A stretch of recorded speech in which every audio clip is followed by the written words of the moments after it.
Kia ora, or welcome to the semi-final of the Burnside Under 26 singles in association with the Living House. We're broadcasting again live here from the Burnside Bowling Club, where we've got a beautiful blue sky day, not a breath of wind, looking at our commentary position. My name is Mark Noble. I'll be joined very shortly with Dave Edwards in commentary. And up now, we have a game between Tom Tairoa and Aidan Takaroa. Dave, I guess one of the key things about this game we're going to do is last year's semi-final. Aidan beat Tom 21-15. What are we expecting today? Yeah, morning, Mark. Yeah, what a stunning day we've got down here. Absolutely beautiful. And yeah, look, we're in for a real ripper of a game here. Two guys who are definitely on the radars of New Zealand selectors for future New Zealand teams.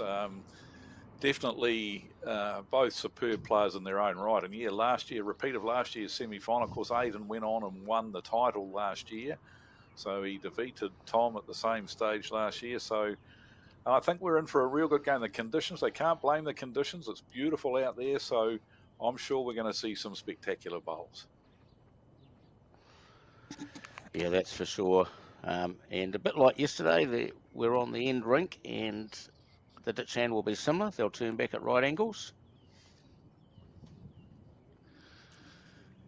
Yes, apparently according to Hamish, the president of the club there, these ditch rinks are all behaving the same at this time of the year. So if you play the ditch, the bank side of the rink, then the grass, the bowl will come back nicely.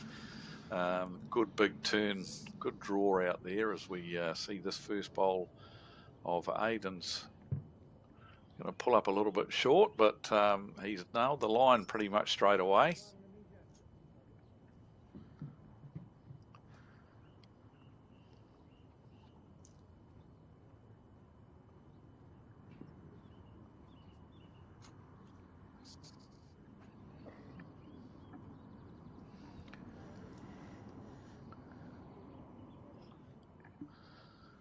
So Tom just a little quick with this one, but I see we've just had our world champion, Taylor Bruce, come into the commentary position with us.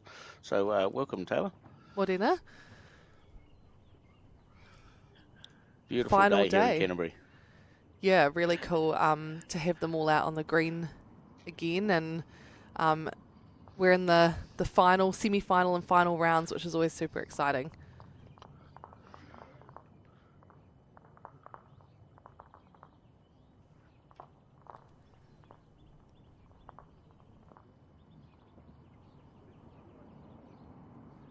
Excellent direction there from Aidan with the second bowl of the day. Early in the morning, the real speed will be out of the ring, so a little bit, probably a second or so slower than what they were the games that we watched yesterday afternoon, but still be running beautiful at Burnside as usual. Yeah, it'll be interesting to see if it dries out a little bit as the game goes on and whether that changes the speed. So the players will need to be a wee bit aware of how it might change during this game.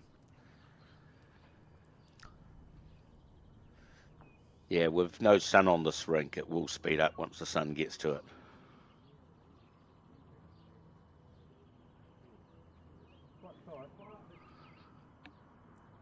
Hamish Wilson marking this game. He is on our committee and organises all the markers and also does a lot of umpiring. He's been marking. Honestly, he wears so many different hats. It's cool to see him out again on the green this morning and helping out the players. Yep, we had a nice chat with him yesterday in commentary.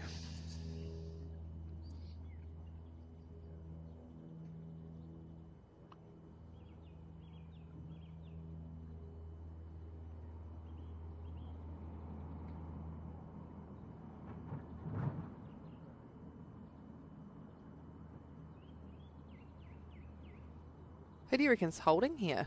Looks pretty close, actually. Yeah, Hamish didn't I don't indicate. think they could decide. I think Hamish had a good look with his fingers and couldn't decide, but that's changed it now. We definitely know who's got the shot now. Yeah, nice shot there from Aiden.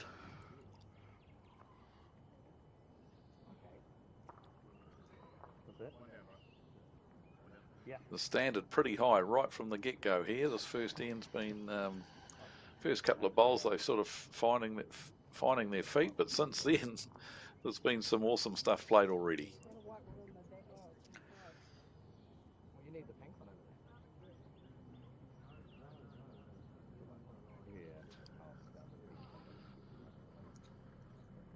Looks to be hunting. In the He's area. Close. He's got it. Does he? No, he's very unlucky. What an effort that was. Awesome Actually effort. caught him They in. just had to avoid getting that little feather off his own bowl at the front, and he would have had it perfect. So desperately unlucky there, but he's now created a little bit more room for Aiden to be able to draw that bonus bowl that we've talked about a little bit yesterday.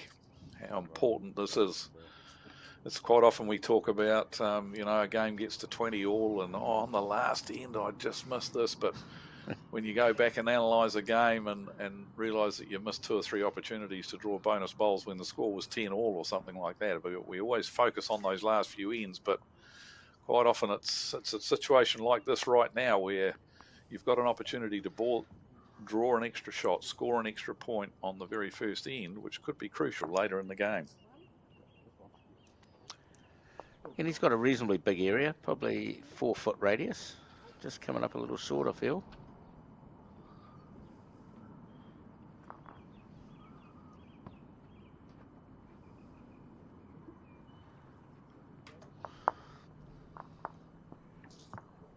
Not easy to get that bonus shot on the first end when they're still trying to get the hang of the weight and settle into the rink. I mean, they've also got cameras to think about as well, which very quickly disappears in the back of the mind, but some players I know are quite aware of it when they're first hopping on.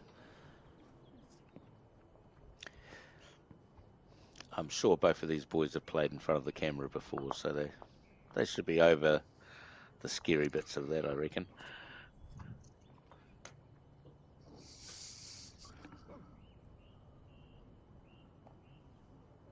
It's funny how the cameras can affect people differently. Some thrive on it and others, yes, really detest them. But yeah, it's just a matter of sticking to your processes, getting immersed in the game and just ignoring them. I know it's easy to say, but that's, you just got to train yourself to just immerse yourself in the game. I think that's something that's actually really helpful for us players here in New Zealand, because Bowls New Zealand are so good at being at events and live streaming. You do get used to the cameras and you do have plenty of opportunities to have them there.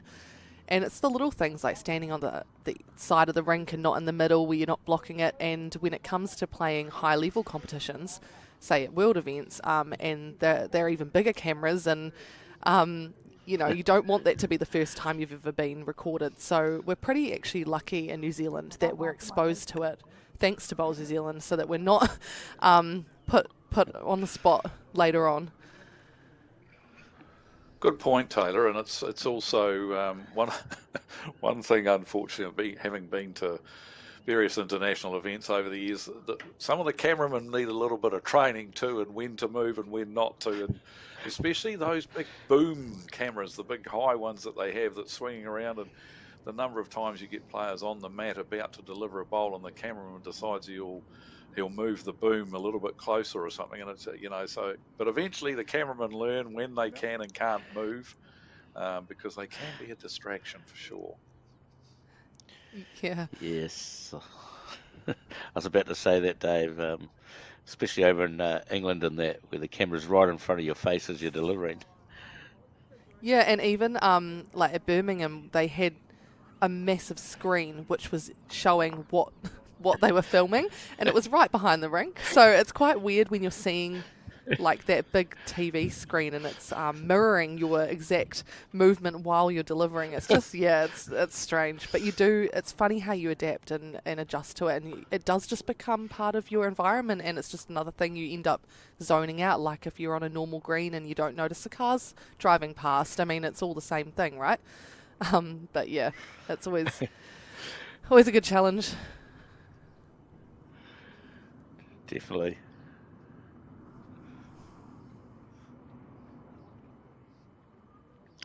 Another pretty good head to start off with. 4 bowls sort of in play. Yeah, they're setting pretty high standards early in the game here. Very nice looking head here. Good to see that none of them, they've picked the speed up pretty quickly. The second end, and we haven't got a short bowl on this end, which is, boys have picked things up pretty quick. Yeah, not only are they not short, but they're actually, the length of their bowls behind the jacks in a really nice area. We call that the pocket. So that sort of mat length behind, you're giving yourself opportunities still within the head. And this is a really good example of lots of bowls just in that pocket behind the jack. The little catch from coaching, it's just about perfect, isn't it? From a coaching perspective, this is where we'd be aiming for. Absolutely. The Aussies do this quite well, Taylor.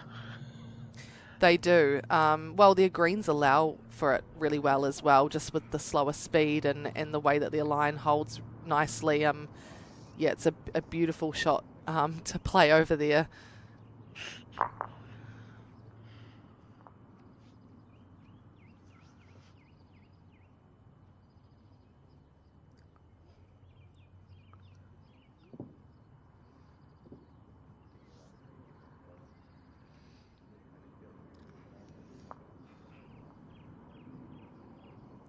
Aiden, always interesting to watch. He's such an expressive player. You know, the way that he watches his bowl and checks out the head.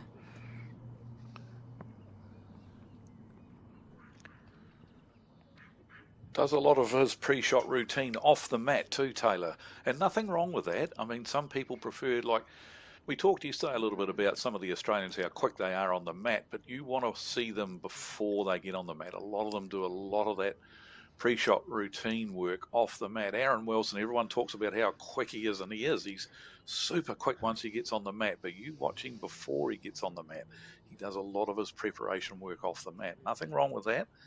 And Aiden very much does that too. You'll see him doing a lot of pre-shot routine stuff before he steps onto the mat.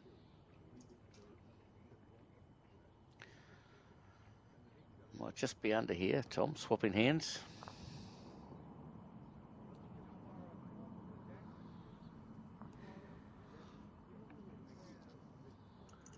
So 2 to Aiden.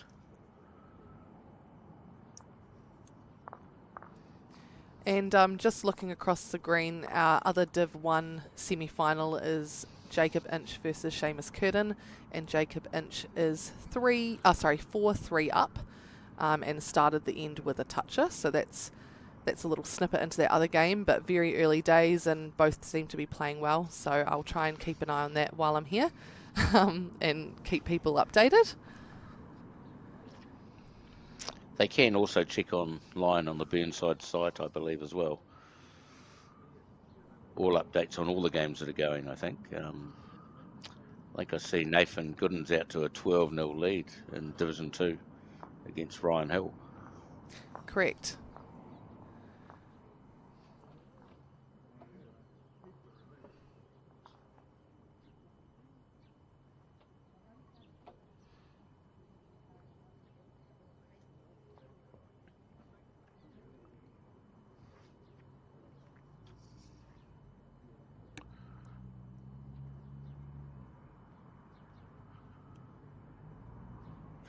Just a bit shorter than he would have been hoping, especially with such beautiful line.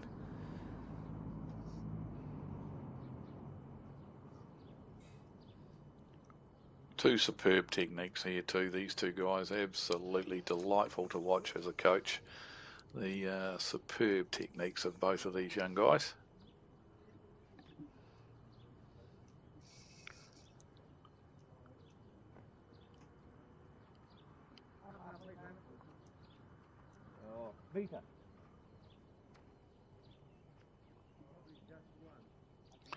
There we go. I'm talking about Aiden doing a lot of his pre-shot routine stuff off the mat. You see him now. He steps onto. He's done a lot of pre-shot work before he gets on the mat. What I do find interesting, though, is that he always checks his bias when he's already on the mat and crouched and ready to go. And I wonder that if his pre-shot is so good, then would he not be confident that he's got the right bias? But I guess he does the same thing every time, and it's just part of his routine. That does just make me giggle a little bit. Good point, but as you say, he's built it into his routine now. But you're right, maybe it's that last little bit of fear. Have I got the right bias here? Just... I'm okay with that. I do the same. I actually look before I go, so I can't talk.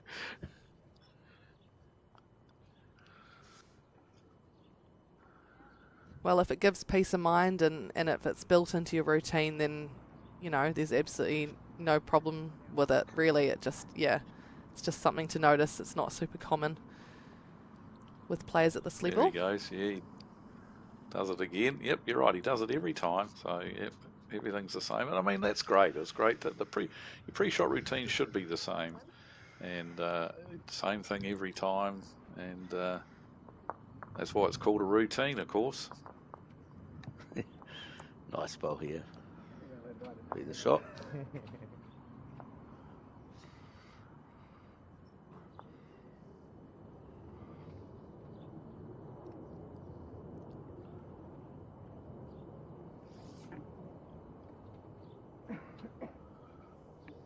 Jacob Inch just scoring a 3 and going to a 7-3 lead against Seamus.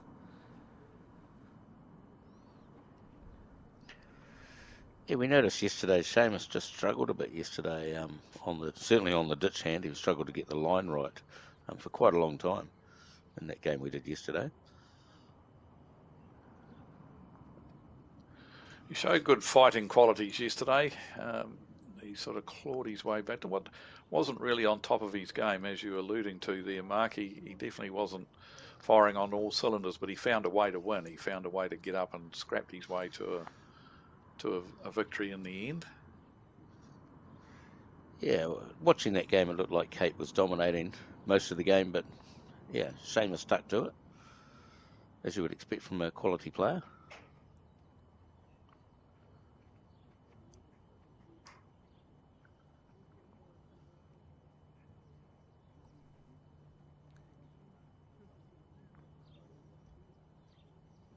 I'm hoping to see some good bowls in the final. I think I've been put down to mark that one, so a bit of pressure there. I think I'd rather be playing than marking, to be honest.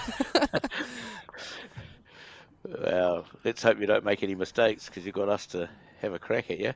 I know, exactly. There's no hiding when it's on the live stream. Yeah, what's our world champion doing out there?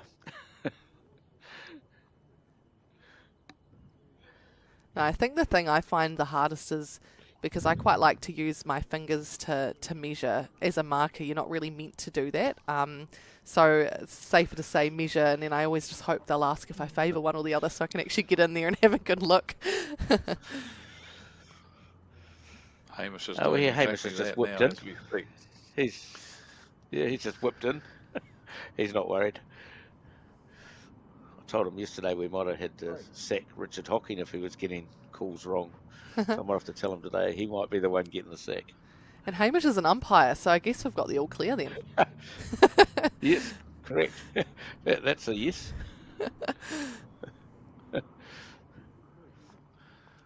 Some quite classical comical stories about markers and being challenged, like, no, it's a measure, and the player will say, who do you favour? Oh, I don't really favour anyone. And I remember there was a guy said, well, look, if you had to put your house on it, and the marker yelled back, I rent. Oh. In other words, he was not prepared to make a call at all. I do remember when I marked the national final, I think it was Selena versus, was it Reen Stratford maybe, up in Taranaki, and it was one of the first ends, and I was marking, and when they asked me what I thought was the shot, and I said it was a measure. I was pretty sure it was a measure, And everyone on the side, like my peers from this event, sort of went, "Oh, Taylor, make a call, you know, you're being chicken." Well, they went down and measured, called the umpire. Umpire measured, it was drawn. So I was like, well, proven point there. It was definitely a measure because Well they were done. tied. Yeah, Well- it was great. Well done. Brilliant. Loving your work. Yeah.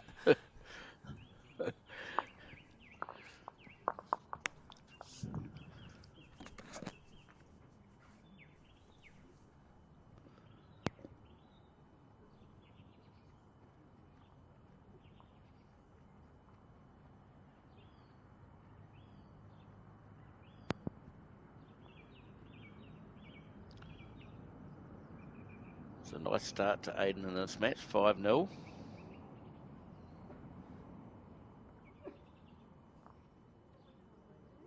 Defending champ, so looking to go and get this title once again.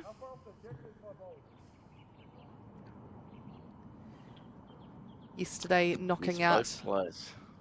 Anthony, who was Sorry, in the yeah. final against him last year.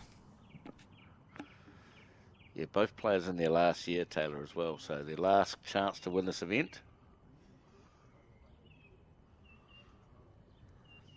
Yeah, it's always sad. Mum, who organises the event, she gets a bit worried every year when a bunch of players grow or age out of the tournament. And yet every single year we end up with a bigger waiting list than the year before. So I think we're in a healthy spot in terms of the depth of players here in New Zealand. I mean, we worry, but it just gets bigger and bigger.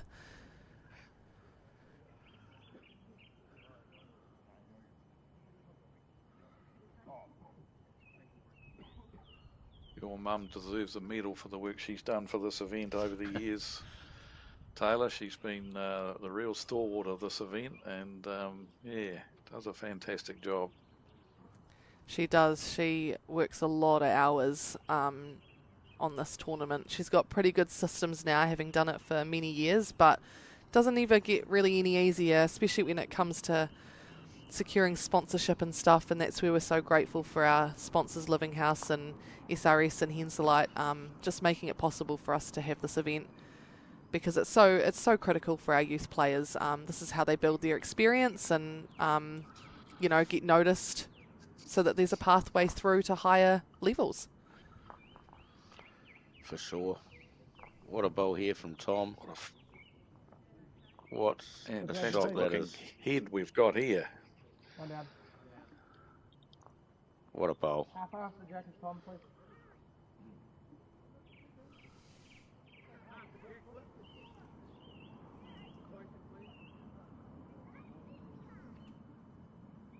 Might have a tack for that. He might look for the bowl clean here.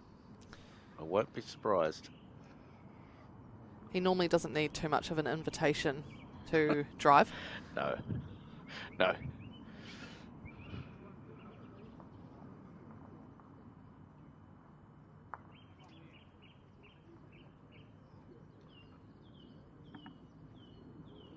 Well, he's trying to play neater weight, I think.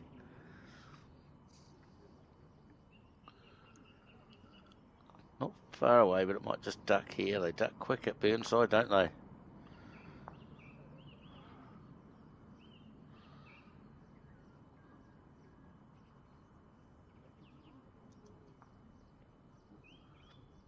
I always find playing down in Burnside, you drive or draw. That other shot's quite hard to play. Not sure what you think, Taylor.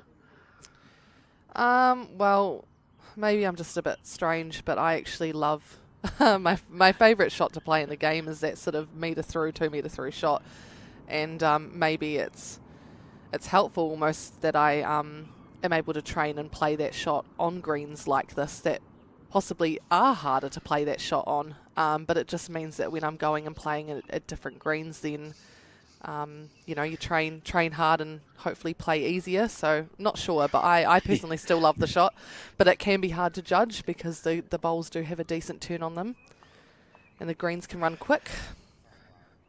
Yep, the luxury of playing at Burnside for you.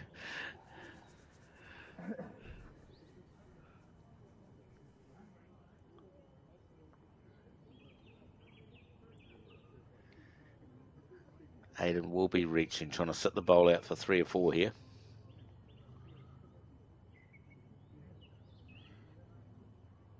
trying Taylor's favourite shot, sit and stay.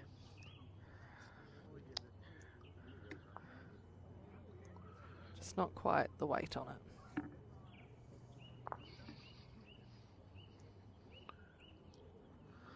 it. Tom won't be playing this bowl I'm picking. Yep, a little bit too dangerous for him to do that, isn't it? And this is where, from Aidan's point of view, this is he's going to play it for him. So Aidan having another practice shot with using Tom's bowl. So yeah, this is can get frustrating here for Aidan, because he's got 3 absolute rip snorter bowls here, and he's 1 down. And, chipped it out for 3 or 4. How about this? So Tom is on the board at long last. These two boys are good friends as well, so there'll be nice friendship rivalry.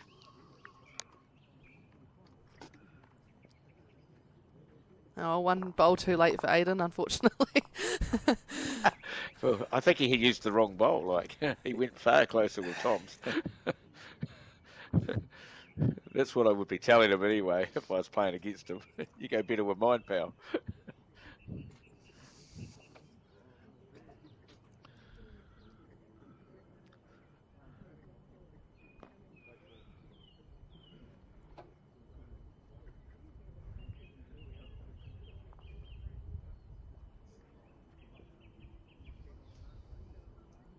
Be wanting a solid starting bowl here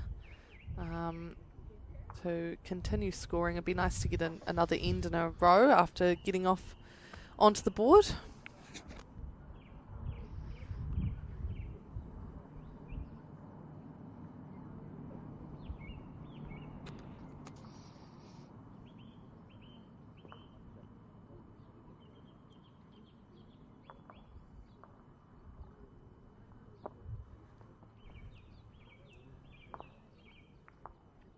Good to see we've got plenty of people coming down and supporting the event today.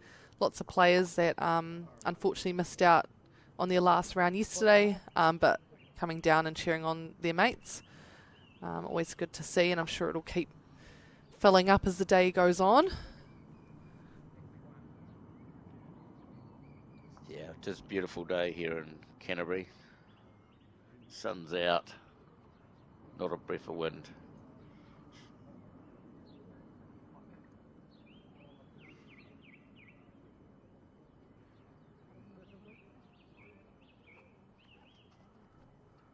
Find out who's got the shot here. Obviously, it probably won't change the shot he's going to play, but sometimes it's nice as a player just to know what the situation is. So you can go on with that clear focus, not worrying about wondering what's happening. I guess it just tells you, should I actually make sure I'm up? If I'm 1 down, I should make sure I'm arriving at least. If I'm holding one, I might be a little bit more better lined, maybe is the best way to describe it. Take good green if I'm holding.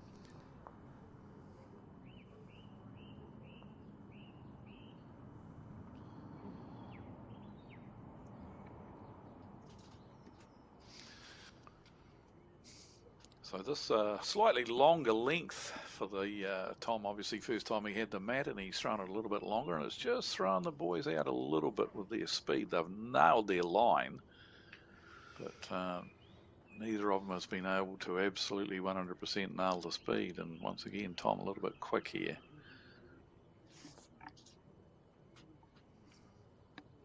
Yep, 5 bowls right on the centre line.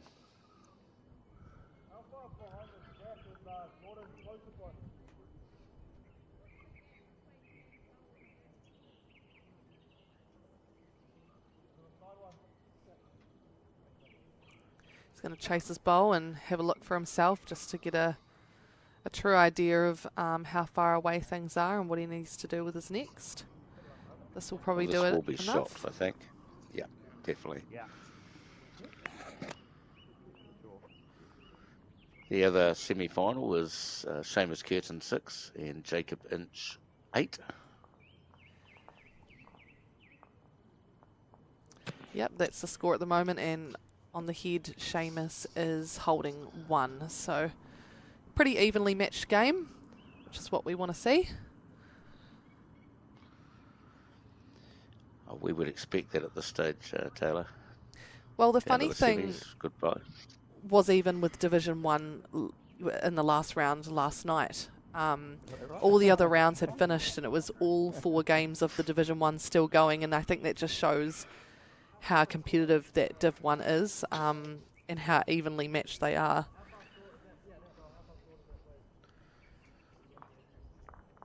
Yes, there was a lot of close games last night. Briar Atkinson losing 21-20. Yeah, I marked that game. Yeah, it was a really interesting game with her sort of having control of the scoreboard, but yeah, Jacob just stepped up. He stayed steady actually in terms of how he was playing and managed to just grind it out till the end.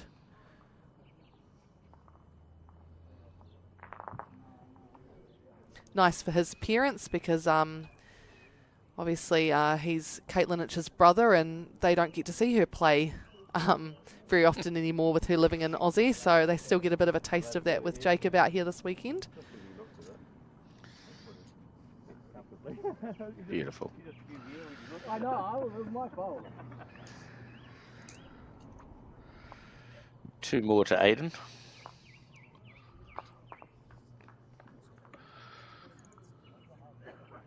So just opening up a little break here now, 7-1 up, and it's Tom would be a little bit concerned about that particular end because he threw that jack. He threw it a bit longer, obviously wanting to just alter things a little bit, and wasn't able to latch onto the speed himself. So just some good momentum here for Aiden at the moment.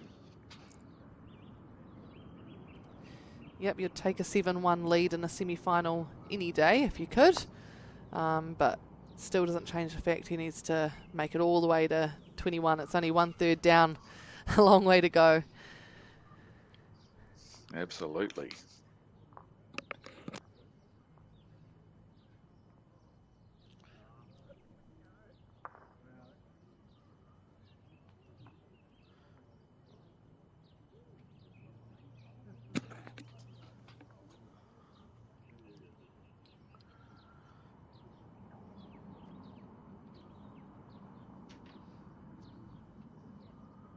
Looks to be on a good track. Yep, nice start here. Very good. Perfect.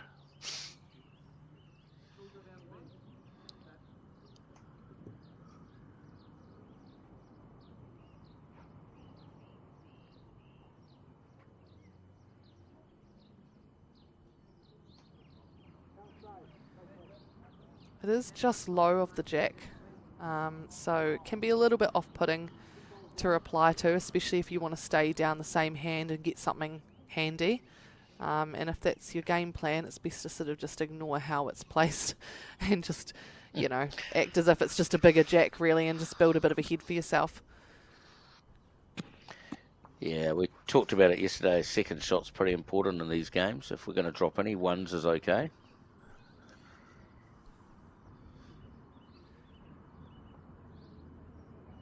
Interesting though that, I mean, Burnside greens are consistent enough that you actually can afford to switch sides. And I mean, the way the bowl's sitting, if it is low, I mean, I personally would have switched over with the first and still look to draw a second shot, but at least you're getting an idea of the line and giving it a chance to maybe tickle the jack through if you're a wee bit heavy.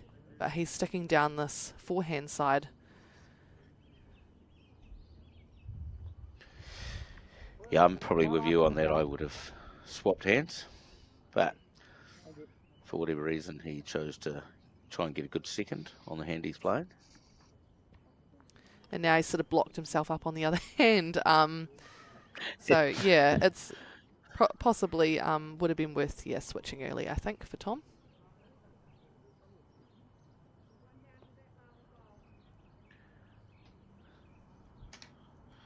Just searching a little bit for the speed at the moment. That last end, he couldn't sort the speed out at all on this end of his first 2 bowls, one short, one sort of a metre or so, metre and a half through. He's just struggling a little bit with his speed, and maybe that in his mind he's thinking, well, I'll just try and get handy ones on this forehand here, just try and pick the speed and stick to the hand that I know until I get my speed sorted out.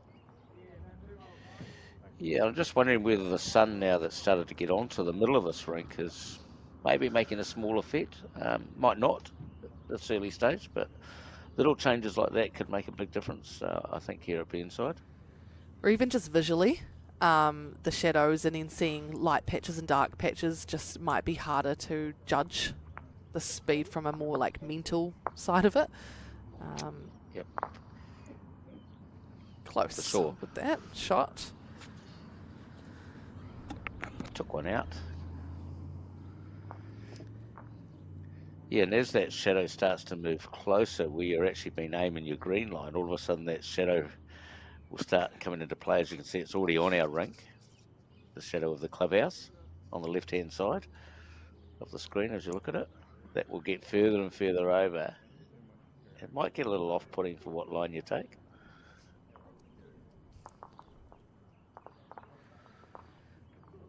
So Aidan will be looking for another bowl here, but not the same as what he had with his last. I think it's not the worst thing that one's actually gone, because it was the perfect angle for Tom, and he'll be wanting just to get past the jack and bowl this time.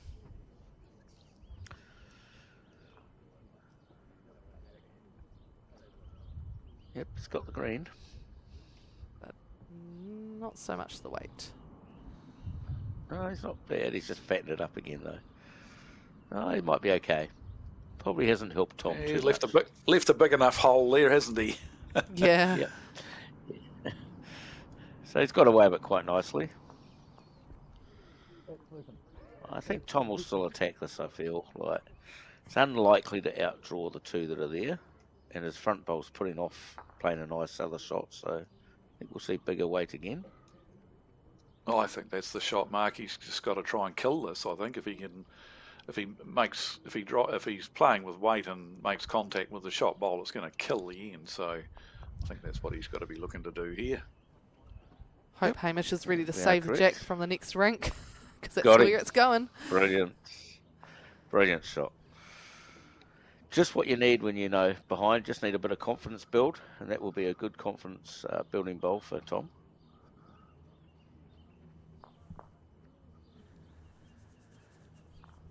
The other semi-final is now 10-8 to Seamus.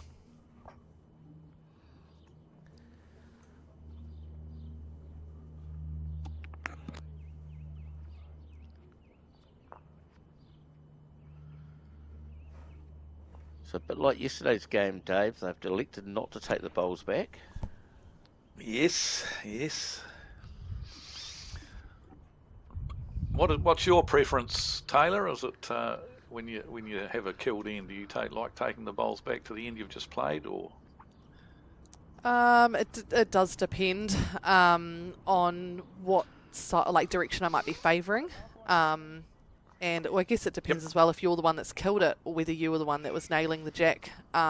So yeah, I think it's just case by case scenario, really. Absolutely it is, and I think that's the key thing. I mean, if you're obviously going super well in one direction, then that's the way, and that's the direction you were just playing when the end was killed, then obviously you need to think seriously about taking the bowls back. But I just think sometimes people, players don't even bother thinking about that. They just, there's more bowls up that end, so we'll play from up that end, instead of really analysing and thinking, well, actually, hang on a minute, I'm going real good going in this direction. Let's bring these bowls back. Yeah, you're correct there, Dave.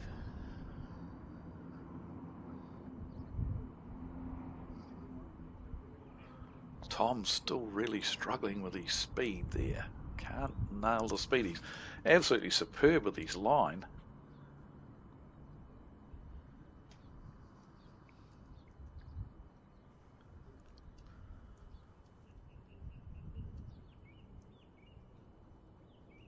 Nice again here from Aidan. Really good. He's going really good at the moment.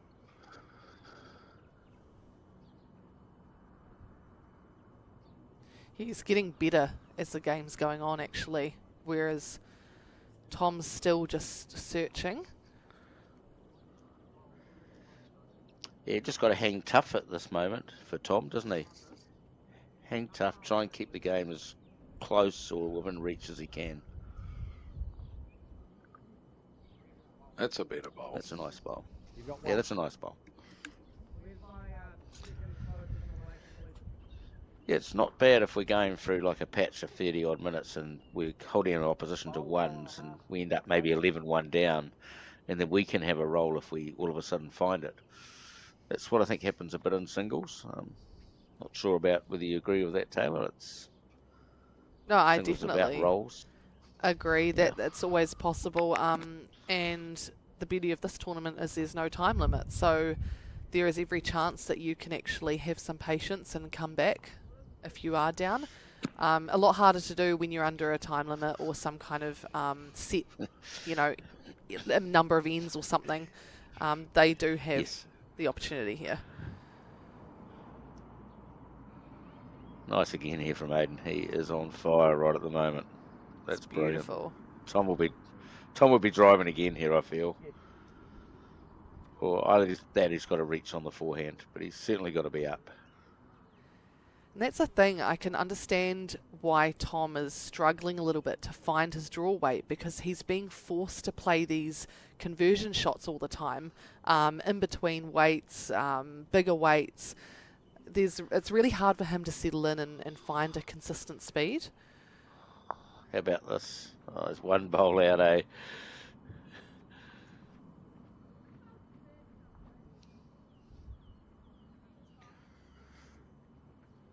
I don't know, I think Aiden might run for the back here, I think. Let's get to that back one of Tom's, maybe.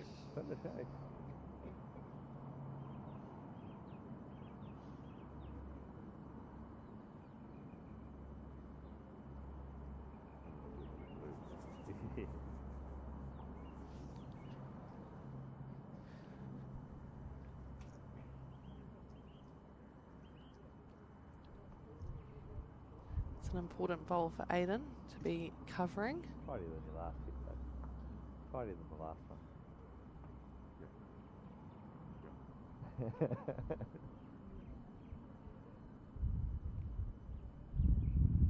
Yeah, it's got the green to cover by the looks of it. He's chucked it out there somewhere. Well, it's hard to know what he was up to with that one, to be fair.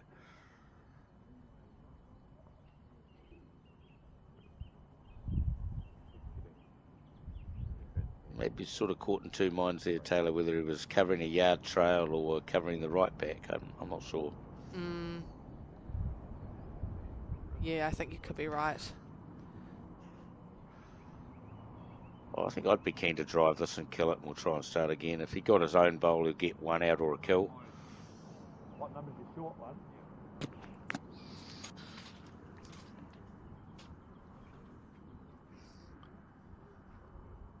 It's funny when players just leave the head and as they're walking another idea pops in and they go, oh, actually, what's happening with that other bowl? Which is what's happened here with Tom. Yeah. He's just forgotten to look. Then the poor marker's going, what question is he asking?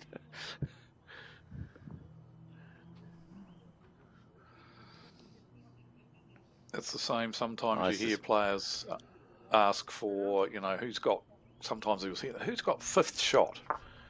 And you see people screwing their faces up saying, what on earth do they want to know that for? But, obviously they're looking at some cunning plan, and if they get rid of 4 bowls, who has got fifth shot? He's in the area here, just didn't get the result he was wanting, but give it a chance. Another couple. Something we're not very good at as bowlers is saying, oh, how many seconds do we have? Which makes no sense because you can only have 1 second shot. But yeah, it just, in our minds it makes sense, but it can be very confusing for those people that are watching that don't quite understand the lingo. For sure.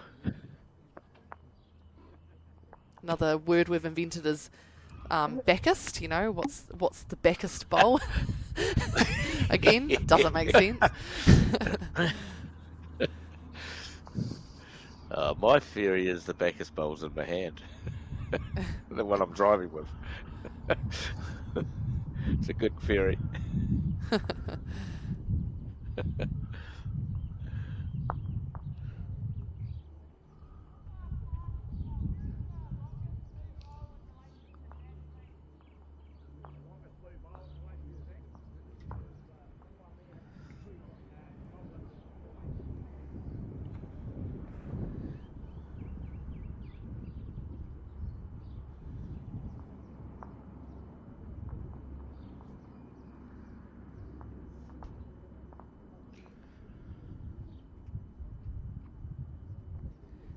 Jack's a little bit further back again this end, and Aiden has adjusted well.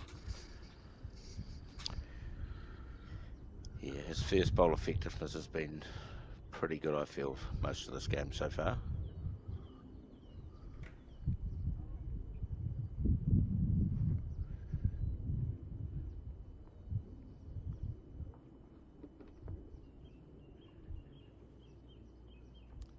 It's a bit unfortunate. Almost a trail. And I think that's how the game's sort of gone, isn't it? Tom's first bowl isn't quite as good as Aiden's, and that's why I think where we are on the scoreboard. That the pressure does mount, as you know, when we play singles. Oh yeah.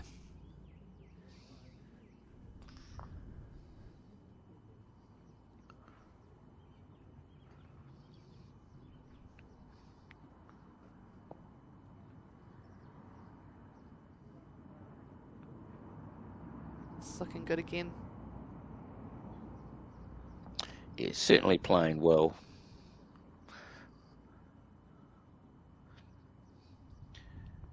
A foot to 18 inches short, and Tom under the pump trying to beat those on the draw.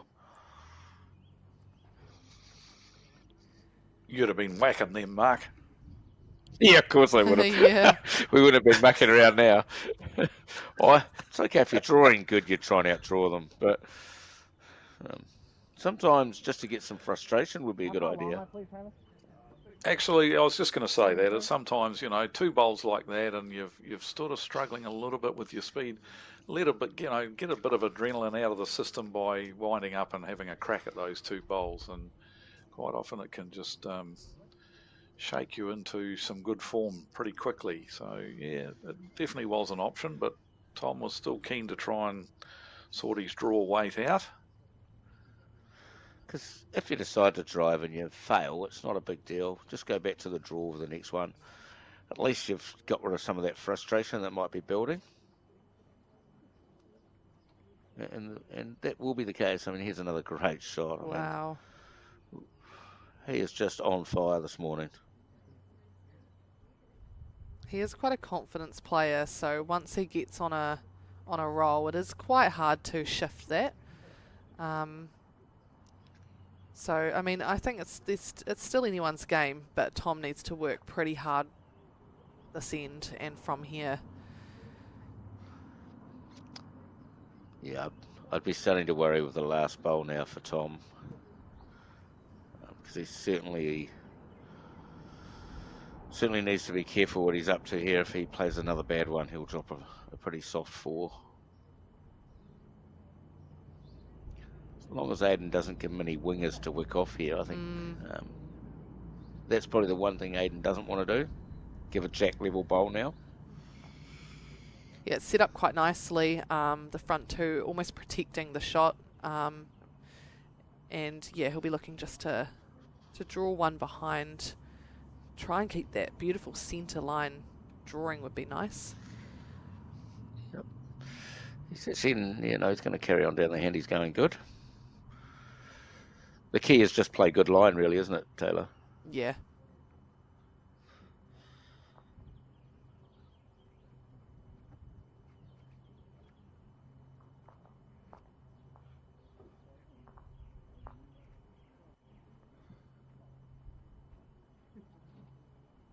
And he's chucked it out there, so as long as he's got good weight, he'll count. Oh, it's going right Count and back. cover. Not quite. So it looks like he's possibly done that on purpose. Maybe he wanted a couple of feet off to count. Mm. He won't be disappointed.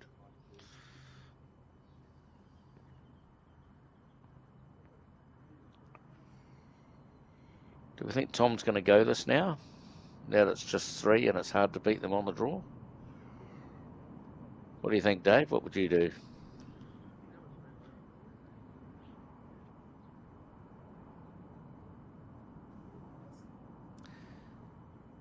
Yeah, well, if Okay. he's going to go quick, I think that, you know, he won't be going on the backhand because you risk taking out, you know, your own. Yep. So he's down on the forehand.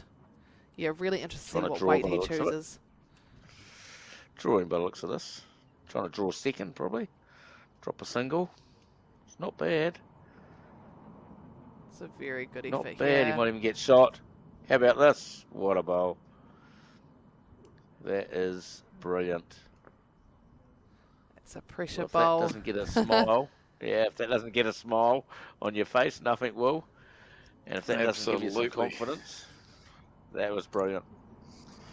Straight away, they mat up the green too, guys. Change of lengths. Bit of relief, I'm sure, for Tom, and maybe a bit of frustration for Aiden. I think Aiden would have been thinking I'm scoring at least a single. Yeah, gotta ride the wave. Yeah. Oh, that was outstanding bowl. It sure was, and let's see if it gives him some confidence to really kick into action now. And he's got to get this first bowl handy. That's what we talked. You know, you mentioned that in the last end. This is if he can really get a good real handy one here. That'll boost his confidence even more. It's not too bad. Yeah. Just missed his line. Our other semi-final, 14-9 to Seamus over Jacob. It's actually just ticked over to 17-9. I see the marker's just gone up to the scoreboard, so must have got a 3. It's a big lead for Seamus. Yeah, looks to be that Jacob's just lost his weight a bit, so has been leaving it quite open for some numbers, which you don't really want to be doing against players of this caliber. Yeah, you end up kicking yourself for that. It's a hard pill to swallow.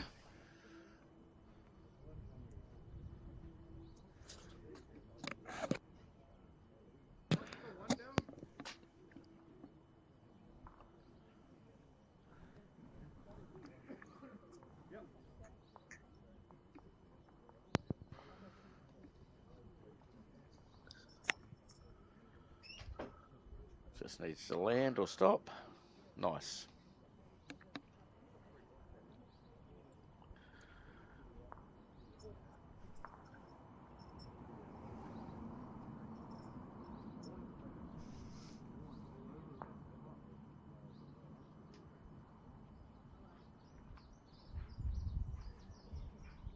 If you want to look for updates, you can go onto the Burnside website. They've got live updates on all the games currently going from all 4 divisions.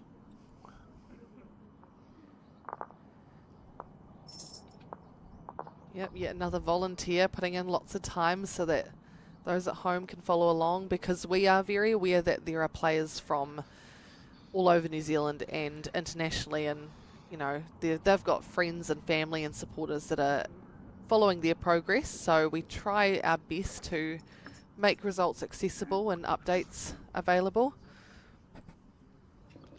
Oh, it's brilliant. Nothing sure of Burnside do a great job of running this event.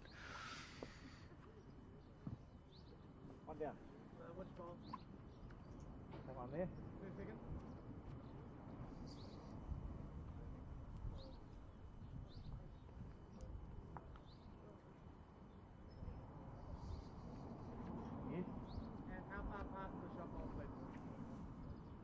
What's the question?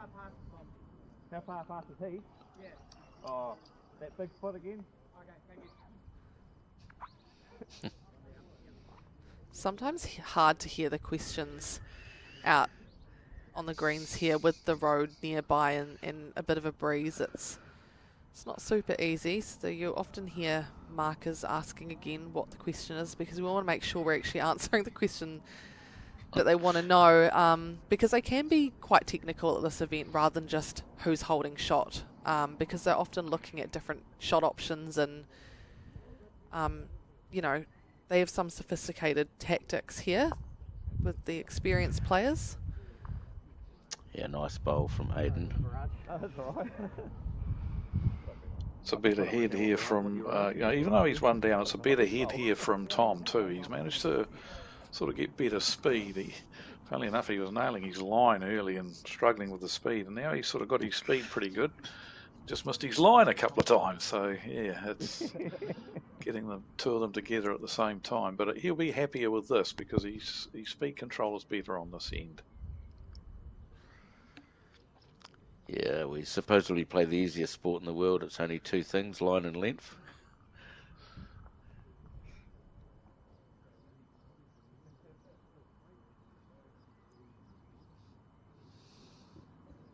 It's tracking nicely. In the area here, got the Just through. jack. Oh, he's got the hole. He's unlucky there.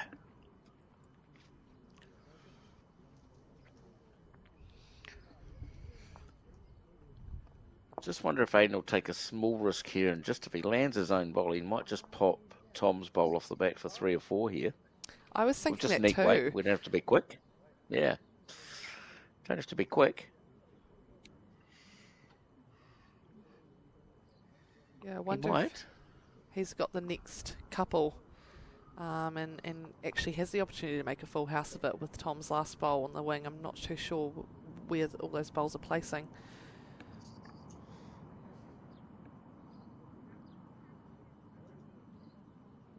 Clearly drawing another shot was good too. It's sort of attacking line, so it's semi-looking. That's pretty handy. That's a good shot. Drawn another one. It'll be another 2, I think. Yep.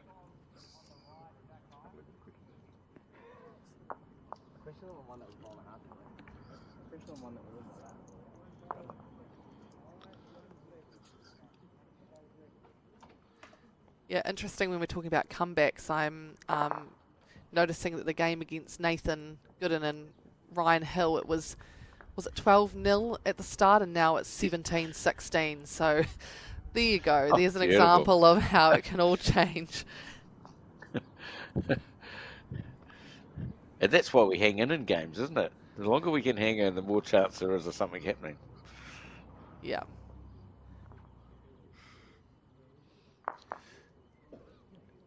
And as I was talking about the There's shadow definitely- earlier, now you can see the shadow has got to the centre line now. There's some fabulous stories around, and heaps of people can tell different, well, all bowlers can tell different stories about great comebacks, but the best one I ever witnessed was a player 20-0 down and won 21-20. Wow. That's a mighty feat. Couple of it was a club match. It was a club singles match, but they were two pretty good players, two Nelson representative players involved in the game. Yeah, 20-0 down and got up and won 21-20. So the number of times that the player on 20 shots had last bowl, of course, so had heaps and heaps of chances to, but just couldn't make it happen. And yeah. I know, that's the awful thing about it, because actually both players managed to get 20 points while the other one didn't score, but the one that got there first feels like the one that lost the game rather than, you know, it's just the timing of it. It's pretty cruel. Yes, welcome to our game.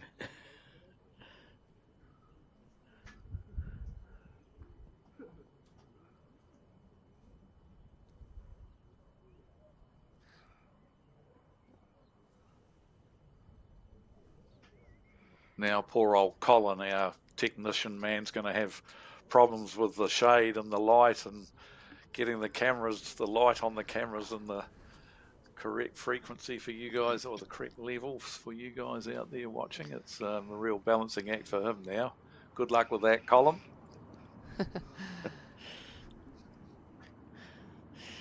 Yes, he was grumbling about that this morning, wasn't he, Dave? He was. Yeah, once, yeah, it'll be interesting to see whether Aiden switches over, gives it a chance for a trail here. Yep. Or might even be going quicker.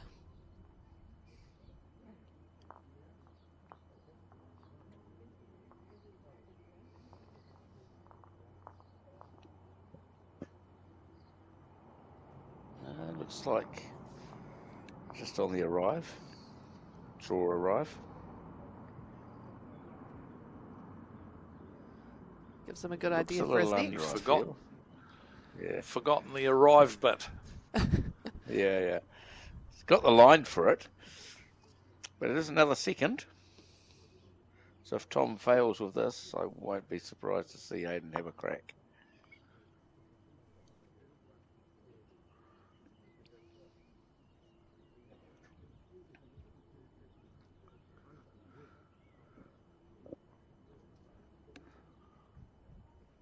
Needs to hurry.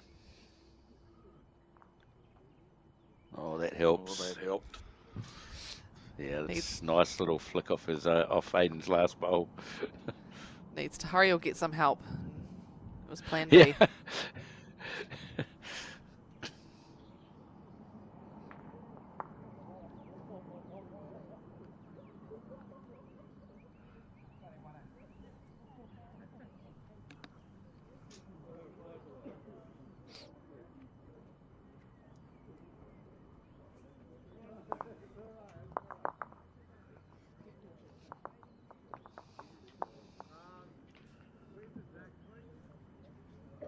Just waiting for Hamish to look at again at the head.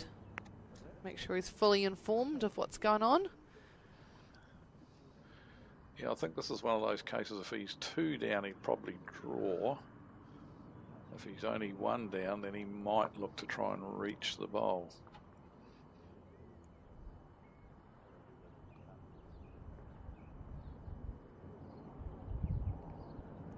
He's just on or over the draw here. Not far away, you know. He's close. Great. What a Great shot. shot.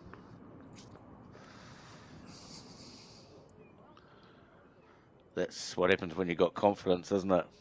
And he's definitely got confidence at the moment. Nothing sure Tom will be looking for that bowl, I think, Dave. A couple of seconds.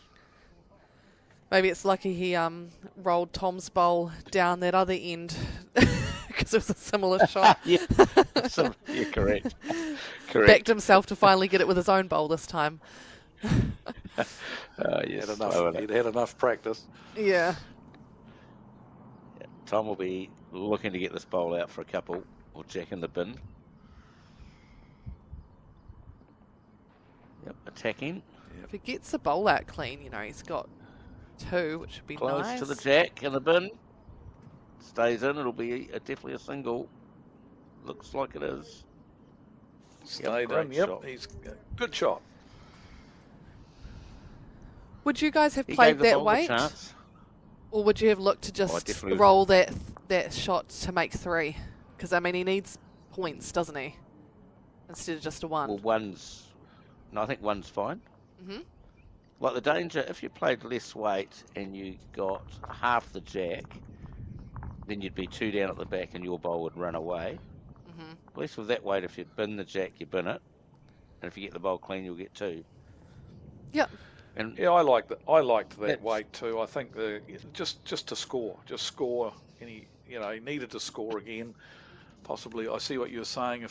If he was full of confidence with his draw controlled speed, I think yes, your option was on Taylor. But I think while he's still sort of searching a little bit for the speed, I think I would have played that shot.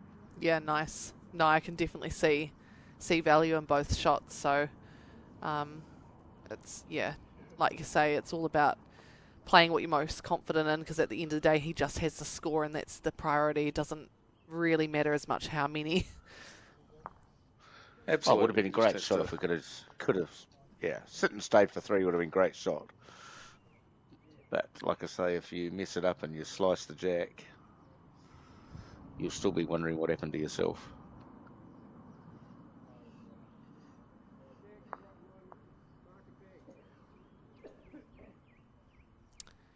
Now 19 to Seamus with Jacob on 10 points. So the gaps just getting a wee bit bigger in that game and getting to that finer end of the match.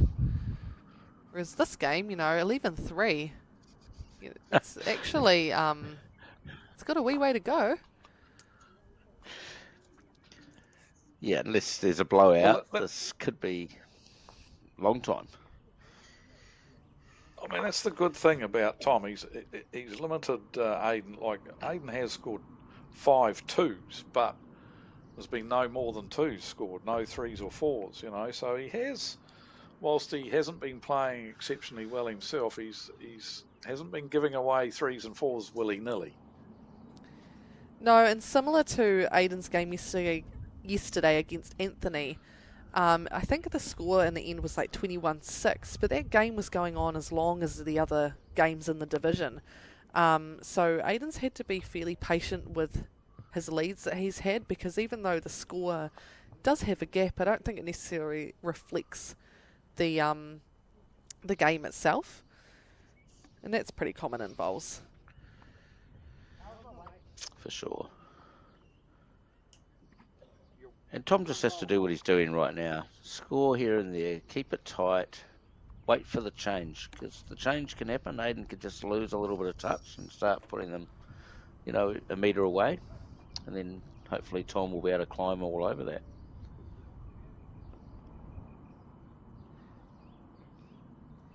Patience. Yeah.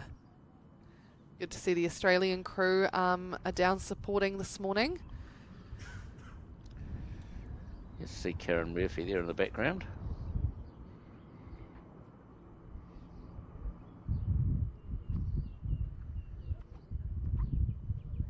So just like this, all of a sudden Aiden starts having a little bit of nibble. You miss a couple of times, confidence drops a little. This is how the singles game can change, Taylor. Yeah, well, Tom's still making Aiden work for every point, and that is tiring. It's still a whole game to, half a game to go, and to sustain that level of tight drawing and perfect shots. I mean, there's gonna be little moments in the game where it's Aiden's not going to be on top of his game.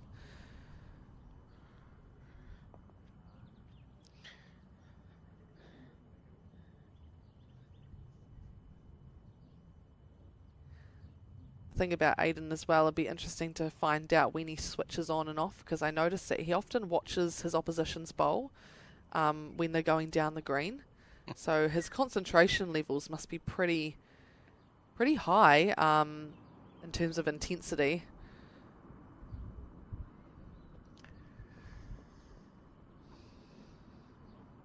Yeah, I guess a bit like Sharon Sims when I play with her. She says she never watches the opposition's bowl. She just ignores them. Yeah. And so she doesn't have to concentrate at all. Yeah, Tom doesn't watch. Aiden's bowl's the same. He's often looking around at the other rinks, whereas Aiden's always keeping an eye on everything. It's a very good discussion point, that, and we've had many a discussion about that at New Zealand level. It's definitely, I mean, the concentration levels required for your own bowls for a full day of bowls on the green is huge, and it's incredibly tiring mentally to just concentrate on your own bowls. So concentrating on the opposition bowls as well is just adding to that burden, and we really worked hard on making sure that you're relaxed in between your own deliveries. And you mentioned switch on, Taylor. That's the key thing. There's a time when you flick the switch and you start your own concentration process but then you've got to hit an off switch as well. Once the bowl's gone and once your bowls stop rolling, you've got to relax and spend some time letting your mind wander onto other things. Otherwise, yes, it's so tiring when you're on the green for a whole day. If you're going to concentrate on the opposition's bowls as well as your own, you're just going to wear yourself out big time. Yeah, and I think as well, like, it's everything we consume on the green is more information and data for us to play. So, you know, if you're watching your own bowl, regardless of whether it's a good bowl or it's a bad bowl, it's just information that can help you with the next one. And so, I don't know, personally, if I'm watching someone else's bowl, then I'm possibly getting mixed messages in my brain that I'm not even realising. But then again, everyone's different, and everyone works a little bit differently too. Yeah, there's probably no right and wrong way. It's what makes you feel comfortable, I guess. Yeah, some people don't want surprises when they look up and get ready to bowl and they see someone's drawn a toucher. You definitely want to... I always have a sneak peek all the time. To be fair, I actually watch, but I don't concentrate. Might sound Yeah. a bit funny, but I'm not watching as in watching. I'm seeing the bowl head down there, but I'm turned off. Yeah, that's a good way of a good analysis, good way of describing it. The people that you get concerned about are the ones who are right behind their opposition on the mat, leaning over their shoulder, studying. That's the sort of thing that you've got to try and stop yourself from doing that, because that's just wasting so much mental energy. And obviously you want to see the result of the opposition's bowl, what's happened. They might change the head. But yeah, focusing fully on it is just wasted mental energy. Yeah, I definitely agree riding with the opposition bowls. Yeah, Good shot. riding bowls. A lot of people do it. What a shot here from Aiden. Well, on that note, Dave, team, I better put my focus and concentration and energy on tournament directing, but it's been lovely to be up here with you and getting through half this game. I look forward to the result and seeing what happens next. See you on the other side when I'm on the camera for the live stream next. Yeah, I can't wait to comment on your marking. Oh, no. No pressure, no pressure. Thanks, team. Bye. All right, thanks for this. Yeah, thanks for that. Cheers. Lovely having our world champion in here with commentary, isn't it, Dave? Absolutely. Yep. Just player insights. It's someone of Taylor's standing. It's always good to listen to her sharing her thoughts on our great game. And just, well, I've got a minute. We've actually got the other semi-final in Division 1. Seamus Curtin has defeated Jacob Inch 21-10.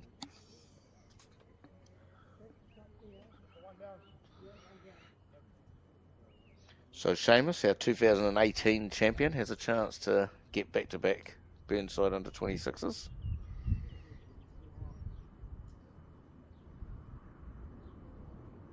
Not quite back-to-back, but win two of them anyway. Win two of them. Aiden's the man with the chance to win back-to-back. So back-to-back, yep. If he can get up in this game, last year's champion. Yes.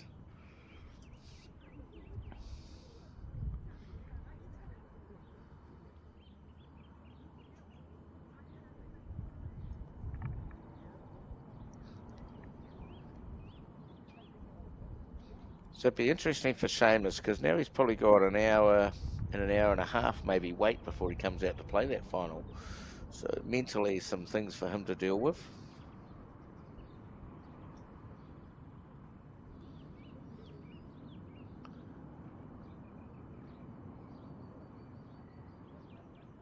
Nice bowl again from Aiden. Certainly playing well this morning, isn't he, Dave? He sure is. Generally been the superior draw player, definitely. And Tom's just really been searching for that speed. He really has not been as consistent on the draw, definitely, as what Aiden has. Hence the scoreline. I just wonder here if he might have a little nibble at sitting the shot bowl or dragging the jack back to one of his back 2 bowls. He might have a crack at that. Well, we'll use Taylor's terminology here. He's got the backest bowl, so he may look to play right through to the ditch even here. Yeah, I won't be surprised.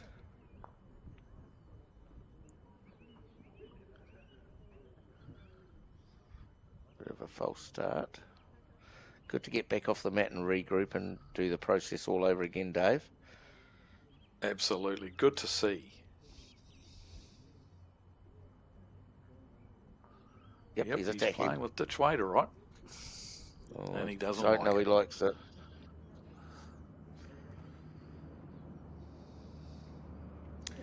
So Aiden a chance for a bonus shot, and he's actually got a lot of room here. These are the ones you should never miss. He's got over a metre in front and over a metre past. So these are the ones that are very costly.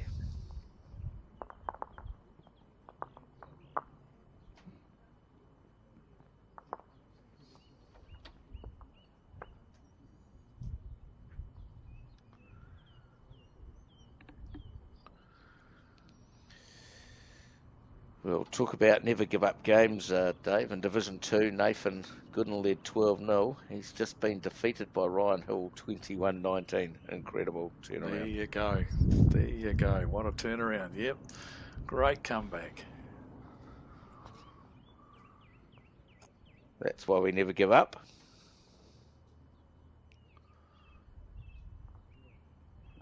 Aiden's just done enough, I think. Just enough. I think that'll be the first 3 of the match.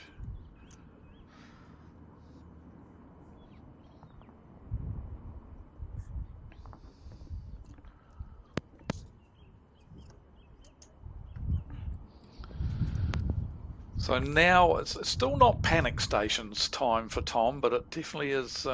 He really needs to latch on to things before too much longer, otherwise this game is going to slip right away from him. So what I'm liking is there's no signs of external frustration from Tom. He's still just going about his business. There's no head down.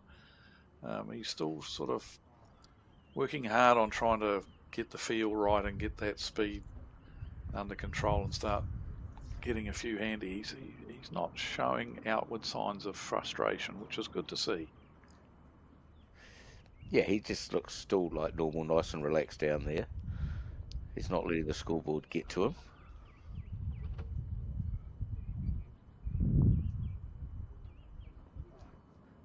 And in the end, if his opposition's playing good, it is in the rules. The other player is allowed to play well. Yep. I know we might not like it, but to be fair, if your opposition's going well, I guess take your hat off and go, good on you.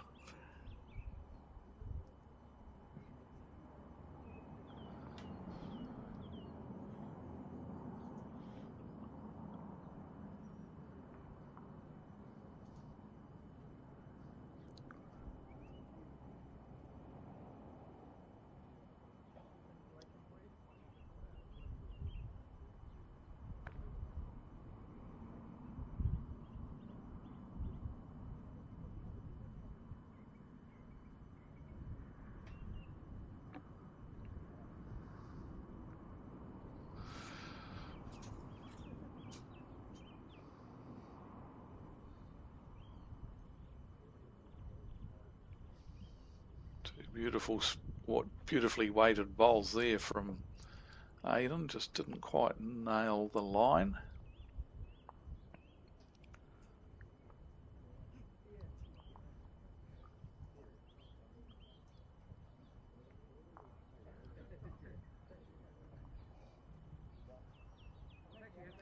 And I just wonder, Dave, whether that shadow crossing the green makes a little bit of a difference. All of a sudden you're aiming a foot outside it, now you're 6 inches outside, or now you're inside it with that shadow, just get in some players' heads. Definitely can. It can play on your mind. It's just an optical hindrance to you that you can, but that's where we always talk about having a definitive mark on the bank that you can use as your reference point when it comes to where you're aiming, and because that never moves, unlike shadows. Yes, correct. I just think also with the sun having come out onto the sun almost fully on the rink now, I think that this hand now on the ditch side looks to be taking more grass than when we first started the game. I think that maybe there's just a second or so quicker as a result of the sun being on the rink, and therefore the players are having to just take that little bit more grass now, as we see Tom get a little bit lucky there, landing on the shot bowl, but he'll take it and holding one. And Aiden, whilst he's got 2 or 3 seconds, they're not super close, so I think he's just sort of restricted to trying to draw the shot here himself. Yeah, wouldn't have got quite as far as the first one probably, but.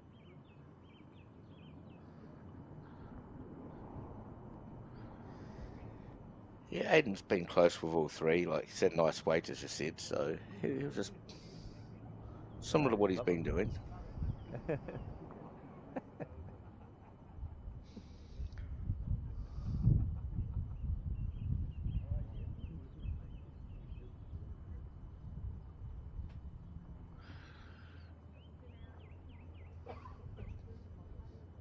Don't know if this will get right back, will it? I think he overcooked the grass there for sure. I mean, I did mention that it is taking more grass out there than when the game started, but not quite that much.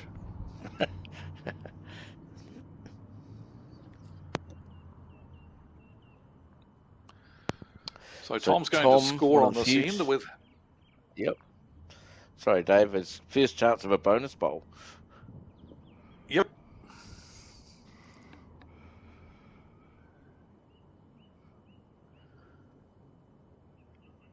Be interesting to see if he tries anything drastic with the Matt and Jack for the next end, to see if he can pick up a length that he likes and can really cotton on to. He's in the area here for Good getting here. the bonus shot. Yeah, no, it's good. Yep, well done.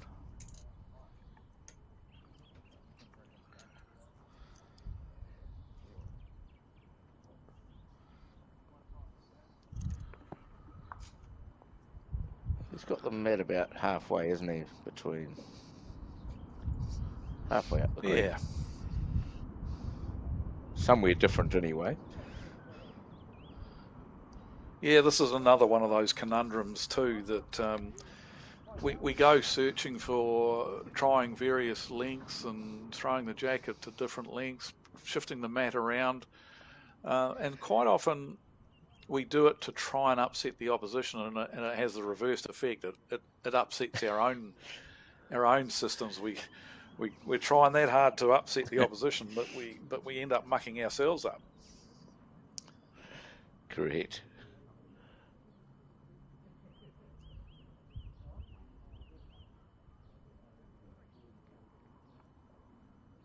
Well, that's handy. Yeah, reasonable opening bowl there, definitely.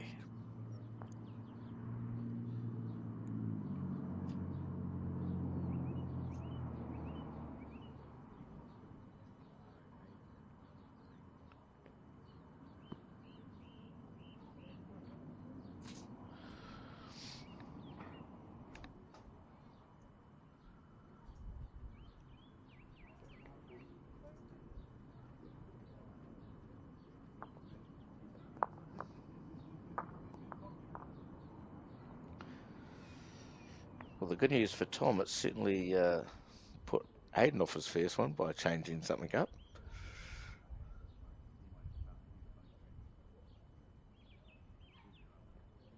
Whoopsie, I think Tom might have missed his line a little bit here. This is going to drop away underneath the head a little bit. Not as much as I thought, actually.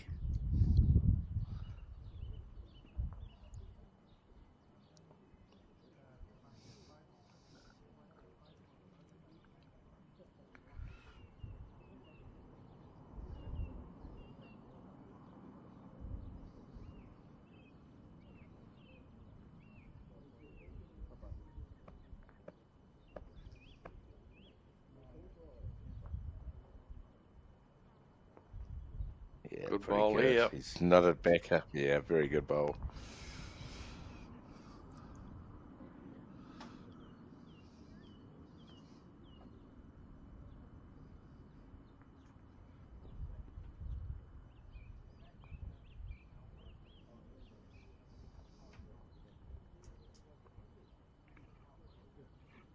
Oh, he's under again, I feel. Good weight too. Yeah, he'd be disappointed with that. You know, we always talk about you mentioned earlier on, the game is so simple. We've only got to send the bowl down the right line at the right speed. Two things we've got to get right. And we generally find that of those two things, the line is the easier of the two to get. So he'll be disappointed that he didn't, because he's got the perfect weight with that bowl and just slightly missed his line.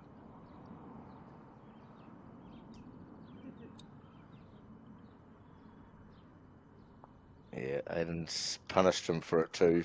Put another one in. Another nice bowl from Aiden. Yeah, now I just think Tom's you got to play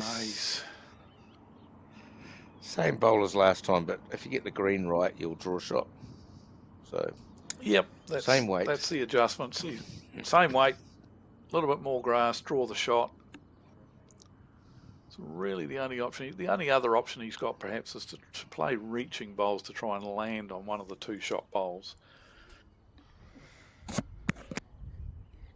Yeah, and if we play that, if we do miss, we are guaranteeing. I guess if we miss drawing a shot, we're going to drop two as well. But at least on the draw, he might still be two down, but it might not be as much room for Aiden. So he's watching it. He's attacking a little. Is he close? He's in the area. He's close. He's got this. What a shot. What a shot. Might only be a play single. the option that didn't play the option that I talked about, where he was arriving weight, looking to land on either one of the shot bowls, and he got the absolute bonus of getting the jack. Just looking now to see how many he's got, if he's got shot at all. I mean, looks to me like he has got one as a result of that. Yeah, he's a little bit unlucky. The jack's gone a little way too far, but he's still holding one. Aiden will be forced to swap hands. And the other interesting bit about swapping hands here, Dave, is Aiden's got to go wider, so he's got to go into an area on the green where no bowls have ever been played. So it'll be a little bit slower being out wide. Yep, he needs to factor that into the equation. Oh, he's playing with weight. He's driving.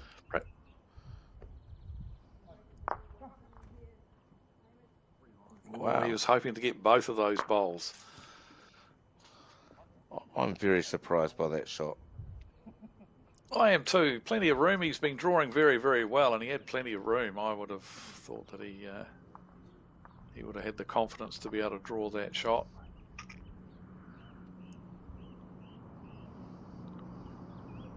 Because we've got a bowl in the ditch too, and that'll be Tom's toucher when with his third bowl when he trailed the jack. That'll be his toucher in the ditch. And I think that could be one of the ones that's in the measure here. Maybe not. Maybe it's just these two on the green. That one there, and then Tom's bowl up the top of the screen.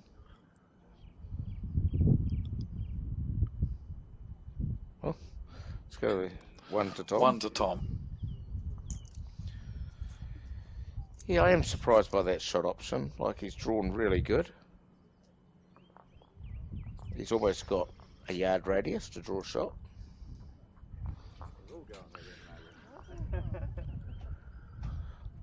I guess it's easy for us sitting up here, Dave, to play those sort of shots.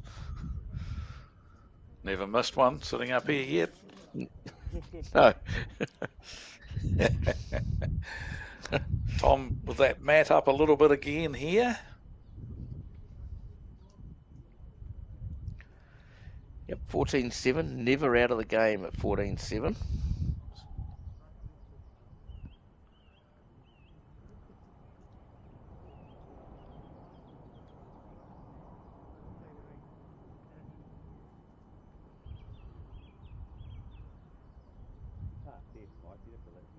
Good opening bowl here. Yep, he's starting to sort that out quite well. Like his last couple of ends, his first bowl's been reasonable. Half a mile high now.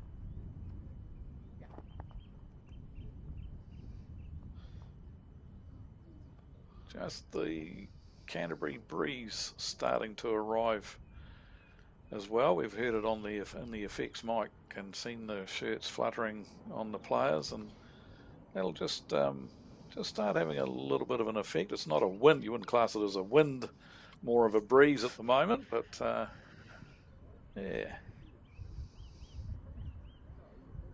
Yeah, that will come into play as the day goes on as well.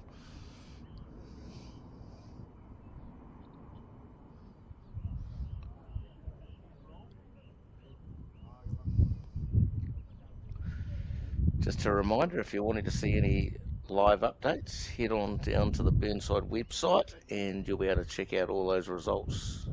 They're all getting updated as we're going live, which is really good work from the Burnside crew here that are helping.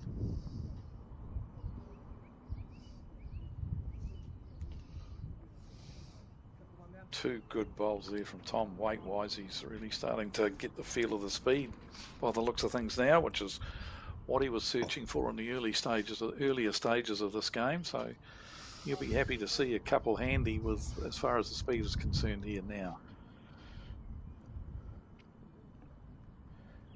For sure.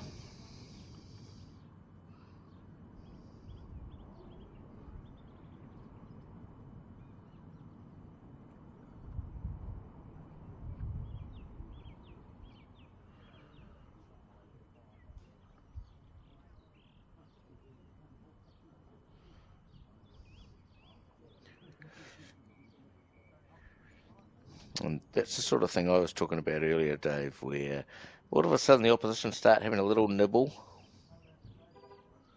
a couple of misses, and you can get back in this game. Absolutely, and that was definitely a little nibble from Aidan there. He was obviously looking to land one of the shot bowls or to trail the jack. And now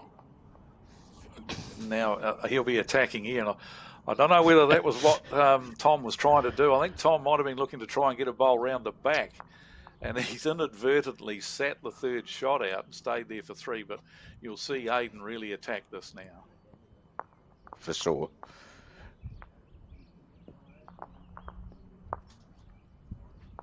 He's still watching it. He looks wide. He's got his own. Wow. And he will be 4 down after this bowl. His only bowl was right by the back of the ditch. Just whack another one in here, Dave. Maybe just try and tuck the jack round the corner somewhere. Yeah, like even a foot trail here would take stuff away. Yep. In front of it or a foot try trail. And change things up a little bit. So big bowl for Tom to change it up, even though he's got a great three. It's a big target.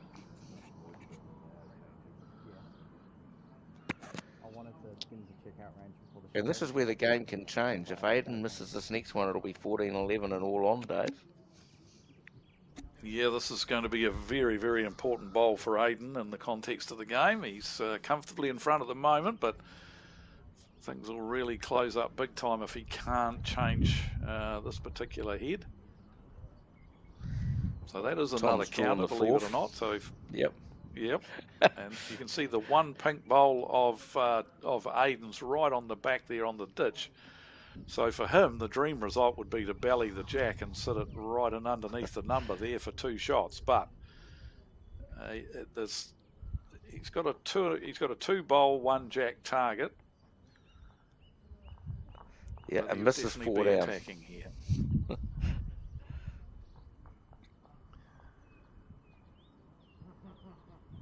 Oh, I don't know. He likes it. No, he's not. He's under.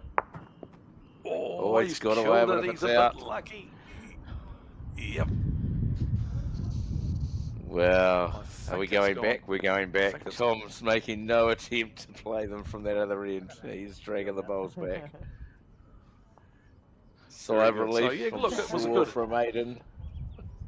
Yep, it was a good bowl. He right option. Obviously, he had to drive, and he he hit the target. I mean, okay, he only just got a feather on the jack, but still he hit the target and killed the end. So, but excellent decision here from Tom to go up and grab the bowls and bring them back and play in the same direction. For sure. Well, a quarter of an inch off being 14-11. That's really what our game's about, isn't it? Yes, It's all about inches and.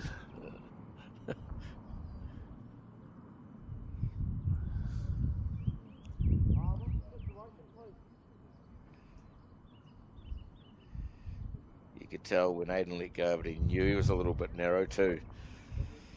His body language was sort of saying, hang on.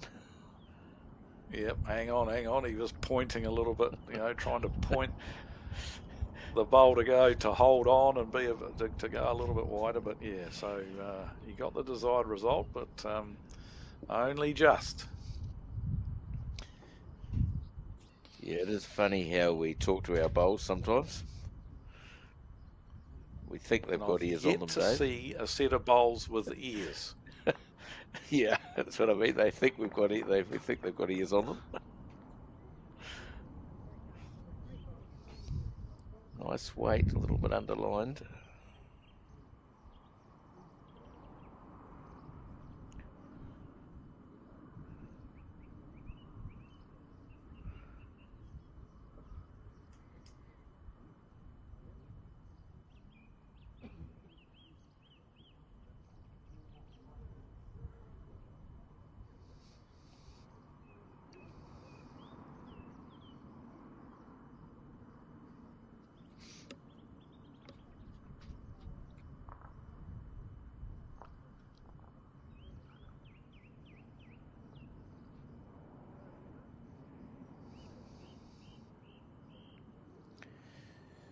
Beautiful conditions, Dave. Hardly a breath of wind out there.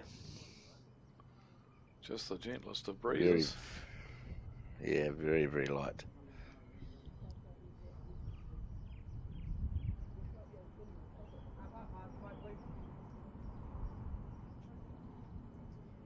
Nearly 2 feet.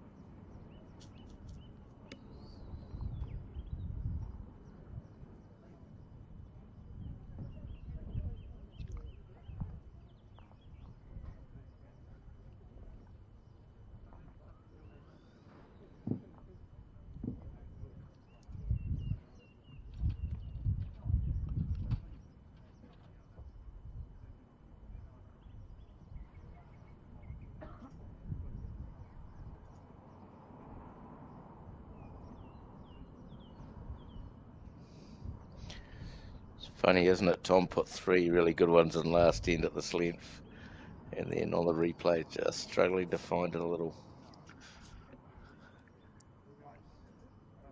Yes, he'll be a bit disappointed with that. I mean, he's once again, the good sign is that his weight's been pretty good with his first 2 bowls. It's just that line that he's been struggling to get, and this one is going to be a beauty. Yep, very good. Back chalker. Bit of chalk on the bowl, so if that bowl ends up in the ditch, it will still be alive. That's why they put the chalk on the bowl.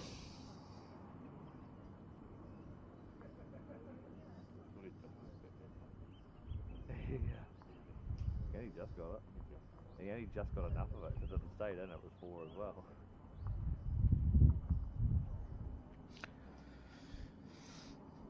That's our marker, Hamish, not realising he's live on TV as well. Talking about the last end.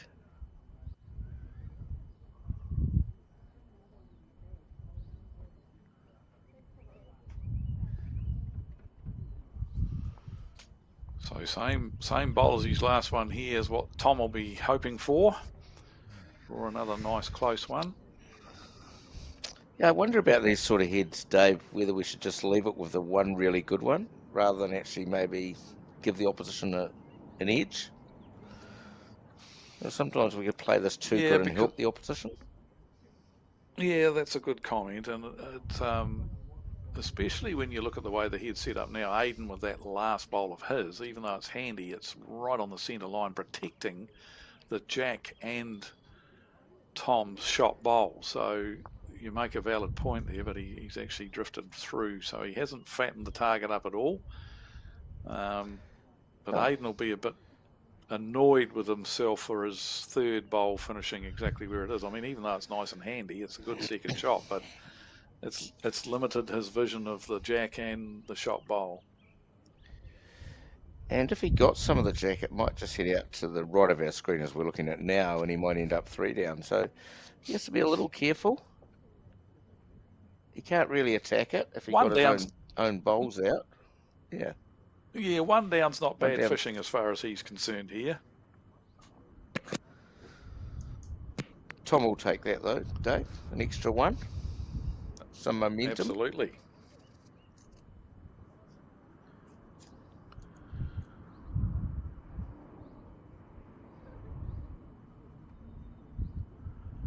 Just going to duck away.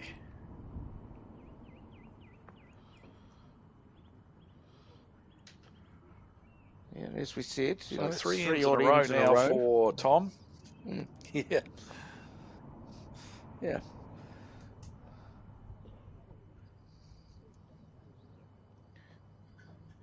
And like we did talk about, the game can change like this. All of a sudden, Tom's the one holding the shot, and Aiden's trying to chase a little. Oops, he might have lost the Jack here. Here's a mistake from Tom. Yeah, that mat will be going not where it is, back, that's for sure. Aiden will move that. No surprises here.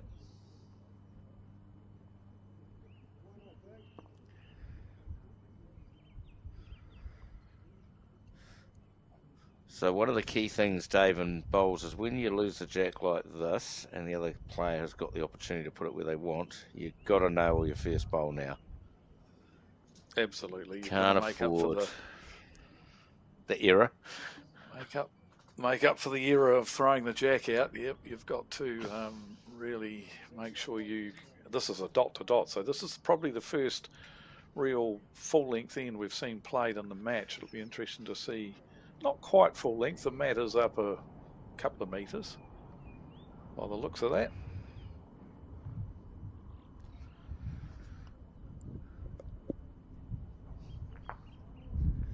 Oh, he's not too bad. Played this pretty well.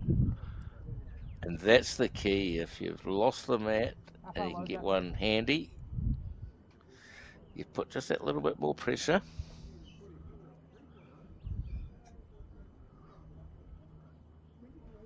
And also, you've put a little bit of negativity into the opposition's mind because you've drawn one close on the length that they just threw.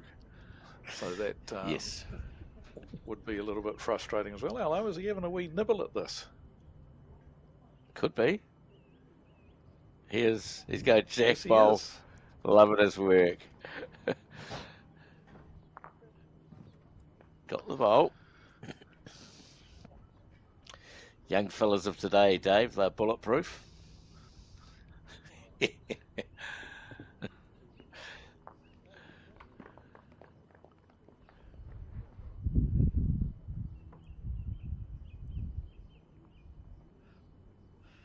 important Tom repeats the dose. There's a little bit through here. Sort of lets Aiden off the hook a little bit with this bowl.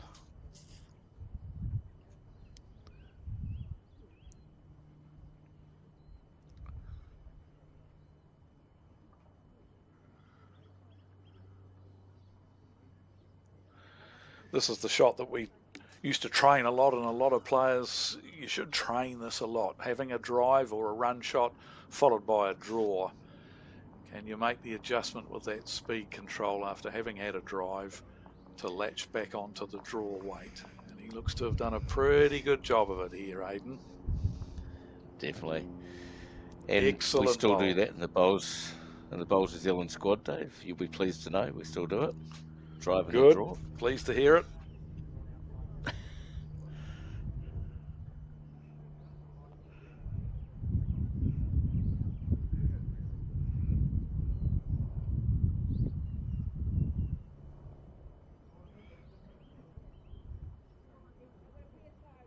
he's quick again here. And all of a sudden, this is the sort of end you don't want after you've started to catch up, Dave. And you've got to give Aiden credit. He backed himself to get rid of that first really, really good bowl of Tom's, plucked it off the head, and then he's nailed the draw shot with his second bowl. So well played to Aiden.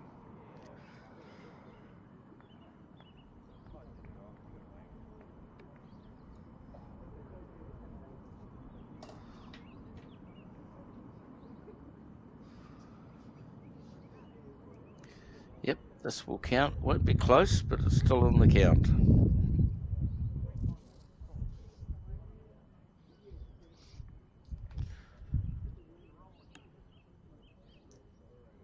Is that counting? Is that counting? Cool.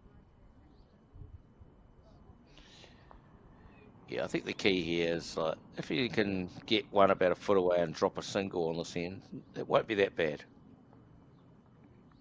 Doesn't want to drop a 3 right now.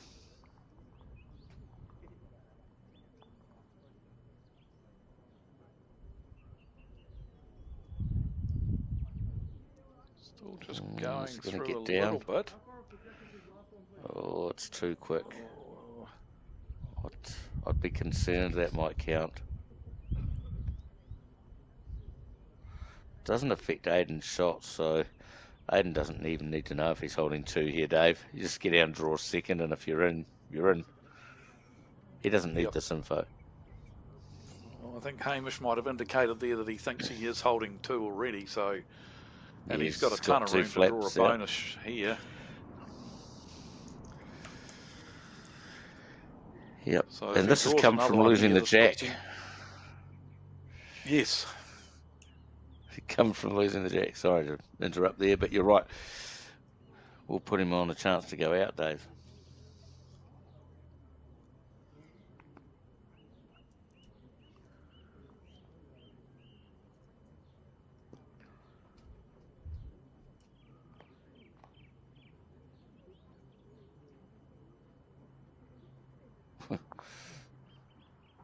Well, he hasn't played it that well, but it might not be in.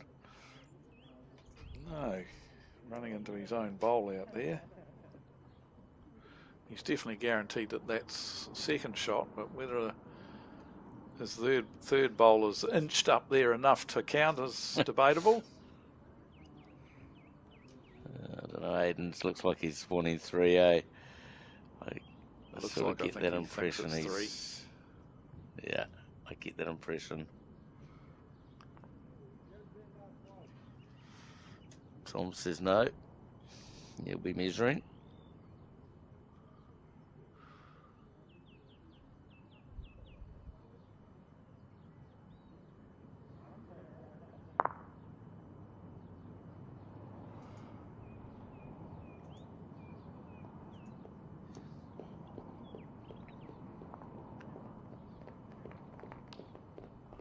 So what do we think? 2 it is. 3. 3 it is. I think it's 3. Yep.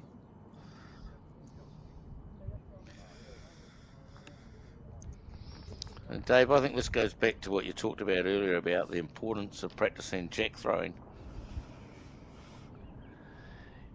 Yes, very much an under-practiced but vital skill, for leads in pairs, triples, fours, but also singles players. It's so vitally important that, there's a prime example of why it's important. Tom threw the jack out, Aiden lengthened it right out. And sure, Tom got one there with his first bowl, a very, very good opening bowl, but Aiden played the rest of the head exceptionally well and scored a 3. So, yep, the importance of being able to control the jack.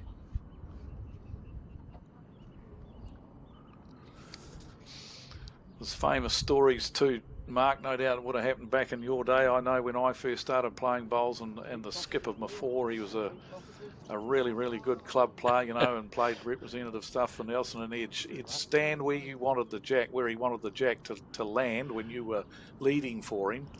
And if it went 2 feet short or long, you got a glare. You got glared at in no uncertain terms. He wanted it right at his feet, and that was, and we just used to practice it and make sure we could put it within that couple of feet of where he was standing. Yes, I actually remember that sort of thing for myself as a youngster when I was first started back in '78. Similar thing happened to me with at Petone Bowling Club with a skip called Doug Thomas, and I failed miserably with the jack. And he kept reminding me for about the next hour how much that's cost us. Yep, they were really keen on it back then, and so they should have been. And I think it's something that we've neglected a little bit as the years have gone on. You know, but it's just so vitally important, and it's funny how just 2 feet or a yard further or shorter than where you want it can actually make a difference.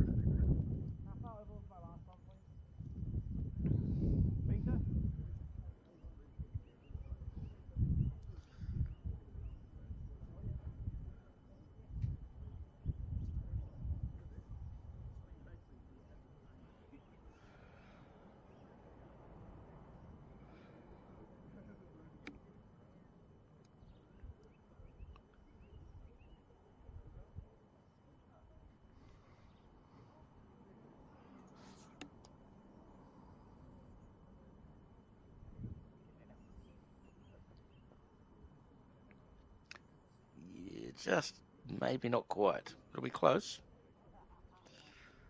I'm picking one to Tom.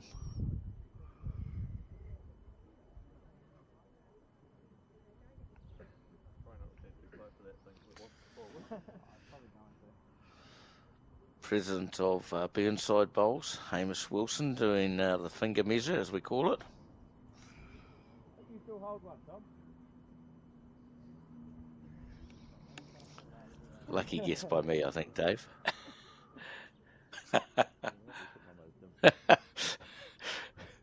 Not easy from our commentary position to work that out, is it?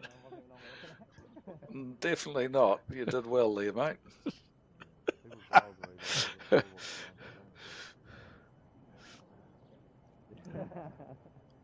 Oh, the bowl just fell over too. The bowl of It Aidens is, just so I fell think over, that but it might have fallen out though.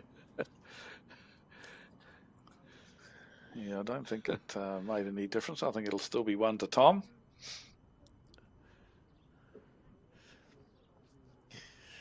Yeah, that's funny when that happens when you're playing, isn't it? You get someone to have a look and you walk down the green and all of a sudden it falls in. Then your teammate's trying to tell you you're one down and you're like going, what do you mean? It was one up when I was down there. Yep.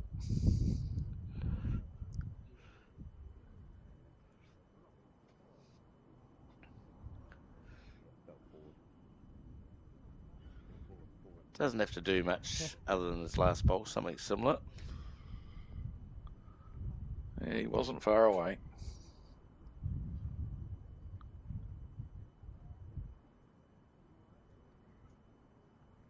Little quick. And that's one of those, yeah, one of those situations there. I think in his mind he had possibly, I might be wrong, but I think he was thinking, well, I've only got to turn my own bowl over once here and I'll get the shot. And that's when, instead of just dead drawing, if you happen to run at your own bowl, you know, but sometimes we get in our mind, oh, I just need to turn my bowl over. And that can lead to doing what he did then and charging past. Correct.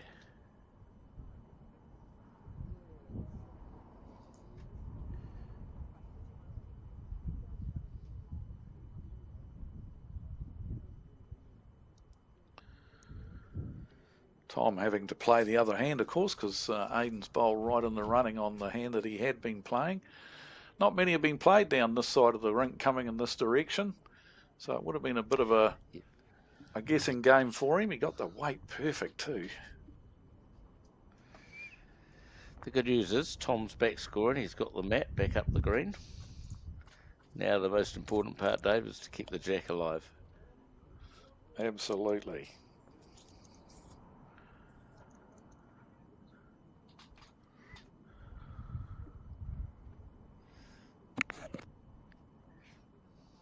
So yes, the under-26 Burnside singles, and we're getting to the nitty-gritty stages now. The semi-final game here. Aidan Takarau leading Tom Tyrell 17-9, and Seamus Curtin waiting in the clubhouse for the winner of this game. He'll be playing them in the final, and we'll have that for you a little bit later on. But this tournament's such a fantastic event, and wouldn't have happened without the support that the Burnside Club gets from their sponsors, you know, Living House, SRS and Henselite.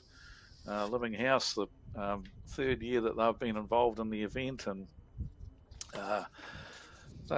Living House, because I never quite understood what they do, but they supply New Zealanders with an excellent range of earth wool, glass wool insulation, central vacuums, heat pumps and drive air ventilation systems. So if you're just looking for some of those, building a house perhaps, and looking for that sort of materials, then get on the web and give Living House, Google Living House, and I'm sure they'd love to hear from you. Yeah, it's certainly brilliant to have those support of those sponsors.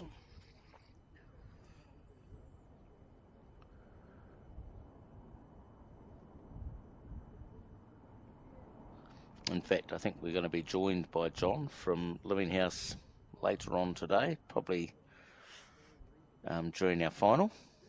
So it'll be nice to have a little chat with him.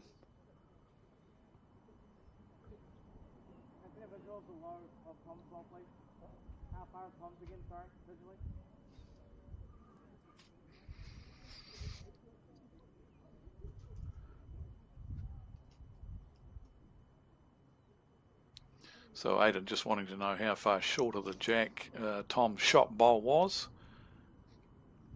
And he can tell by the signal that he got from Hamish that he's got a fair bit of room there. He's just got to beat his own last bowl by 18 inches to a couple of feet, and he'll be very, very handy. I'd say he's wanting it to turn by his hand signal. And it is. And he's pretty good. See, the Draw bowls might have ears on them, Dave.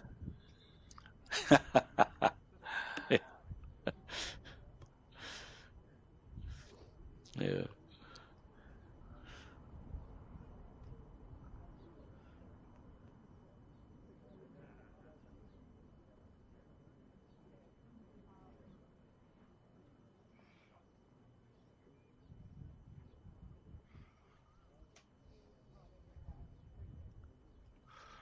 Tom's in the area here too. If he lands the shot bowl, just the wrong side. A fair effort from Tom.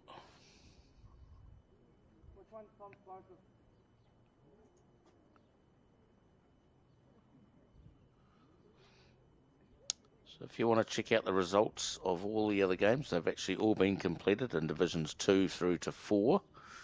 You can jump on the Burnside website, have a look at all those. We've just got this one game going here at Burnside.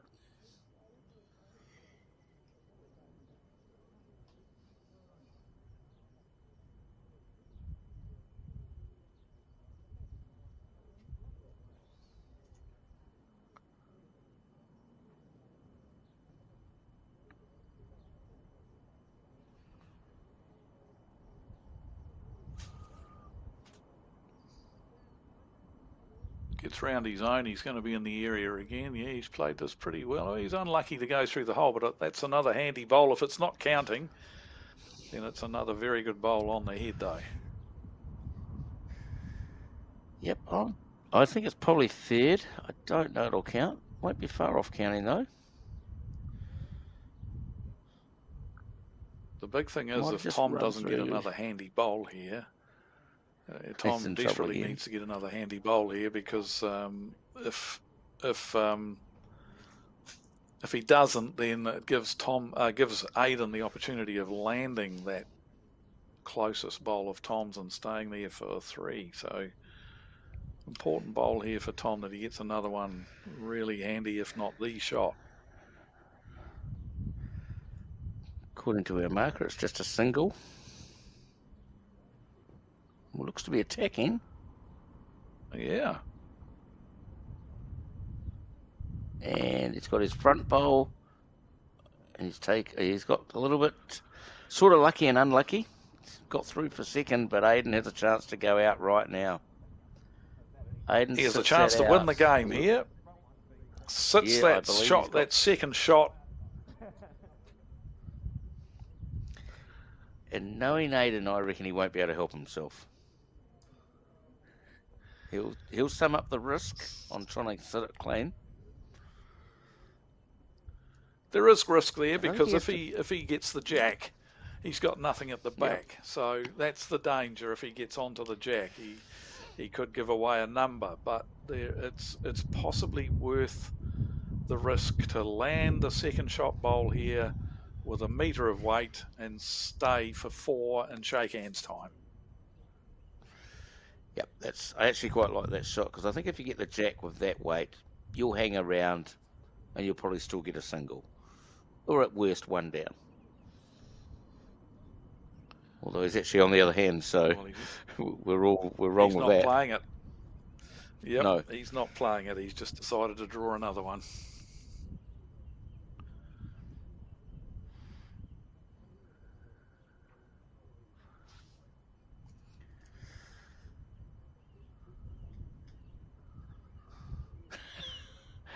Yeah, I'm sure Aiden a couple of years ago would have looked for that. I'm not sure why he chose to play that hand, but he's out there and we're not, Dave. Absolutely, and Lockie safely locks another shot into the cabinet, and now he's only 3 away from going out. But I'm a little bit surprised too. I thought he might have attempted having a crack at that.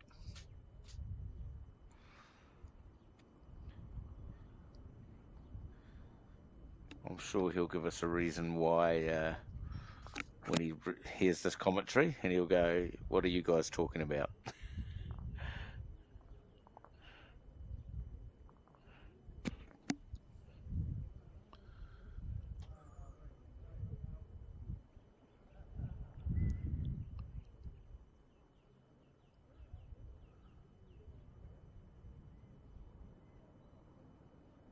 Probably the most surprising thing about it was that he ended up playing a nothing bowl. He high, wide, and handsome. He didn't even get close to drawing another shot. Yes, that's the strange part about what was played.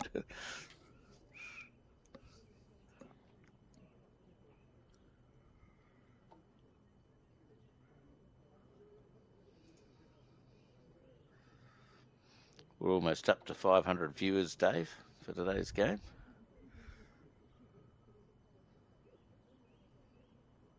That's awesome.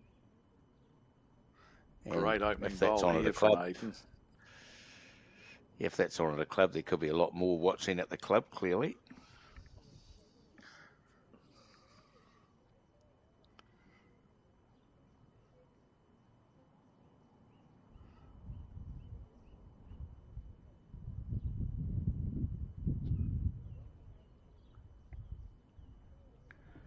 Fantastic opening bowl there from Aiden. It's really made Tom's work very difficult here, although he's made a great effort, great reply here.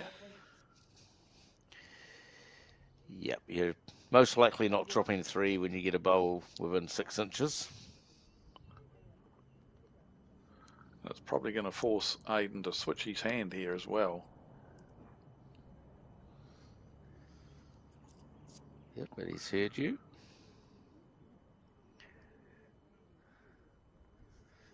From That's memory, what this happened, could almost be the first bowl that he's played down that side of the rink coming in this direction. Yeah, you could be right.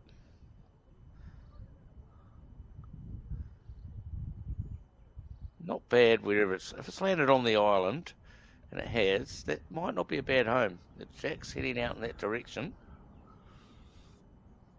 If it was to be hit on the other hand, of course, clearly. Tom swapping. Tom changing his hand here as well. Close. And he's close. How about this? What a bowl. He's still one down, I think. You hold. Chuck another one at the back, He is still- Aiden. He is still one down, but what a great bowl. Gives him some options now too, having a bowl either side of the two very, very good seconds. Oh, I think I'm just getting another one past so that if Tom messes it up, I'll get 3 and win the game. Get the bowls past and in play for me. Absolutely, that's definitely what Aiden should be doing. Can't argue with that at all, but be interesting to see what options Tom looks at. And he may very well go down and have a look at this himself, though he doesn't look like he is. But there are chances there to get the split between his, as we look at the screen at the moment, the left-hand second shot of his. If he gets the split between that and the shot bowl, he could push the shot bowl through without moving the jack at all. So there is chances for him here.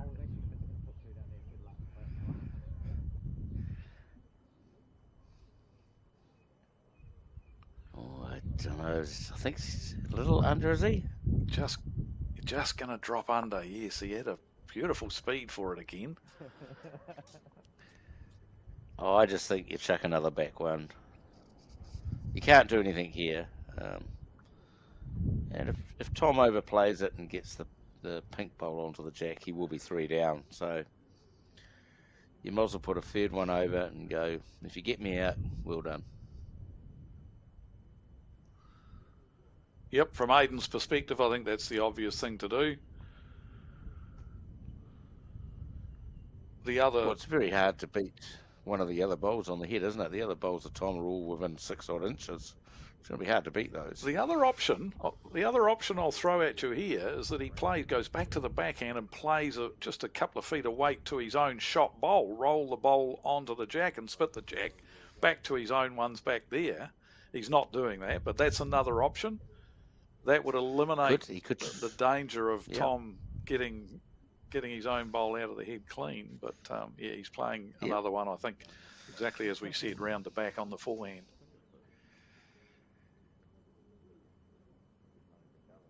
A little bit further away than he wants. I don't know if he'll get on the island either, will he? He might be out of bounds. I think he's stayed outside the rink, yeah. That's a poor bowl. He'll know that's a poor bowl.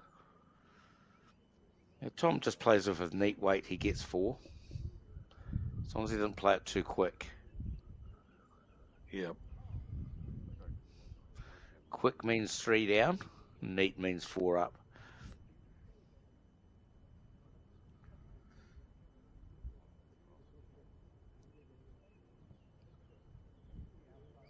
I think this is where mentally you have to be strong with what you play here. I mean, because in the back of his mind, he'll be thinking exactly what you said. If I muck this up, I could lose the game. But he's got to be committed to whatever shot he's decided to play here big time mentally and go through the process and play it. Correct.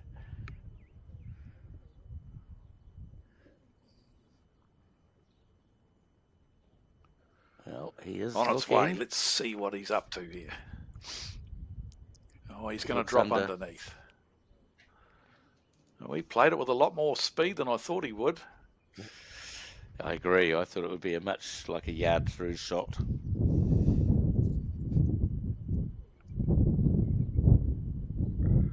So Aiden inching closer to the magical 21 and making the final for consecutive years. And we've had Seamus, who's been in the clubhouse for well over an hour now. Probably an hour and 20 he's been in the clubhouse. It's a big ask to come out after a couple of hours break to play a final.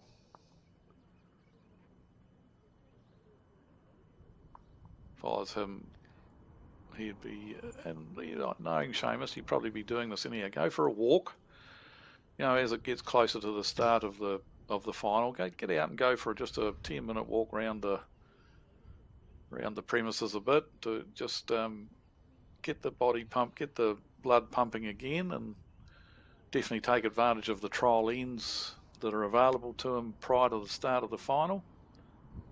But even it wouldn't hurt even to get on the other green and be delivering a few bowls. Great opening bowl there from Aidan Takarau. Yeah, he's played pretty good this game, hasn't he? It's hard to fault how he's played. He's been very He's steady. definitely been the far more consistent on the draw of the two players, and that's been the difference. Oh, attacking. First bowl.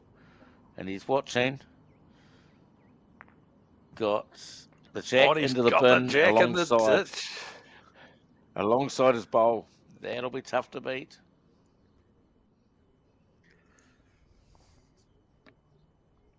This is where I tell Tom, if you do this another 12 times, you'll win the game. A good option, we saw Aidan do that to Tom earlier on. Tom stuck one close and Aidan drove it off. And once again, no hesitation from Tom to have a crack at it, and he got the ideal result with the jack sitting in the ditch pretty close to his bowl. Be hard to beat, as you say.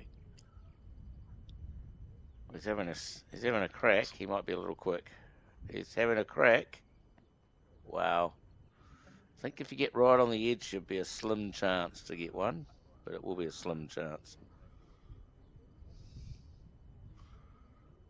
The big thing here for Tom is now not to try and draw one inches from the ditch. Try and just get another one to stay on the island, and he's not going to do that. He's gone charging. Yeah.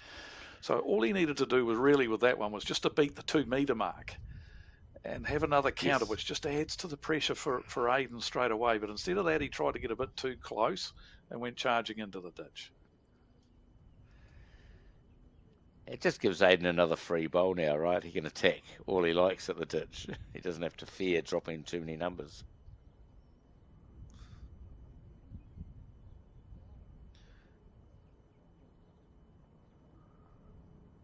And that's where Tom should be just beating those 2 bowls. Yeah. Beating those 2 bowls. Dead right, mate. Yep. Yeah. Yeah.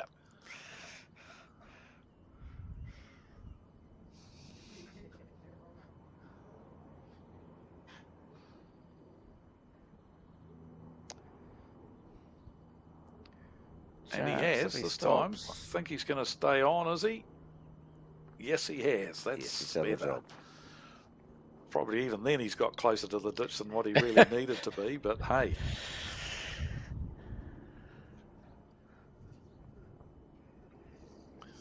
Yep, there's a chance to make a 3 here and get back to 19-12.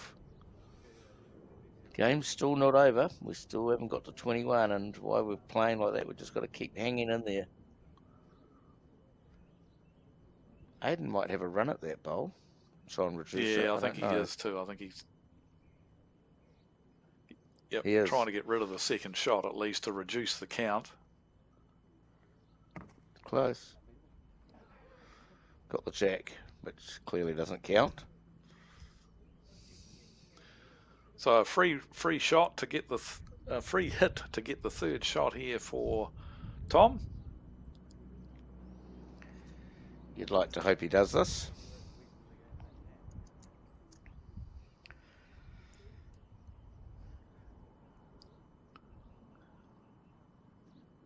It looks good, Dave. Yep, he's done it. Brilliant. Very good.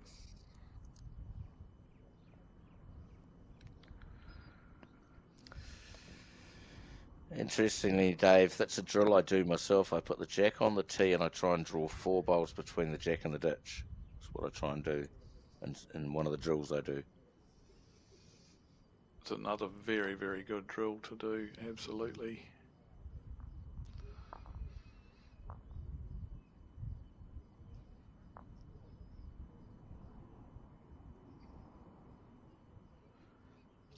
Also helps eliminate short bowls when you're playing, I think.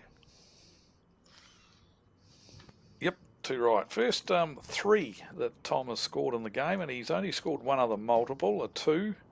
The rest of the scoring for him has been all singles versus Aidan, who scored 1, 2, 3, 4, 5 2s and 2 3s. So when Aidan's dropped numbers, that's the first time he's dropped a 3. So he's been keeping it really, really tight, only giving Tom ones most of the way through the game. When he is losing the end, he's only been dropping ones, which is another vital part of singles.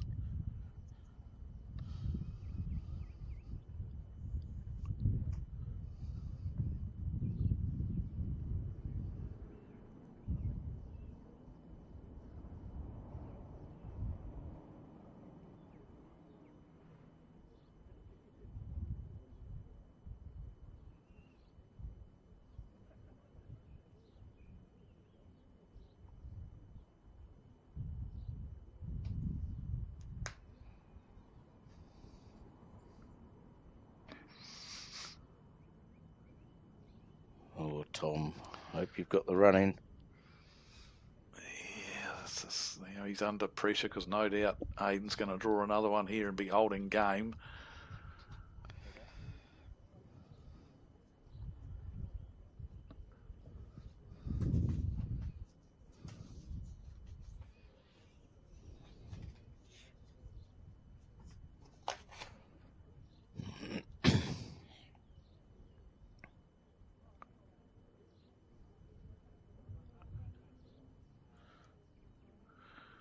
On a pretty good track again here, so this is going to be game down, Tom. He's got 2 bowls to get out of it still, but yes, those first 2 bowls have really put him under the pump a little bit, his own first 2 bowls. Oh, he's swapping hands too, and we haven't seen him play many down here either. Interesting decision, Dave. Yeah, I'm not quite sure why he's done that.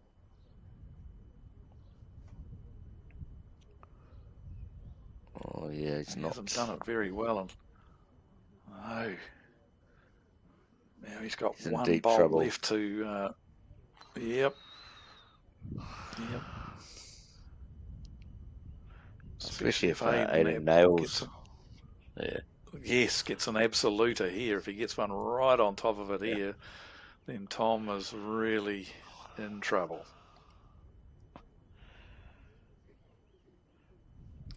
Really mystery as to why he did change his hand there.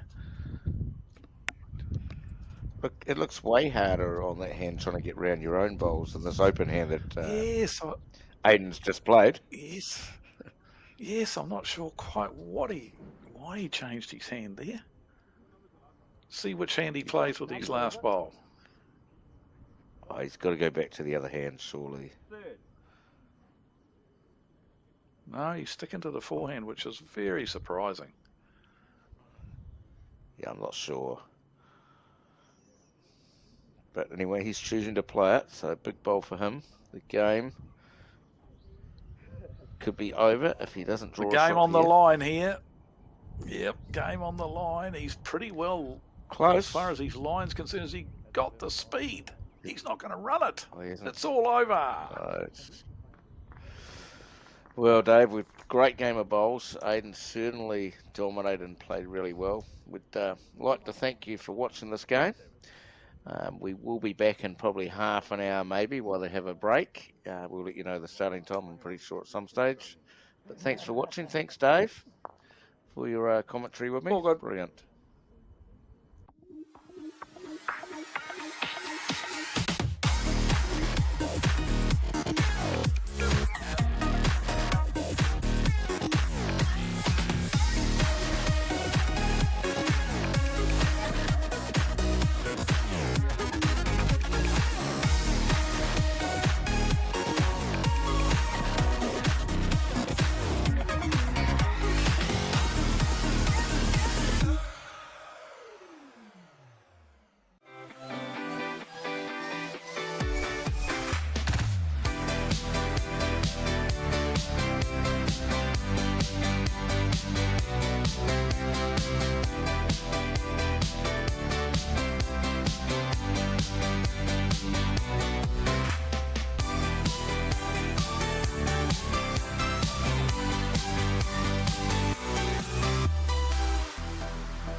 When someone you care about is going through a tough time, it can be hard to know what to do. Here's 10 ways you can help someone who is struggling. Listen. You might want to give advice, but most people just want to feel heard. Be there. You don't have to fix their problems or find the perfect thing to say. Just let them know you'll be there when they need you. Let them know you get it. Let them know you get why they're struggling, given what they're going through. Knowing their feelings are normal and okay can make the world of difference. Offer practical support. Ask them what you can do to take some of the pressure off. Maybe you could make them a meal or do something to help around the house. Give time. Sometimes simply being there is enough. Hug it out. When appropriate, a hug can bring so much comfort. Talk it out. Offer to be their sounding board and kōrero with them about what they're going through. Remind them how much they matter. Let them know how much you and others care and how important they are. Remind them of their strength. They might not feel strong right now, so remind them of the strength you know they have. Help find them support. Offer to help them find the right services and support they need. For more information and to try an online therapy course, go to justathought.co.nz.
Kia ora and welcome to the final of the Burnside Under 26 singles in association with the Living House. We're live here at the Burnside Bowling Club again. Perfect conditions, nice blue sky and virtually zero wind. My name is Mark Noble. I'll be joined very shortly in commentary by Dave Edwards. Up in the final, we have got Seamus Curtin, winner in 2018, versus our defending champion, Aidan Takaroa. Dave, two champions. What do you think is going to go here?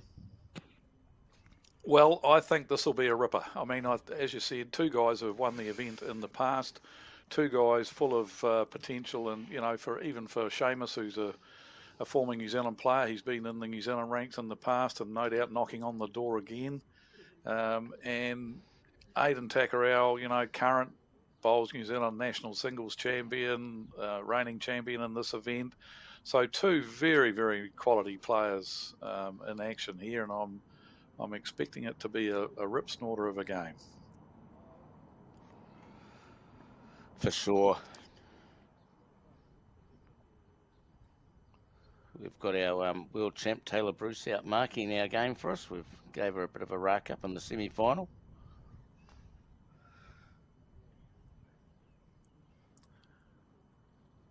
Yeah, she's on notice that she gets anything wrong, we'll be letting her know in no uncertain terms. Bit of a shaky start here from Seamus.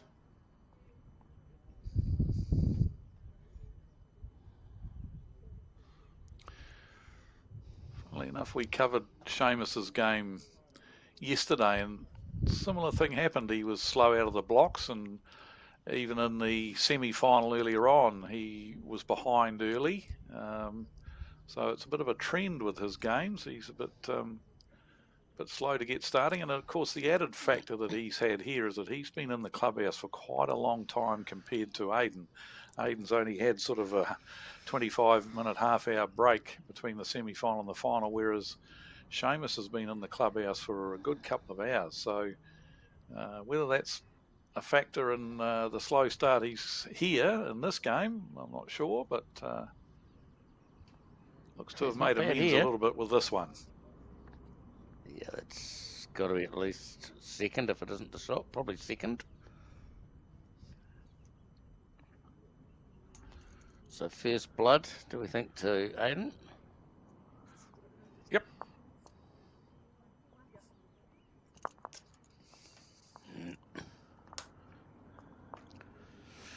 Always good to get underway, isn't it, Dave, in a final? Yes, it is. And one of the things to note here also is we've obviously shifted the cameras for this game. We've shifted in a rink to rink 10. We were on rink 9, a ditch rink, for the semi-final that we showed earlier on. But that, obviously, we had to shift off of that rink because Aidan had already played on it, and you can't have a player coming playing on the same rink that they've just played. So this will be interesting because we talked about the ditch rinks and how beautiful they were, and that in that semi-final, that's where both the players spent most of their time playing up and down the ditch rink. But we haven't got a ditch rink a ditch hand on this rink, so it'd be interesting to see where the guys settle into, which side of the rink they do decide to play. For sure. And as we saw probably on end one, they all played the ditch side, not necessarily the ditch hand, which is the hand they're both on here to start this end with too.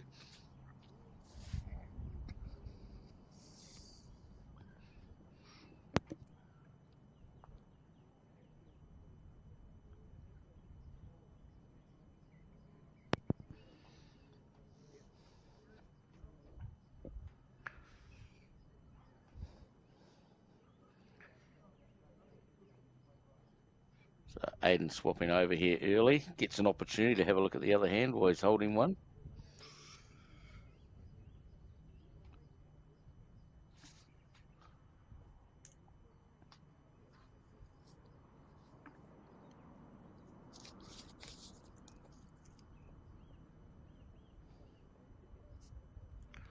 Looks good.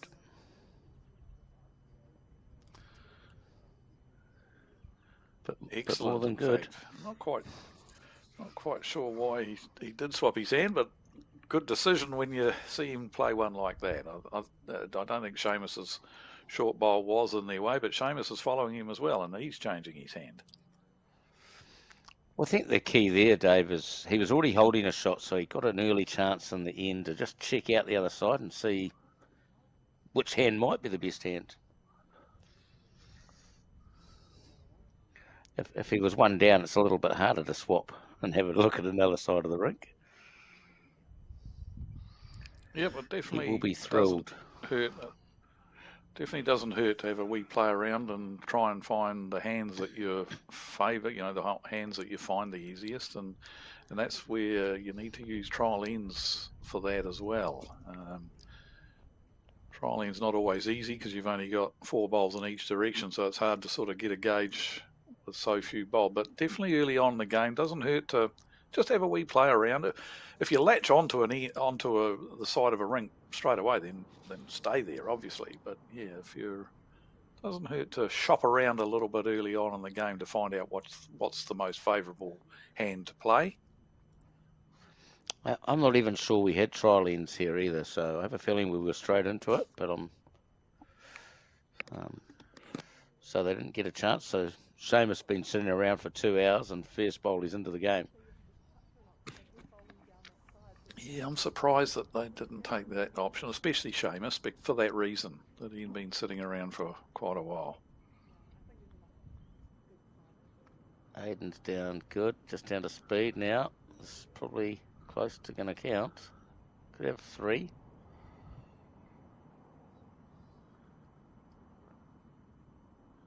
I'd expect to see a big improvement in this bowl here.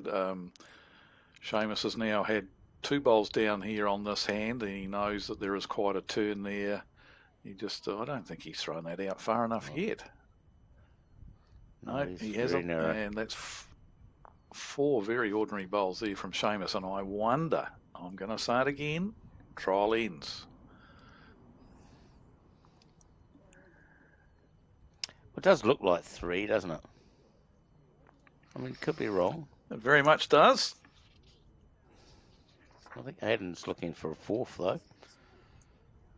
Needs the umpire because he can't. The bowl touching the jack, doesn't want to move the jack by moving out his shot bowl.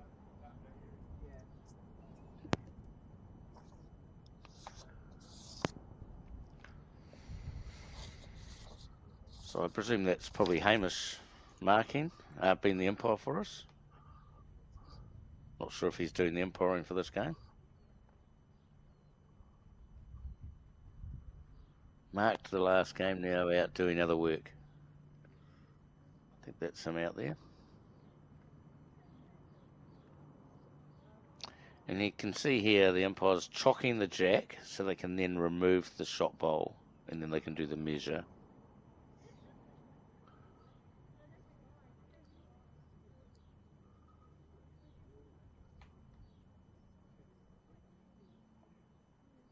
So the culmination of a fantastic weekend of bowls again here at the Burnside Club, and another awesome event run by the Burnside Club, a fabulous club that is renowned as one of the best in the country, no two ways about it, with the number of major events that they do host, apart from their own ones. Well, this one here is their own. They run this themselves, along with the Stew Butter Pears, which is another prestigious event which is held in January. But apart from that, the club also utilised a lot by Bowls Canterbury and Bowls New Zealand for their fixtures as well. It's definitely renowned as one of the elite clubs in the country, and they've done another fantastic job running this event this weekend. A quality field again from all around New Zealand, and also the Cook Islands and Australians we've got here as well. So congratulations to Burnside on another fantastic event. For sure, Dave. And just have a look how good that green looks. It looks spectacular, doesn't it? Like, you wouldn't think we're at the beginning of October with a green looking this good. Yep. They're very lucky. Jamie Ferris, an outstanding greenkeeper. They've had a string of very, very good greenkeepers at Burnside, always had high quality greens. Glenn Miller, predecessor to Jamie Ferris. So Glenn now up in the Nelson area, looking after the greens at the Stoke Bowling Club, and I can tell you that the quality of his greens hasn't changed. They're superb greens up at the Stoke Club as well. So, yeah, but Jamie has carried on the good work. Ken Preble, and the probably immediately before Glenn, he was also an outstanding greenkeeper. So Burnside have always had top quality greens.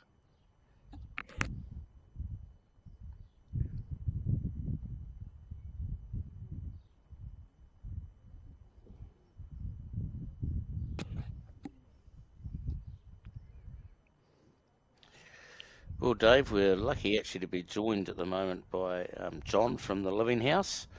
So welcome on board, John, into our commentary. Thank you, Dave. So just while we're here, John, do you want to give us some info and insight on what products and that you supply? Well, our main product is the earth wall glass wall insulation. We're the largest user of the product in the South Island. And it's sort of it's one of the main products of insulation in the New Zealand market. We do heat pumps, ventilation systems, and central vacuum systems. Hamish Wilson, we did one of his houses not that long ago. So if you need any reference, talk to Hamish. Yeah, brilliant. It's great. So what sort of areas do you sort of cover? Is it just the Canterbury region, or have you got other regions you deal with? Like we're South Island wide at the stage. We've got another warehouse in Cromwell. We're based in 11F Sheffield Crescent in Burnside, so it's nice and local to Burnside Bowls. So we're supporting Burnside Bowls because I enjoy giving a bit back to the community. Brilliant. That's outstanding.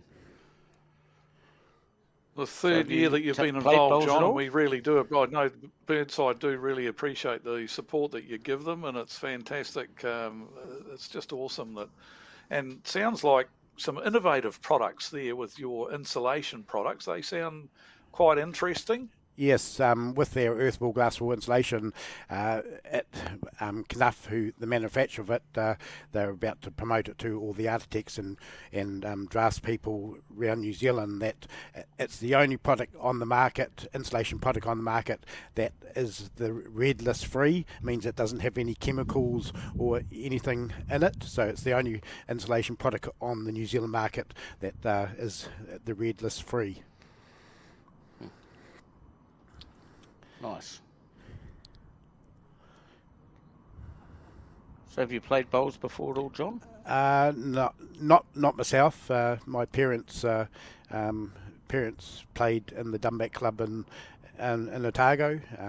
So no, I haven't played bowls myself. But it's good seeing. Sure. Yeah, it's good seeing all these young players, like Aidan winning it last year, and in the final again. So it's it's good base for New Zealand. But there's some Australians here too. But it's a good base for New Zealand selectors to see and and grow and get top quality bowlers. For sure. Yeah, I'm sure Hamish might get you down here someday for chuck a couple of bowls. I'm sure of that. Yeah, I would love that, and they might tell me don't come back and sponsor once they've seen me playing bowls. I think you'll be all good. So once again, just looking at this game here, we've got.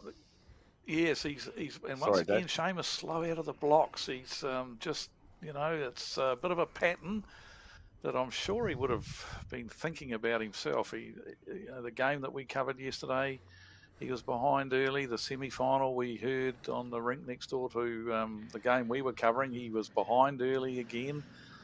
Clawed his way back and won, but it must be a concern, these slow starts. For sure.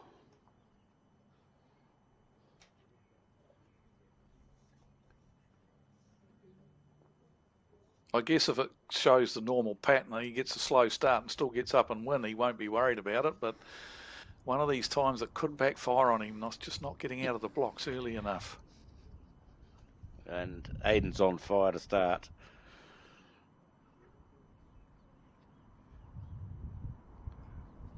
What part of the game do you like the most, John? Do you like the fact when they're all wanting to have a drive? Do you like the skill level of the drawing? Yeah, looking at some of the games yesterday, you know, it's amazing the drawing. You know how they can put 4 bowls on the kitty, just like that. Yeah, but then some of the driving was amazing too. Just to pinpoint that, there. So yeah, it's a mixture. Yeah, it's a pretty fun game we play, that's for sure.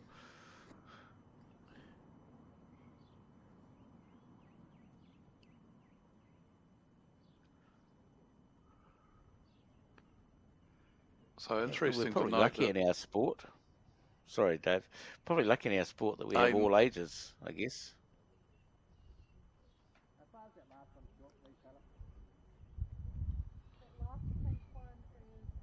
While Seamus is asking the question, we can see in the background there your sign, John, and the 0800 number and the website address for people to get a hold of you for any of those fine products that you have available.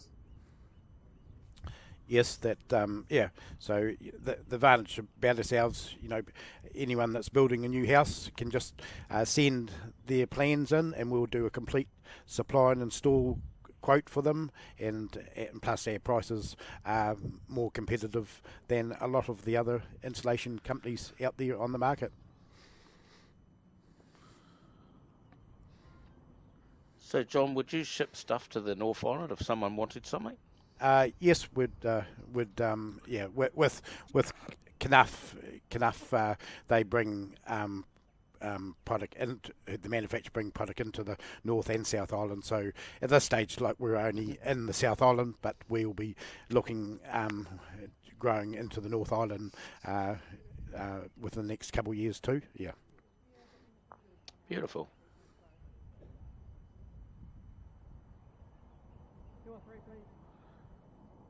Another nice bowl there from Aiden, Dave.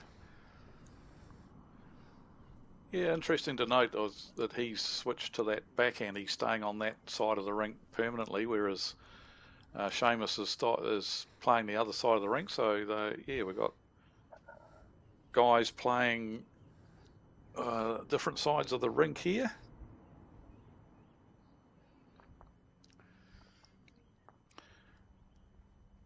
He looks a little unsure, doesn't Seamus. Yeah, he may attack this. He's down on the forehand with weight. I think he is too. He's to the way he's just lining up on the mat. I think he's going to play with aggression here. He's offline. Well, he played the backhand. Well, this is a bit like yesterday's game. He could have been 10-0 down in the blink of an eyelid. And he got the jack in the ditch, if you remember. This could be a similar game. Surprised he chose the backhand to play that shot. I would have thought he might have played the forehand. The forehand gave him the option of getting the jack clean. Backhand, guess it's whichever feels more comfortable for yourself and what looks best for you to your eye. But it looked to me like maybe forehand might have been a better option. But yeah, we do have some players around that prefer to play backhand or forehand when they drive, so that could come into the equation. I'm not sure if Seamus does have a preference. And running for cover. Yep, wise decision. Good Back bowl in. Yep. Oh, I think we're all in and we're going again, aren't we? Or maybe not. It looks like he's switching back to the draw.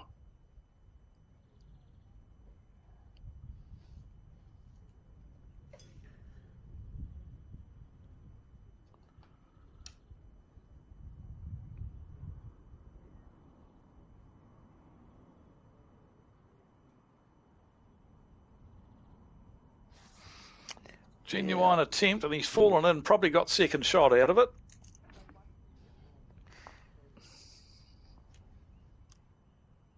Our marker will let us know it's a single.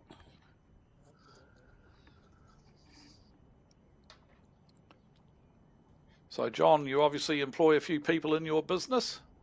Yes, we've got around about 15, 16 staff. So majority are installing air insulation out there each day. Like even I see one of my guys even working in Queenstown today installing.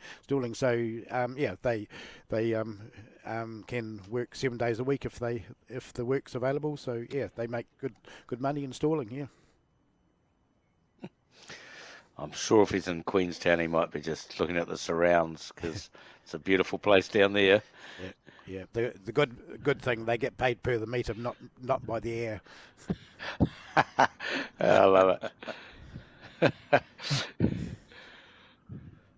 Oh, another great start. Aiden's on fire.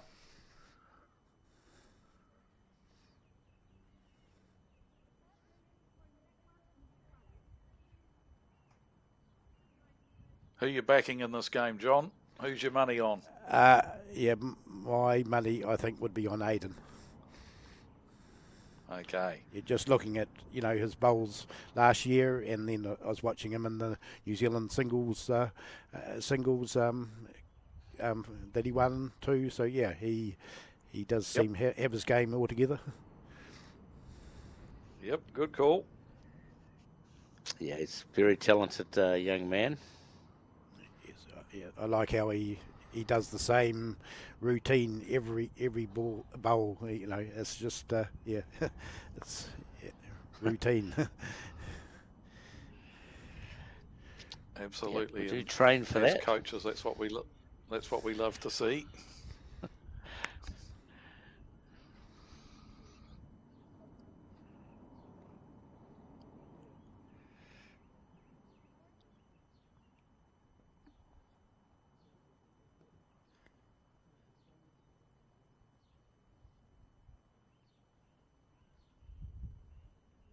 So you've, with Living House, you've definitely associated yourself with a very, very good club at Burnside, John. They do a fantastic job for our sport, and a great community hub that they've got there as well.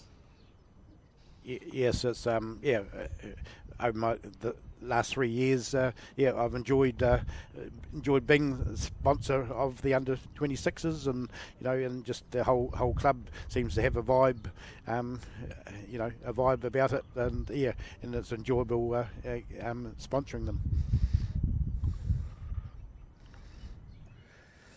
Beautiful.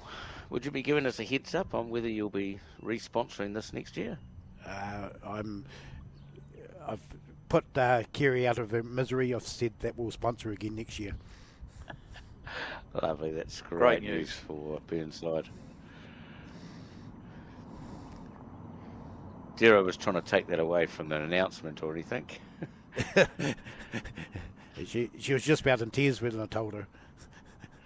Lovely.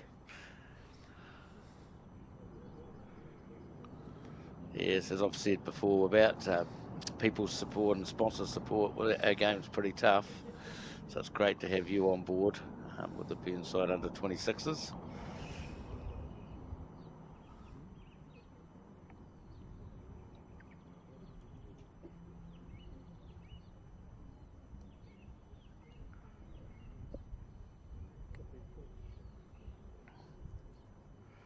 So how's Seamus going to change this game, Dave? He's got to do something, otherwise it gets away from him. Yeah, look, he has got a little chance here if he can trail the jack here. Like, there's a good opportunity to play with weight to his back bowl. He can land the shot bowl and stay there, trail the jack for a possible 3. So there is a chance here for him to get some momentum if he can play this shot.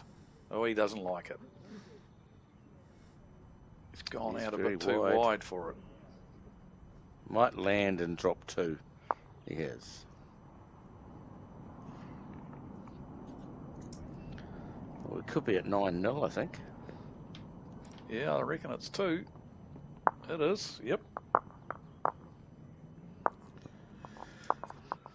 Well, John, we don't want to hold you up too long, so if you want to carry on with us in the commentary, we're more than welcome, or if you want to go on down and have a look at the game a bit closer, you're welcome to. But thanks for an insight with the Living House and all your support and the sponsor of next year. That's just brilliant to hear, mate. Yep. No, thank you.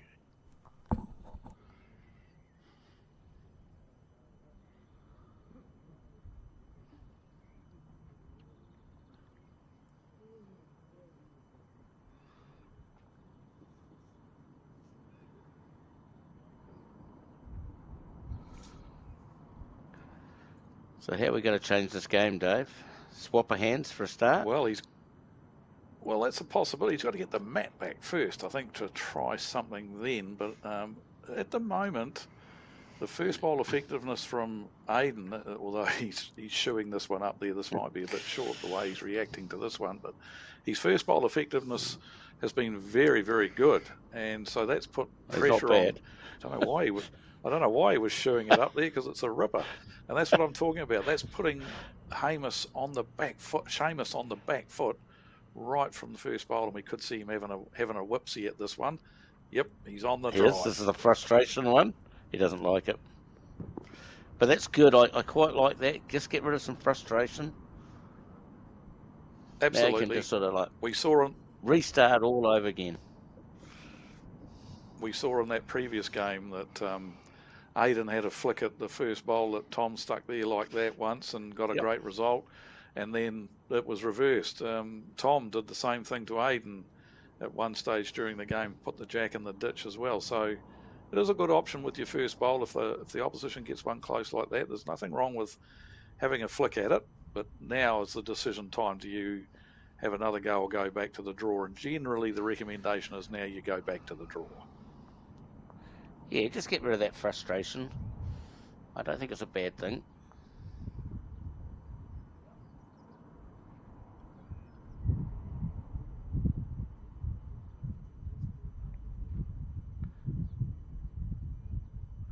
Yeah, I think I'm putting the slow start down to the fact he's had that long break. It's the only thing I can think of, Dave. He's certainly a better player than, unfortunately, what he's chucking up at the moment. Absolutely. And I think you're right, and that's why I think I'd be surprised if he wasn't able to go and actually have a few ends on the other green just to loosen up. Or the one thing that he definitely should have insisted on was having the trial ends to get the rust out of the system. I see he was wearing a jacket and a sweatshirt there when he took off all his gear. I was going to say he might have been in Australia too long to come back to New Zealand to think it's cold here. Yeah, based in Adelaide now, and making an impression on the locals over there. Seamus, such a lovely guy, great personality.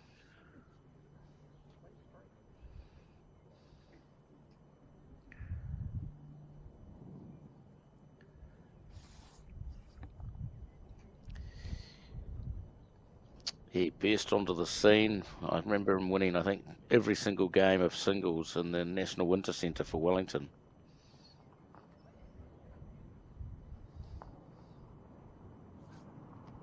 Yes, he did. He sort of hit his straps really young as a youngster, and was the name on everyone's lips. He was for a while, and then I think he got just a little bit. It's one of those scenarios he just overdid things a little bit. You know, I think I had a good chat to him there at one stage, and he felt that he was just a bit burnt out, and and that can happen. You just get to play that much bowls that he just overcooked things a little bit, and his form fell away accordingly. But then he took a break and went away, and then, as I say, moved to Australia, and bowls wasn't the priority there for a while, and I think that was a good move on his behalf. He sort of got involved, got himself a good job, that sort of thing, got the other parts of his life in order, and now he's come back to bowls.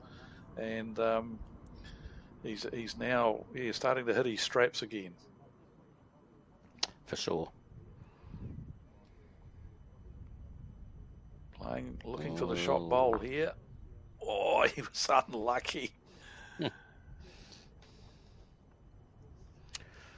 So double figures for Aiden.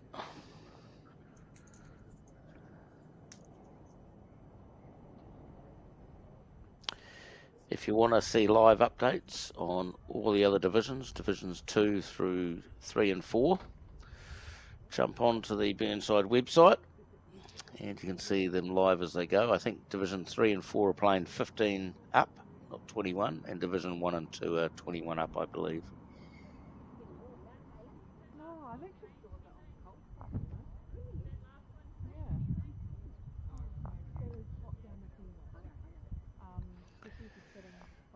Yep, so Seamus just wandering off for a second, regroup, and then he'll be back out. Maybe a toilet break, which is not necessarily a bad thing. Even if you don't really need a toilet break, it's yes, it's a good idea just to take a wee break, have a little chat to yourself, and come out and refocus and get stuck into things again.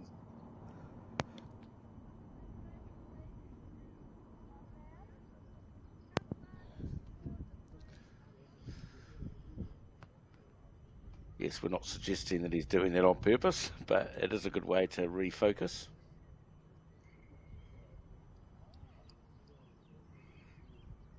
Sometimes when that's happening, Dave, when I'm sort of struggling a little bit, I go and refill my water bottle, even though it might already be full.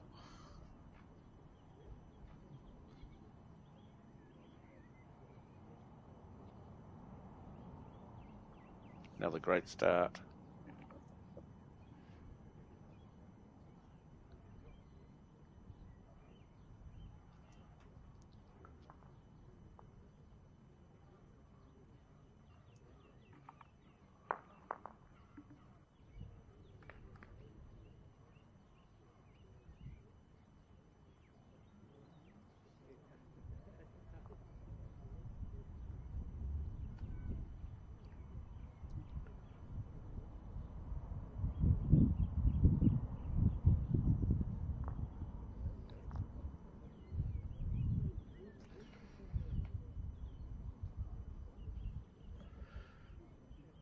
So, Dave, do you think Aiden will be far away from that New Zealand team? Do you think they'll be seriously looking at him? Oh, no doubt about it. They'll definitely be looking at him.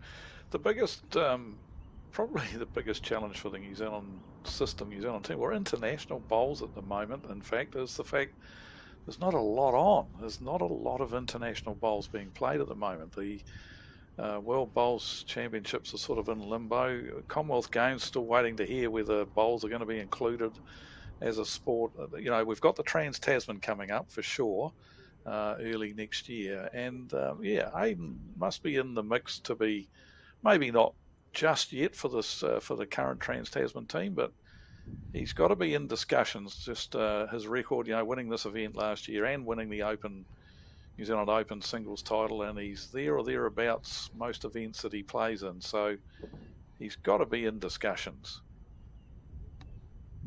For sure.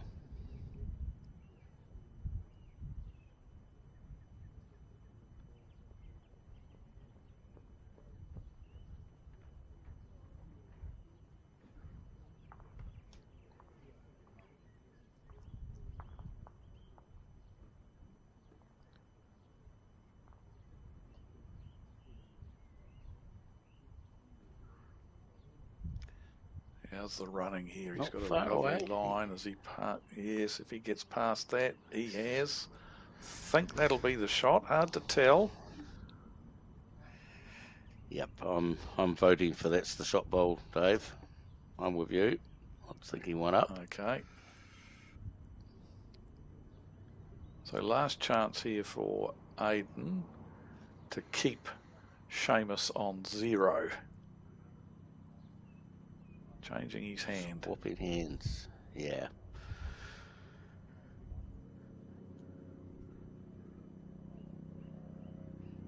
Just try and beat the back bowl, and he probably gets shot if he beats that.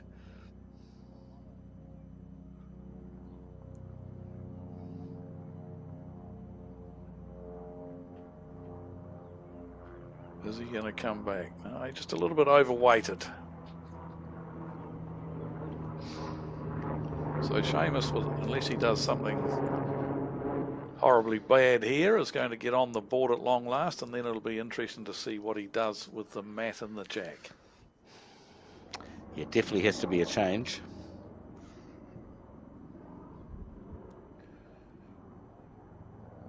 Probably at least the mat back on the tee and then pick a length, whether it's short or long.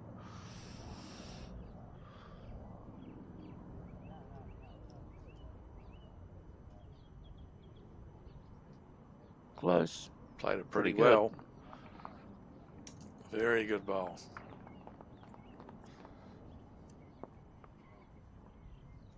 Nice shot. Oh, mat up it is. And if he watched Tom's game, Tom came back in the game when he had the mat up like this against Aiden. So if he'd been watching, he would have noticed that. Uh-oh. Oh, he's Uh-oh. lost the jack. Lost the jack into the ditch, and we talked extensively about that in the semi-final, just how crucial this is. Now gives the ascendancy back to Aiden to go back to the length that he's been comfortable on in the early stages of this game. And Seamus has missed the opportunity to change something here. So the importance of jack throwing. Sure.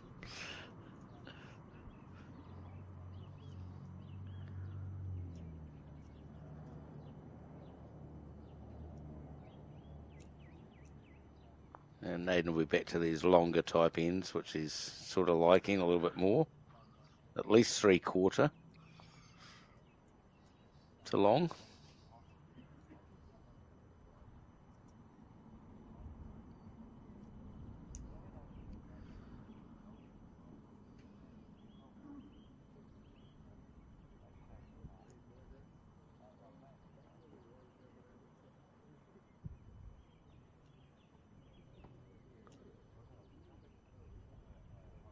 Good start though.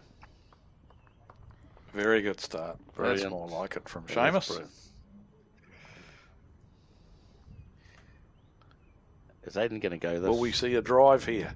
Will we see a drive? Well, he did against Tom when that happened. No. No.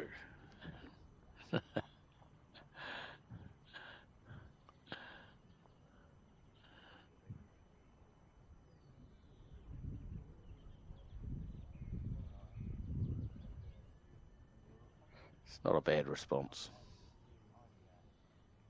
And that should be Seamus's jack.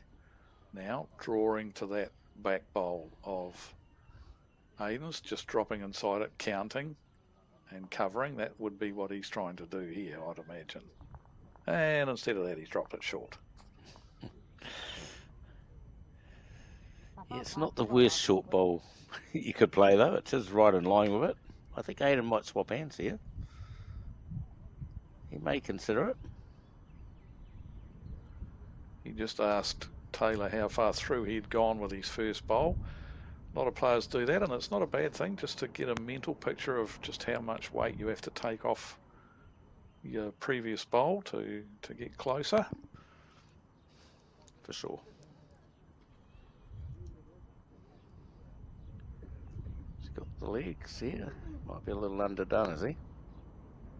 Yep. He's sort of blocking up that He other might hand a now. little too. Yes. Yes, he will now force Seamus onto the backhand as well.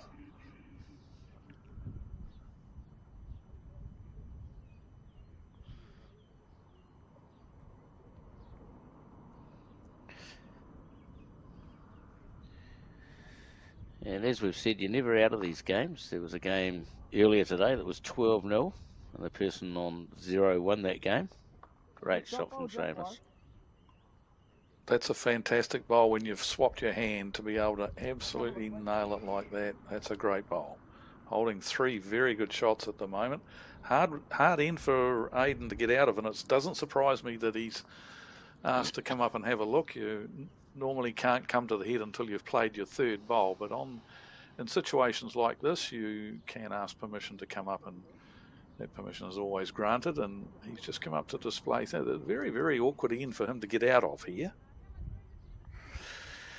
Yeah, I think I like to play the forehand, which he's heading towards, and reach like between the pink and the shot bowl and try and land one of them or open it up. That's what I quite like, and that's looks like what he's doing, Dave. Looks to be the very good option, absolutely. Yeah, just playing with a little bit of niggly weight here to try and disrupt things up here, and he's close. Oh, he's very unlucky, isn't he? He's opened it up. He is, but he's very unlucky. Yeah, he has. He's definitely changed things and made it a little bit easier for the next shot, that's for sure. He's given himself a wider target. But he was unlucky that he didn't eliminate that bowl from the count completely.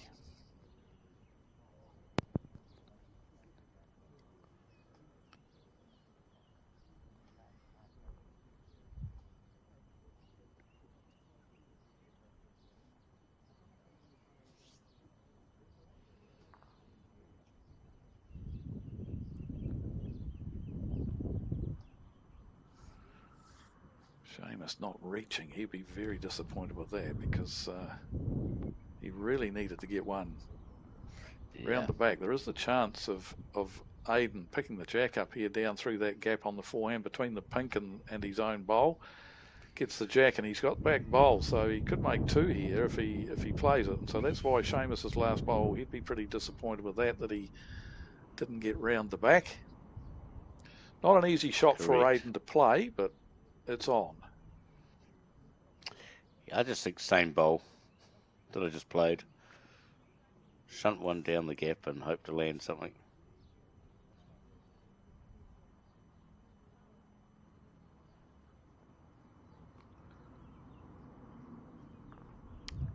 Close. Looks to be what he's trying. He he's is close. He's close.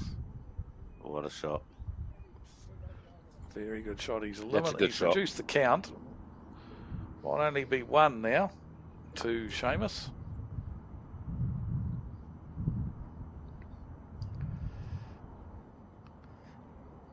Yeah, Dave, even if it's a couple, he's played a good shot, and that's the key point. Does look like it might only be one. Yep, one it is. Yep.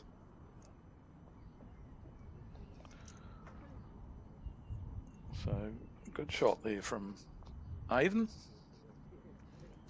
Right, jack control. Can he control the jack this time? Because he's got that mat up a few metres, as we can see. It looks like he has controlled the jack this time.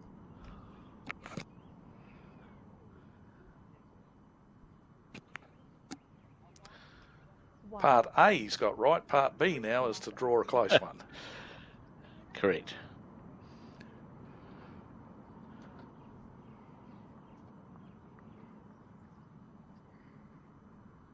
Thank you.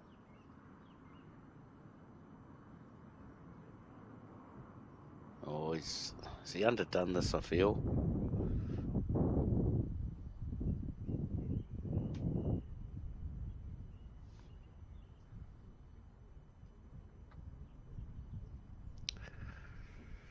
See, just the breeze has just got up a little bit here at Burnside as well, Dave. The flags are just fluttering around a little bit more than what they were.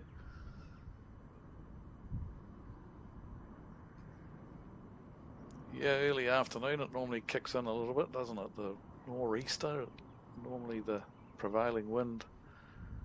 You can see a leaf fluttering across the green there, so it has picked up a little bit. Still shouldn't be having a major effect on the bowls.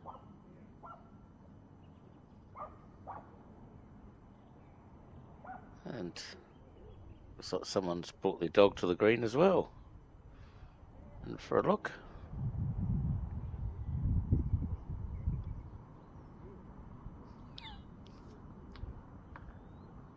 Very, very good bowl here from Seamus.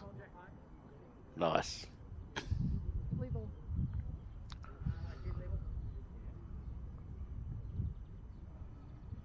Yeah, like pretty much centre of the bowl is centre of the jack, but slightly more high than low, if you're going to be exact. It's a bit funny seeing up next to Seamus's name, Escott Park, Australia, isn't it? But clearly that's the club he's playing for. Yep, based in Adelaide now, and yeah, it is still a true blue Kiwi, but yes, it is. Number of New Zealanders, as we know, venture across the ditch to take the game a bit more seriously, and as I mentioned earlier on, it's not really the 100% focus for Seamus. He's got a good job over there now, and he's got a good life and life-work balance, which means his bowls sort of flow along nicely as well now, and he is back playing quite extensively in Adelaide, and beautiful. A lot of Kiwis have ventured across the ditch, and of course Caitlin Inch, she's based in the Sunshine Coast and has been in Australia for a number of years at New Zealand International. We've got Ali Forsyth, of course, based in Melbourne. He's been in Australia for, it'll be 20 or 30 years now, probably, that Ali's been based over there. Yes. Even go back to the days of Peter Ballas. He was over there for a while, wasn't he? Yep. Brian Baldwin's another one I can think of. Yep, Brian was at the Musgrave Hill Club on the Gold Coast, and he's recently retired from his position there. But yep, there were, and there's the annual pilgrimage that you get where Kiwis who live in New Zealand go across to either the Gold Coast or the Sunshine Coast for our winter months, because the bowls carry on over there on the Gold Coast, and so lots of carnivals and lots of events to play in, and there's a massive number of Kiwis who venture over there at that time of the year. Hey, that's for sure. I'm certainly one of those too, Dave, to get out of our rain and wind. I'm over in Australia where it's nice and warm.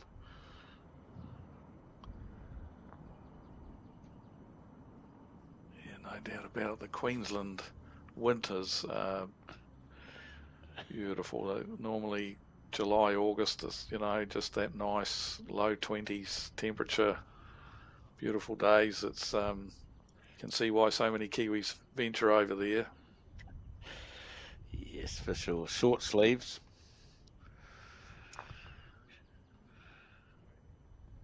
And all the Aussies are over there wearing sweatshirts and jackets, which is quite funny for us. Moaning about the cold, and and it's 22 degrees.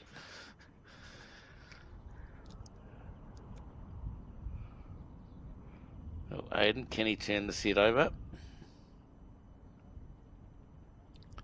He's pretty close with his last attempt. He's having a good...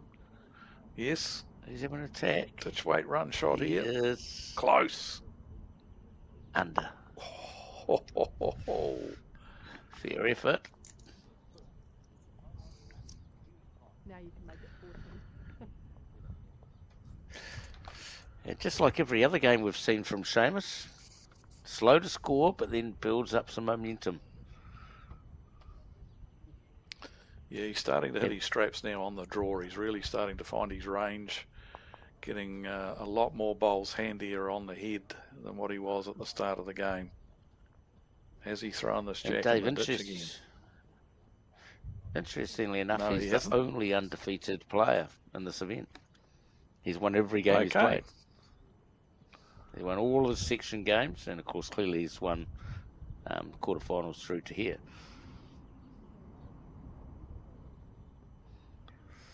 So it's a pretty good record to have in the quality of field that they've got here. Yeah, current score is 10-4, so scoreboard's a little bit wrong on our screens, but I'm sure they'll get that updated at some stage.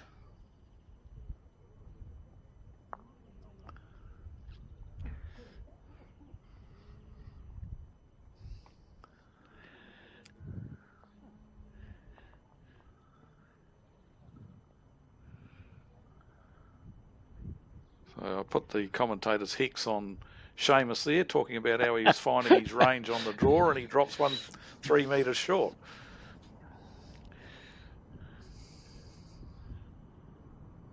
And then Aidan's put one sort of in the draw for the hand he was playing. So he's forcing him to swap over.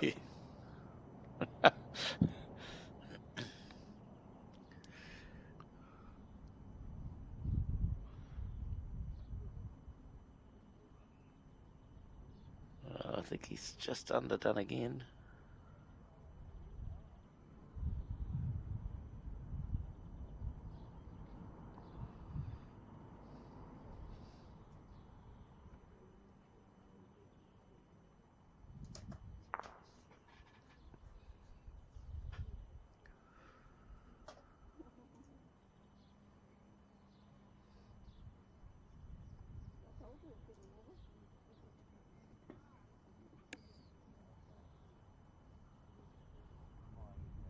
Pretty good. Yeah, two Very very good nice opening work. bowls there from Aiden.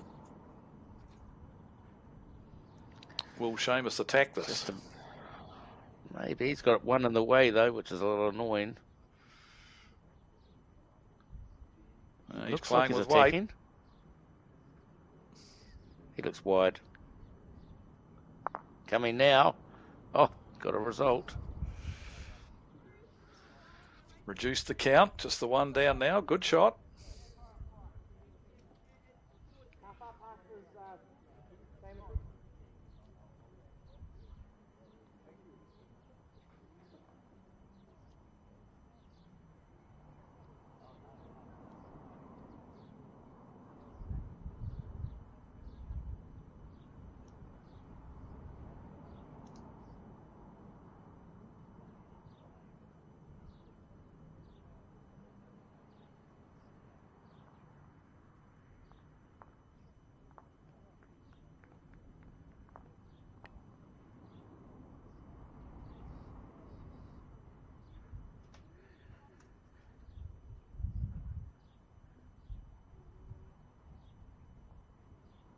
Looks to be on a good track again here.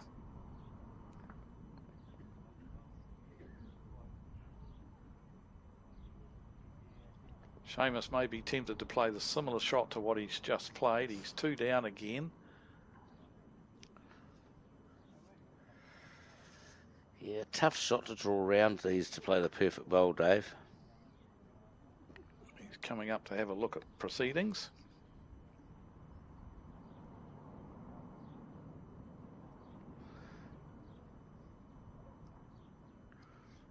He might be looking at the forehand through that gap.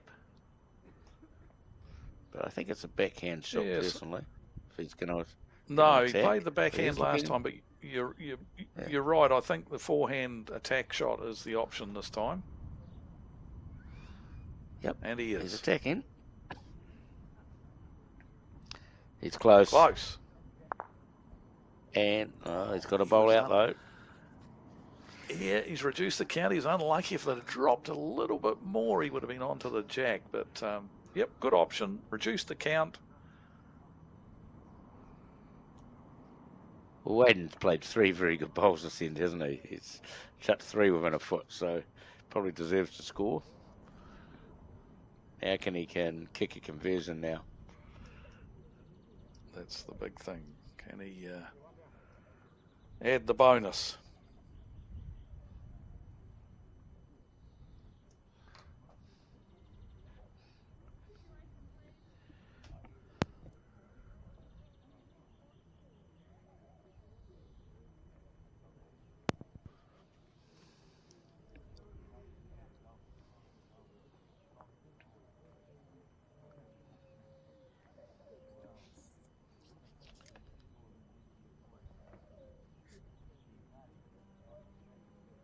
Very good. That should count. I think it'll be 2. Yeah, for sure. Yep. So our marker, our very own world champion, Taylor Bruce, wandering down towards us, now running back. Trying to avoid our camera, I think.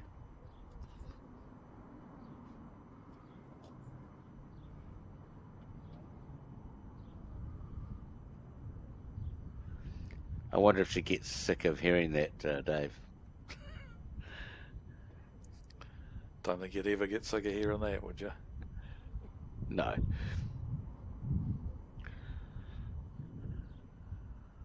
And great that Taylor's involved in the Bowls 5 that Bowls New Zealand running currently on Sky TV too on a Tuesday and Wednesday night. That's been some awesome viewing as well. Six of fantastic players on display up there. Ryan Bester, the current men's world singles champion, and Taylor, of course, the current women's world singles champion. And then the likes of Shannon McElroy and Sheldon Bagry-Howley and Selena Goddard, Caitlin Inch. It's been fantastic viewing, Mark. Yeah, I'll tell you what I loved the best was watching Taylor drive the jack in the ditch to beat Ryan Bester the other night. That was just brilliant. I just love that. Yeah, he got a dose of his own medicine, didn't he? Oh, yeah, that's just brilliant.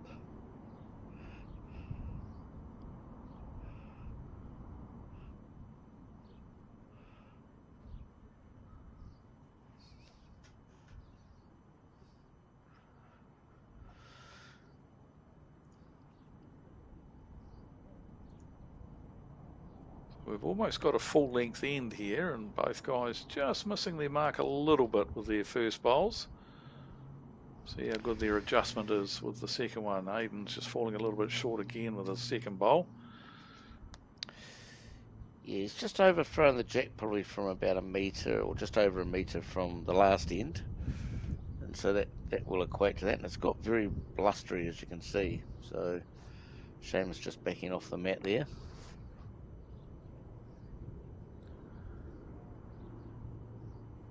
Being a Wellingtonian originally, this won't be a wind to Seamus. No, this is not wind when you're a Wellingtonian. I can vouch for that, being a Wellingtonian. Nice bowl here. He's got the jack. Very good bowl.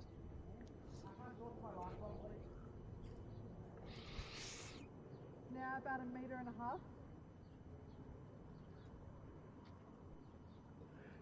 Must look tempting to go, but I think he should get one close.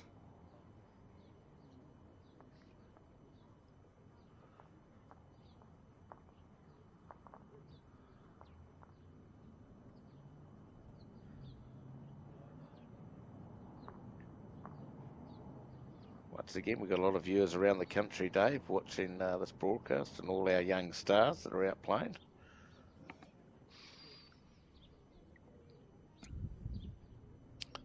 Very, very good attempt here from Aiden. He's very close here. We're just going to fall back. I favour the grey bowl. Yeah, I'm with you on this at the moment. To tell Taylor Bruce if she got one of these wrong, we would be giving her a hard time. She's backed up our theory. She's told Seamus that he's got one shot.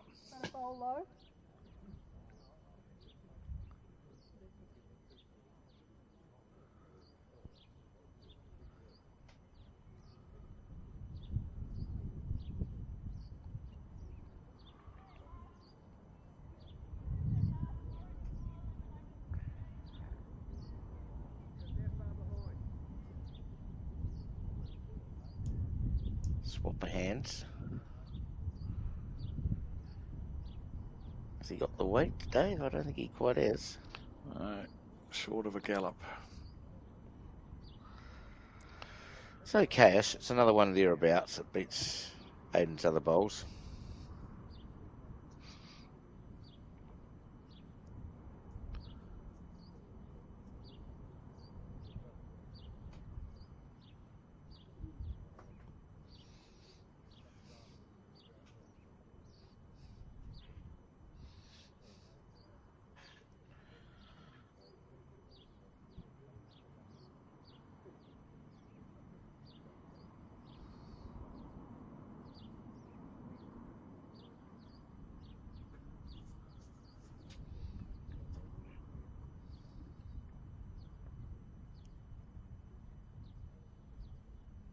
He's in the area again. Yeah. He's got this, hasn't he? Oh, how unlucky he's a bit unlucky. Fell backwards. He was unlucky. I think Seamus having a good look at things here, but I'd favour Seamus to still have one shot here.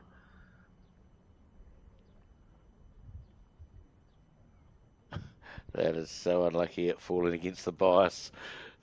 Against the bias, yeah. He was, he had got everything right except for that last little bit. That's sometimes when we play a cruel game.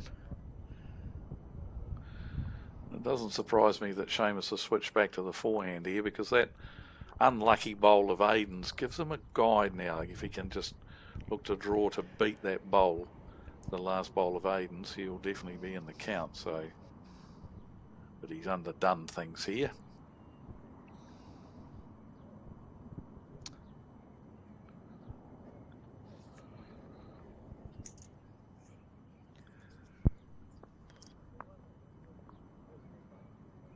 Another single. So Seamus once again showing his scrapping ability. He's just clawing and scrapping and fighting for every shot. But that's a trait of his, you know. Never give up. Find a way to score. For sure. And he has won 4 of the last 5 ends.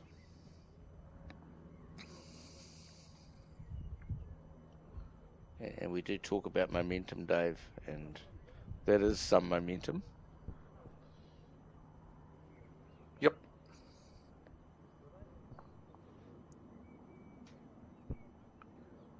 Nice start if he's got the weight. Not too bad.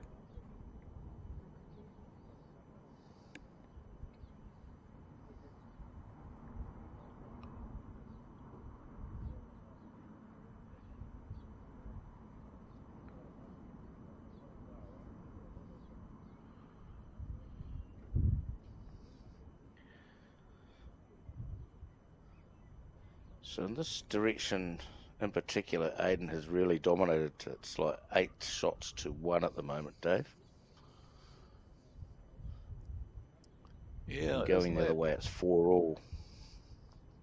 It's quite amazing, actually, that that sort of trait can occur in games quite regularly. You know, sometimes even in team games, you see teams sort of handle things in one direction very, very well, and they dominate going in that direction, and then struggle a little bit heading back. And we actually saw that yesterday in Seamus's game that we televised, where he was having major problems with the forehand on that ditch rink, and he was getting dominated going in that direction, and scoring pretty well going back the other way. So it can happen where you fall in love with one particular hand going in one direction, and you keep nailing it. And yeah, it's quite a common thing.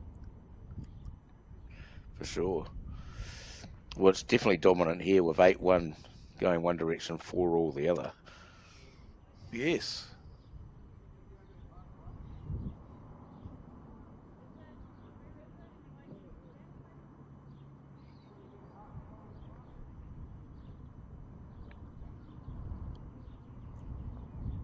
Although Seamus played reasonable good end so far. Probably a couple of shots.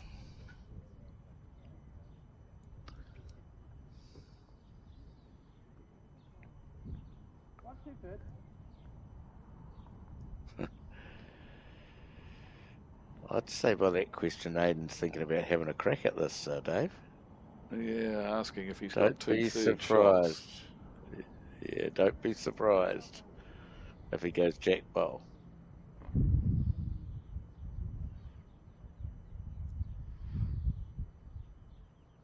Taylor's obviously spending a bit of time.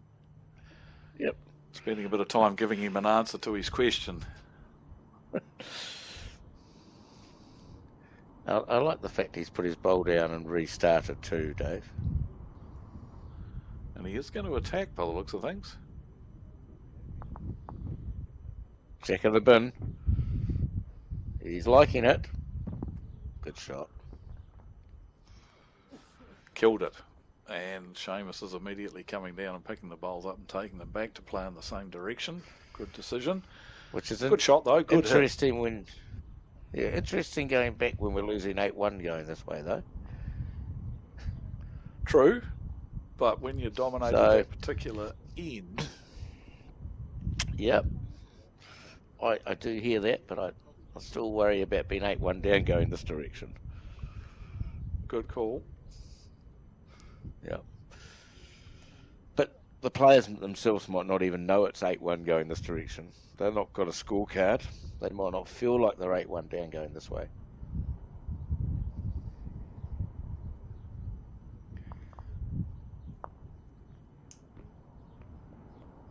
So probably unless you had a ringside coach, you wouldn't be aware of that, Dave. No, that's true. Quite often, I mean, might not know. You might have a feeling that you're actually been losing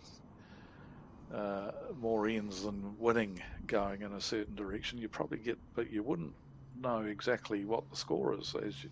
You wouldn't know exactly 8-1 going this way, but no, he's played another very good opening bowl here. Yep, can't complain. Can't complain with that. Aiden might go first bowl. He has done in the past. He's contemplating it, I think, the way he's standing there looking at things. Yeah, he's thinking. I won't be surprised, Dave. Yeah, I think he is. He's having a whack at this.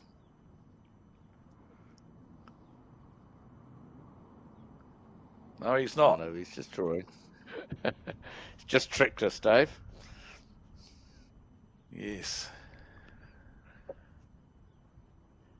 Can't fault his decision when you see this bowl. No, that's pretty good. Once again, he won't be disappointed. A little bit unlucky.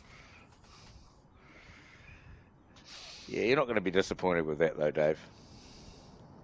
No way. You don't get in big trouble like this.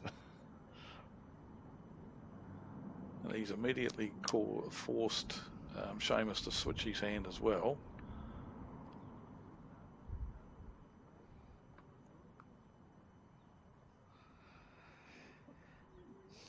Yeah, I quite like this head for Aiden to play to, because this bowl here, he'll just reach with a couple of feet to a mat, sit, trail, land his own. It's got a lot going for him here.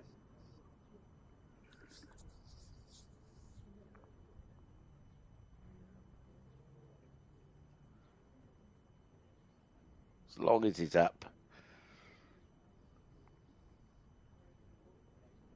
He's not going to be. And to be fair, Seamus should be playing the same shot, right? I agree. Yes, change the head, tuck the jack round the corner a bit. If he gets a little touch on Aiden's bowl before he gets to his own, it'll be good. And he's not far away. Just going to duck underneath. The weight Genuine was good, attempt though, there. And that's a great home. You know, now if Seamus plays a good last one, he could turn it into 3 up. Yep.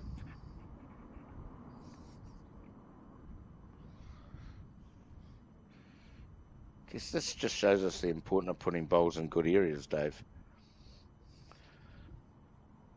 Building the head, absolutely.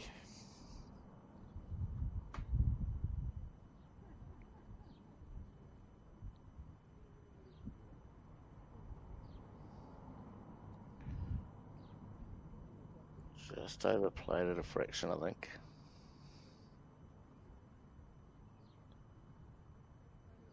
Once again, he hasn't No finished in a reason. bad home either. No, but there's no reason for Seamus not to be up here.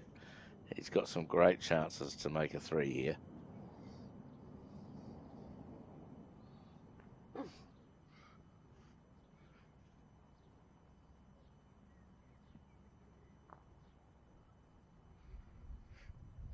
I see we've got a good number of viewers tuned in, including people in Australia. A very good afternoon to Brett Baldy. It might be morning over there in Adelaide. He's one of the people that's involved with Seamus over there in Adelaide, as we see a genuine attempt to get a little tickle around the corner there from Seamus. So Brett is tuned in and watching his good mate Seamus playing here.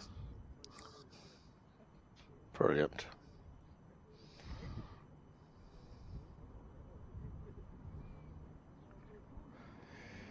Yeah, how close was Seamus there? He just about got the jack for a perfect 3.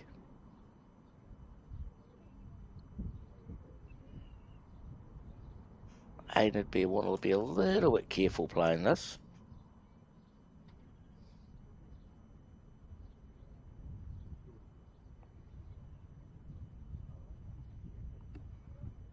Doesn't want to get the jack.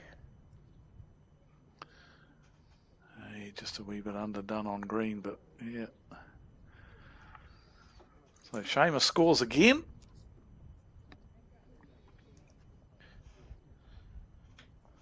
Yep, 5 of the last 6 ends to Seamus. Inching his way back into things.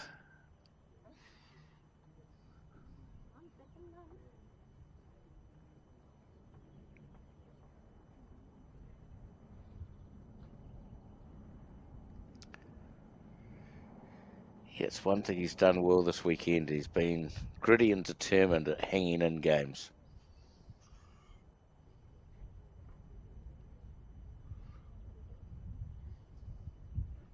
It's just those slow starts he'll be concerned about, I would imagine. But yeah, he's, as I said, he won't be worrying about the slots if he gets up and wins like he has been.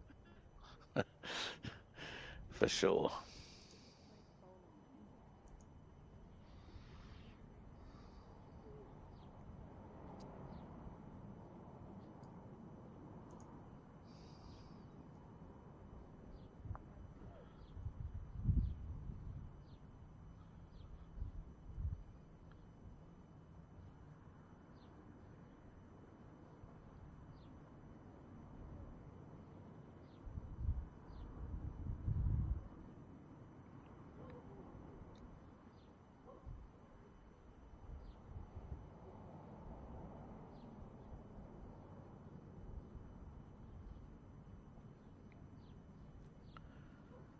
Close again here. I feel the game's starting to swing, Dave. I know Aiden's Just still a playing little well, bit, but yes. yeah, Aiden's still going good, but Seamus just picked his game up this last half hour to 40 minutes. Yep, that sums it up. Seamus has honed in on the length now, got the speed a lot better now than what he did have early in the game, and Aiden's game hasn't fallen away by any stretch of the imagination. It's just that Seamus has picked up. Another great head for Seamus. If he just gets hold of the jack and tucks it behind his 2 bowls, it'll be tough for Aiden to get out of it.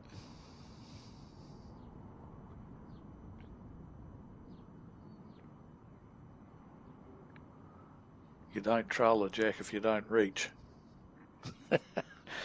Yes. And just another little observation here. That was a bowl that Seamus followed to the head. So after he played it, he decided he was going to follow it. Now, the number of times that you see players who follow their bowl and the bowl drops short, reason being they start walking before they've really completed their delivery. So it's vital. If you've decided you are going to follow your bowl to the head, make sure that everything's completed. You've totally 100% finished your delivery before you start trotting after it. Close. There's a gap. He's got some jack. Nice shot from Aiden. Yeah, that's pretty true. Yeah, some good options. That was pretty true, Dave. Like, I know myself, I like to follow the bowls down, but you've actually got to deliver before you follow. And if you don't follow many bowls, you can do maybe what happened there with Seamus.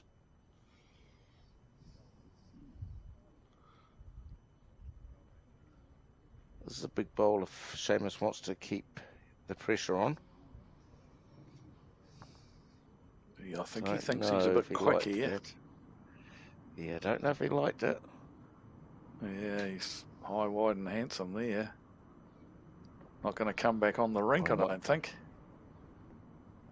Well, I wonder how many down he is here, you think? Yeah, it's just a single? Look, it's hard to tell. I don't know. He might be a minimum of 2, I think. Having a good look, and Aiden's asked Taylor to have a look as well. Oh, it is very hard to tell. A little touch on the jack will definitely make 3 of it if he's able to do that. Yeah, you just full draw this, don't you? You just draw another shot, and if the jack gets in the way, it's a bonus. Yep, absolutely. Not an easy shot to play. Off-centre jack, drawing, another drill that we used to drum into the players to practice a lot. Practice the art of drawing to an off-centre jack.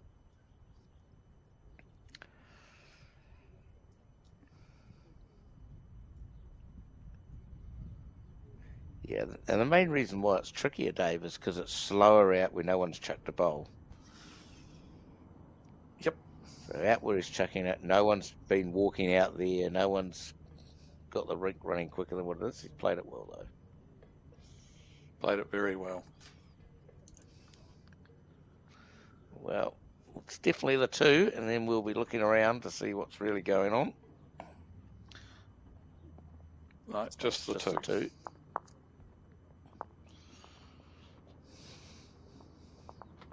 So a very good conversion shot with his 3rd bowl there by Aiden is what led to that, and then the failure of Seamus to be able to draw to that off-centre jack way out on the edge of the rink has proved costly for him, but it was the conversion shot that Aiden played that gave him the advantage on that head.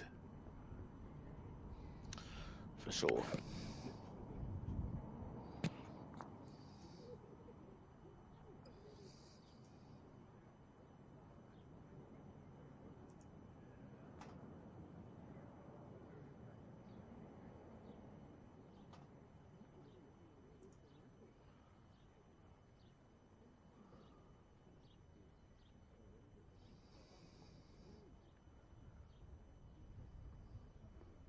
Might have overdone it with the line here.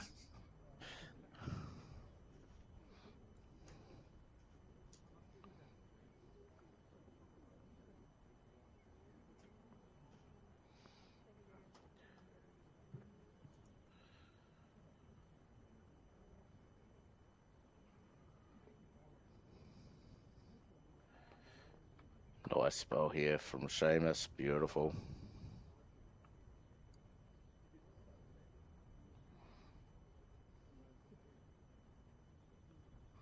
Aiden's giving up on that backhand as well and switching over. He is.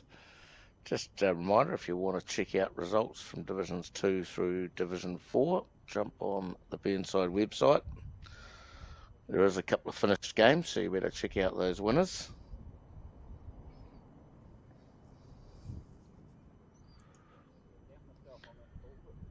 Also a reminder about our sponsor, Dave, the Living House.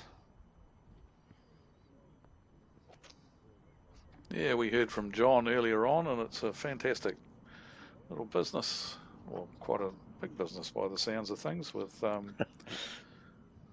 this glass wool insulation and earth wool insulation for new houses, and also look after central vacuums, heat pumps, drive air ventilation systems.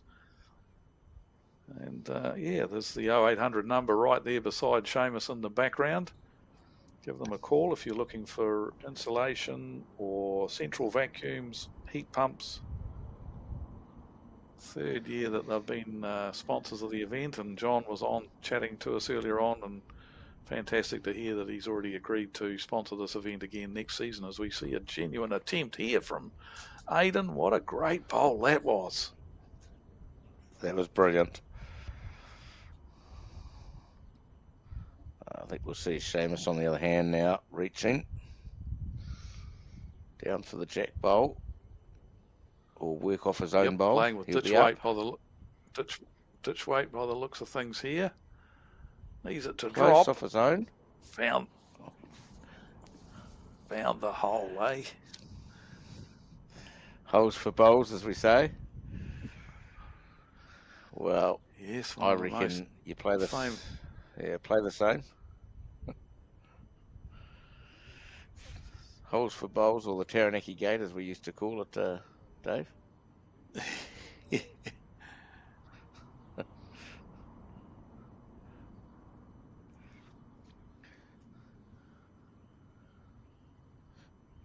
nothing sure. Seamus will be doing the same thing if he gets another chance. Yeah, well, I think Aiden will be looking to try and change things a little bit here. Looking to perhaps trail Play the it jack first. himself, or Yep. yeah, he looks on the high It's a little line bit though wide. to be doing that. Yeah. Yep. We'll be on the island though, so it won't hurt.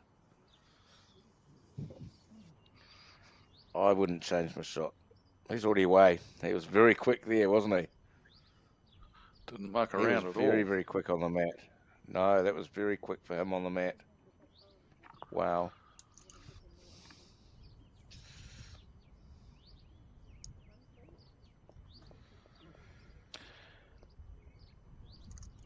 As you say, that was very surprising. Seamus is normally so deliberate and got an Yeah. excellent pre-shot routine, but he was super quick there and consequently fluffed his lines.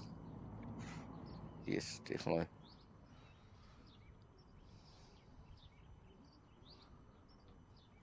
So Aiden homing in on that 21, Dave. Yeah, we talked earlier, just a couple of ends ago about the fact that we felt Seamus was the momentum had swung his way. But I think that conversion shot that Aiden played going in this direction the last time was a big bowl in slowing that momentum of Seamus's. If he'd failed with that conversion, it would have been another 2, possibly 3 to Seamus, and it would have been really much big time game on. But that one bowl that Aiden played was an absolute ripper, and it just changed things up and stalled the momentum that Seamus did have at that time. Correct.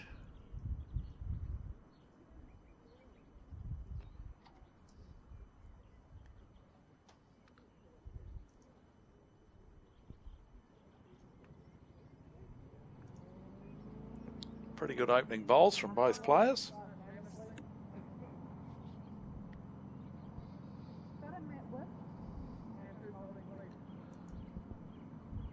You're one down. Sorry, pink and red, not a good idea.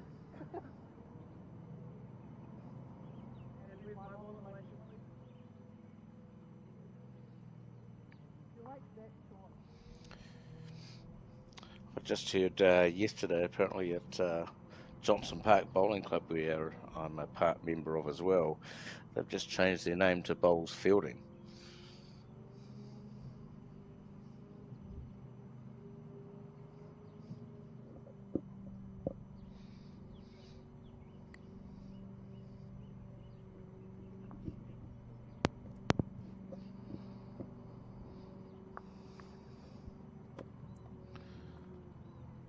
Another good result. Good, well played. Good searching weight, just looking to change things up. Land his own bowl, sit the shot bowl of Seamus's through. So he got a result. Spat the jack out. Now we've got this art of drawing to an off-centre jack again.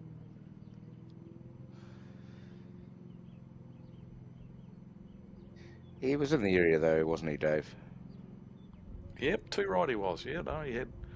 And interesting to note there that Seamus, this off-centre jack, he decided to play the old inside out. So instead of going out on the backhand and coming back into the rink, he played inside out, which is a lot of players do favour that if there's room, if you're able to. Because of the reasons that you mentioned earlier on, it means that you're playing down parts of the green that have been used, so the speed will be the same. You'll be able to pick the speed a lot easier than going out into that new territory out wider on the backhand like Aiden's doing here. But Seamus Correct. falling short with his attempt on the inside out shot. And Aiden's done the same thing on the outside in shot.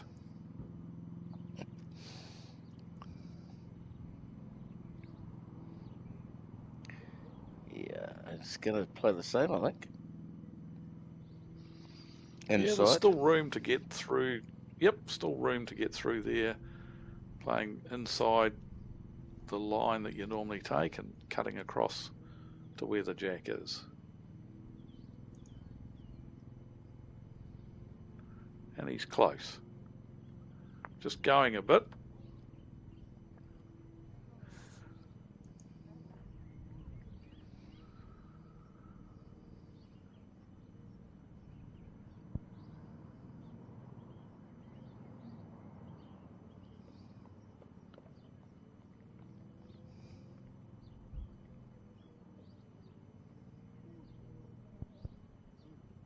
So holding one, drawing another handy one here will put a little bit more pressure on Seamus's last bowl.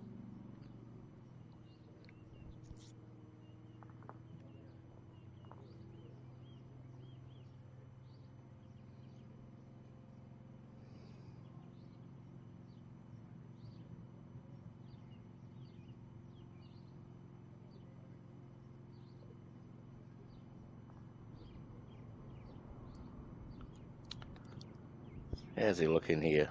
Not bad. Not bad. Has he got the running? Not quite going to be in the count. Good home. Seamus will have to play the backhand now. Yeah, a little bit in Seamus's eye.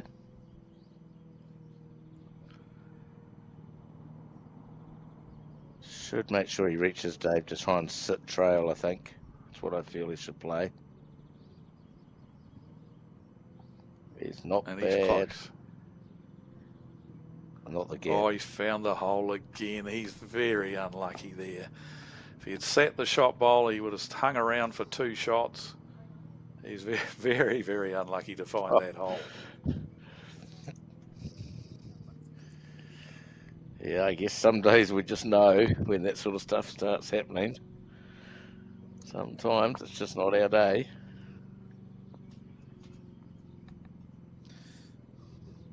Although, Dave, I think when we find the gap like that, we're always behind. If we're in front, there are never any gaps. Yes, That's what yes, I reckon. you're right.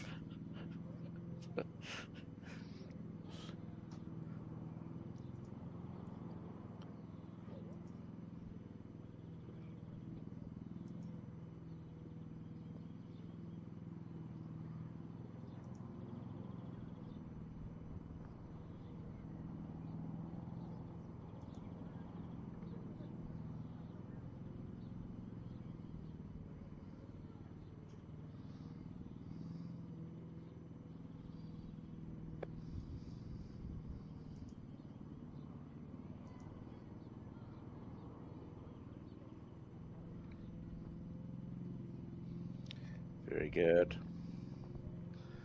He's played well all weekend, hasn't he, Dave, from what we've seen? Yeah, generally, the key thing at this level is just reducing the number of loose ones that you play, and it's fair to say that he hasn't played a hell of a lot of loose ones. I've been, he's been in and around the area. The games that we've watched him play, he's very much been handy most of the time. Yeah, I mean, he had that one game yesterday that didn't really mean anything, that he'd already qualified. So you sort of wonder how much heart he had in that game as well. But certainly the games that have counted that we've televised, he has been pretty much outstanding.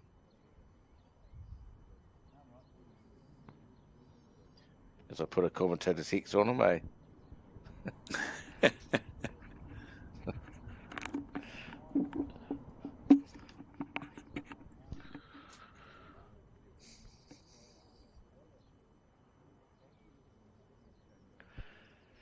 It's like we've got them mic'd up, I think, Dave, so they know we're talking about them.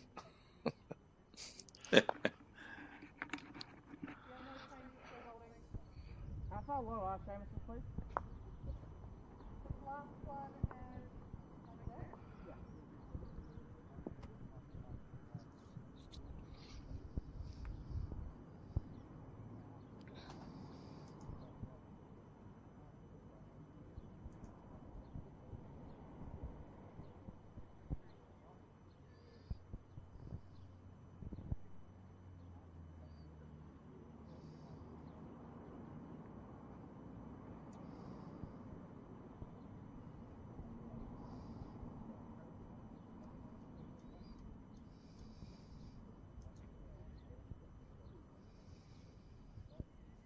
Very good bowl there, changing his hand and drawing another one on the backhand this time. Yep. Seamus has just got to add another foot or two, another 2 or 3 feet to his last 2 bowls. He can arrive to the shot bowl or promote his own short ones. Yeah, it just needs to be there. Never quite Not saw sure the what result really of that happened one. there. Lost our cameraman by the looks of it. Oh, looks like Oh, he's there got we another go. gap. Yeah, it looks like maybe he got another gap between the jack and bowl. That's what it looks like. Yes.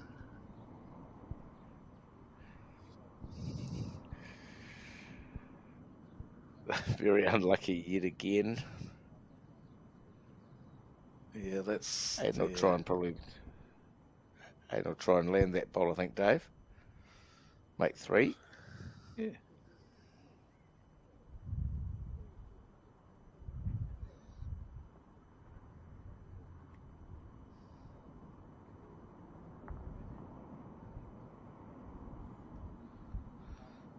He's in the area here. He's done well. He's playing good, all right.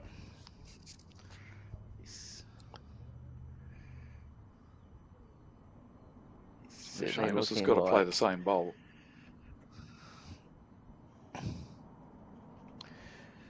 Without the gap, Dave, this time. Without the gap.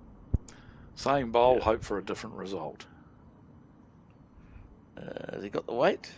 I hope he's not short I don't know here. whether he has. Oh, he's short. That's a shame. He had very good line again.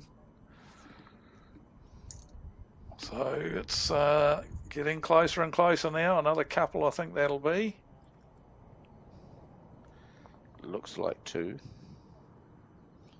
Oh, 3 is that? 3, in fact. 3 to... Wow. That's on 19. Yes, it's So looking a bit defending dire champion. now for Seamus. Yep. Defending champion, chance to go back to back, the same as Shannon McElroy did, if you remember. Back Yep, in Shannon 2008 McElroy, and 2009. Yep.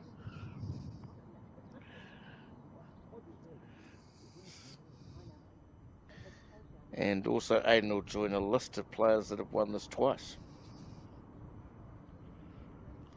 If he can hang on the here. 4th. If he can hang on, he'll become the 4th player that's won it twice. Shannon McElroy, as we've already mentioned, and then Greg Ruaporo and Taylor Horn, the other players to have done it.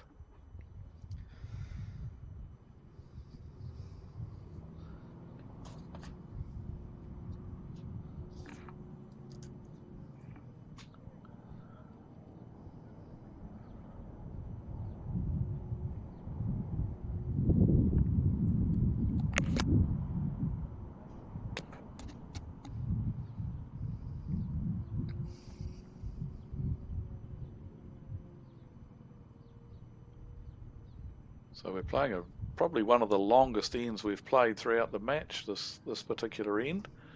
Aiden's really stretched it out.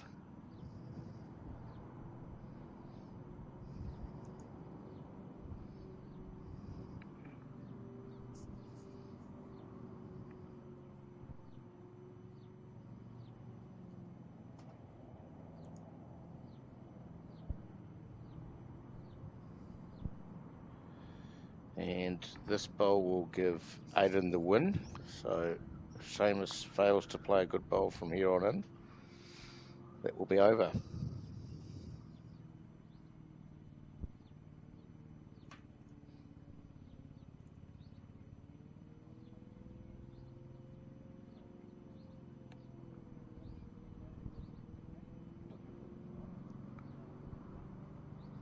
Good line. Giving this one a chance. Yep, good line. And good weight. Very good. Well done, Seamus. Hello. Your closest one is about that, and the next one's just another bowl further.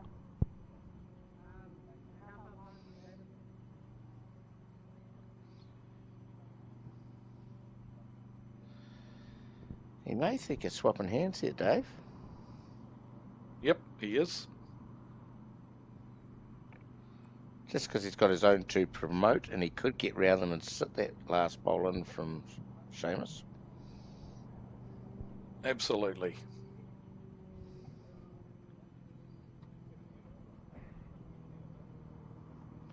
So he didn't. That wasn't overly great body language when he let go. So who knows?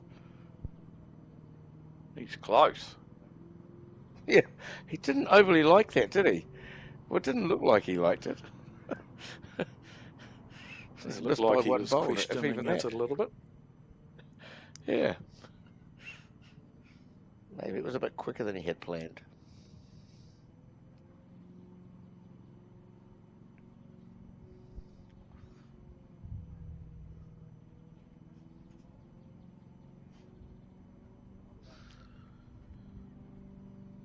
Not bad. Yeah, very Hands good. around, That's it'll another be two. counter.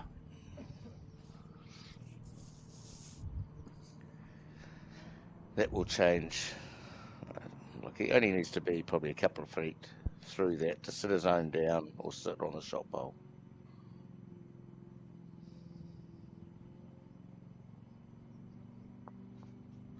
Good chances with nice weight, I think.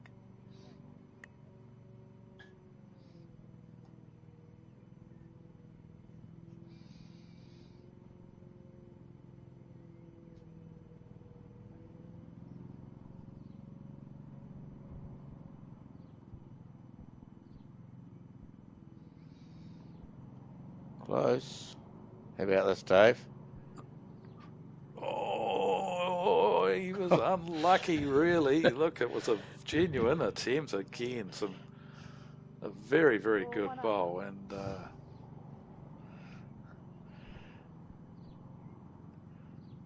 It's a mighty he had effort. much better weight.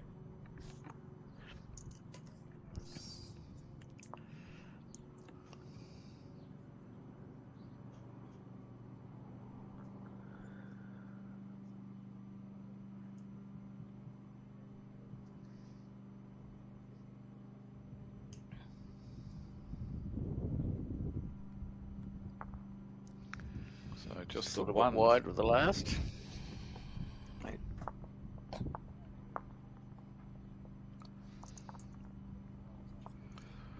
One to Seamus Seamus, now, he'll Matt keep back on the scrapping. tee.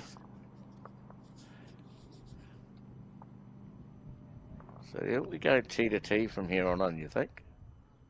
I think that's the plan. Yep, Seamus is going to try tee to tee for the rest of the game.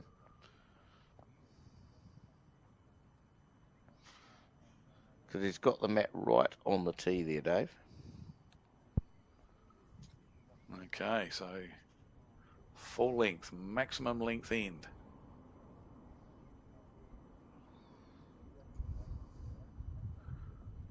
The key thing now is, can he find the speed himself? Yeah, he's not too bad. Weight's pretty close.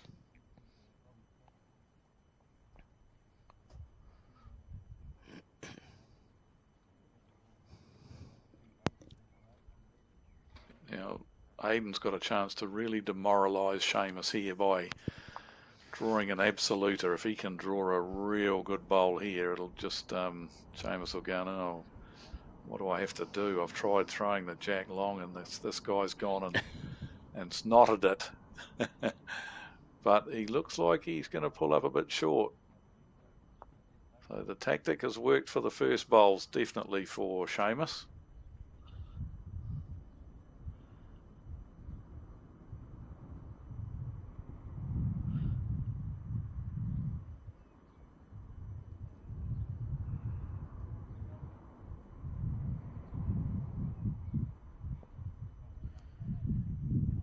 Looks a little better, doesn't he, here? Yeah, he's very good if he's got the speed. Well, it's handy. Maybe 18 inches short to 2 foot.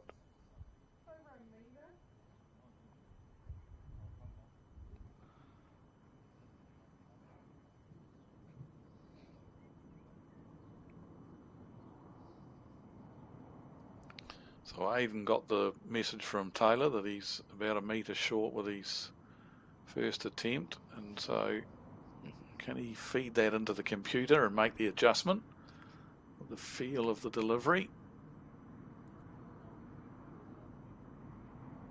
Oh, he's still willing it on. He might have left it a little bit short again. Well, it's not bad. Oh, it's very good. Yeah, great bowl. Every time he wills them on, he draws them close. Yeah.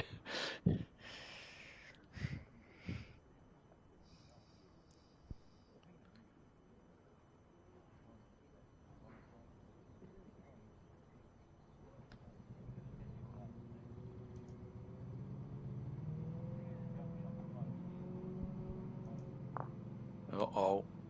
Oh, dear me.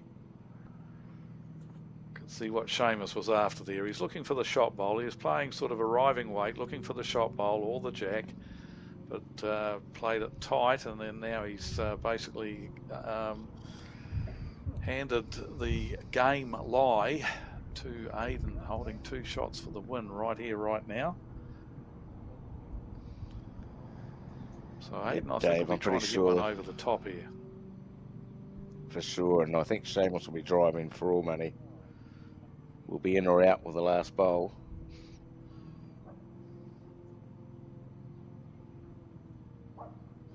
He looks in a hurry to get to the mat to go as well, so... Well, this is not bad. So, this is it. Feather off. This is it. In or out.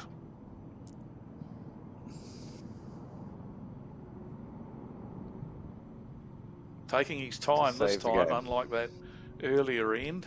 Yes. He is.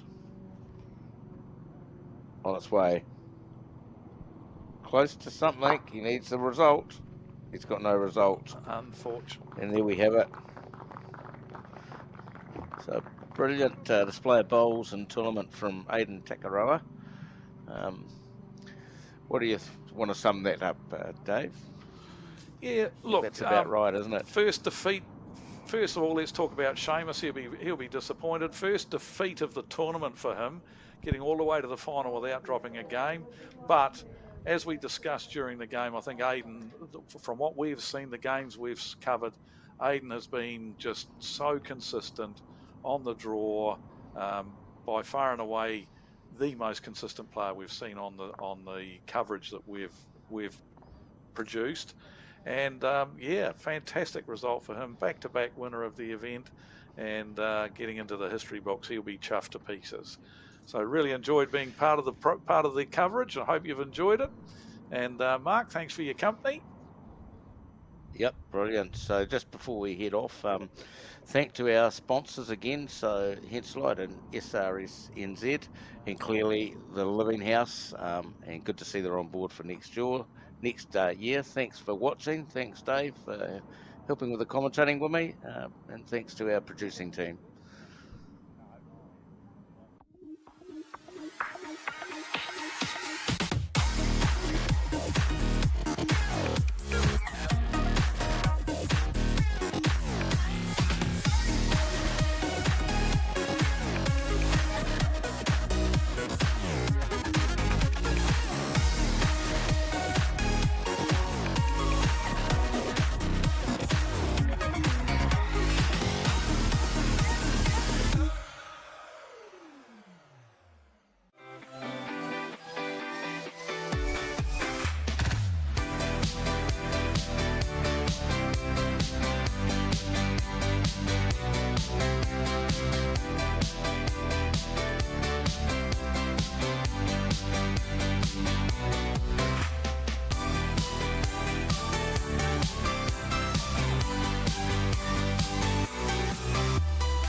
Someone you care about is going through a tough time, it can be hard to know what to do. Here's 10 ways you can help someone who is struggling. Listen. You might want to give advice, but most people just want to feel heard. Be there. You don't have to fix their problems or find the perfect thing to say. Just let them know you'll be there when they need you. Let them know you get it. Let them know you get why they're struggling, given what they're going through. Knowing their feelings are normal and okay can make the world of difference. Offer practical support. Ask them what you can do to take some of the pressure off. Maybe you could make them a meal or do something to help around the house. Give time. Sometimes simply being there is enough. Hug it out. When appropriate, a hug can bring so much comfort. Talk it out. Offer to be their sounding board and kōrero with them about what they're going through.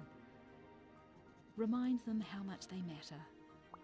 Let them know how much you and others care and how important they are. Remind them of their strength. They might not feel strong right now, so remind them of the strength you know they have. Help find them support. Offer to help them find the right services and support they need.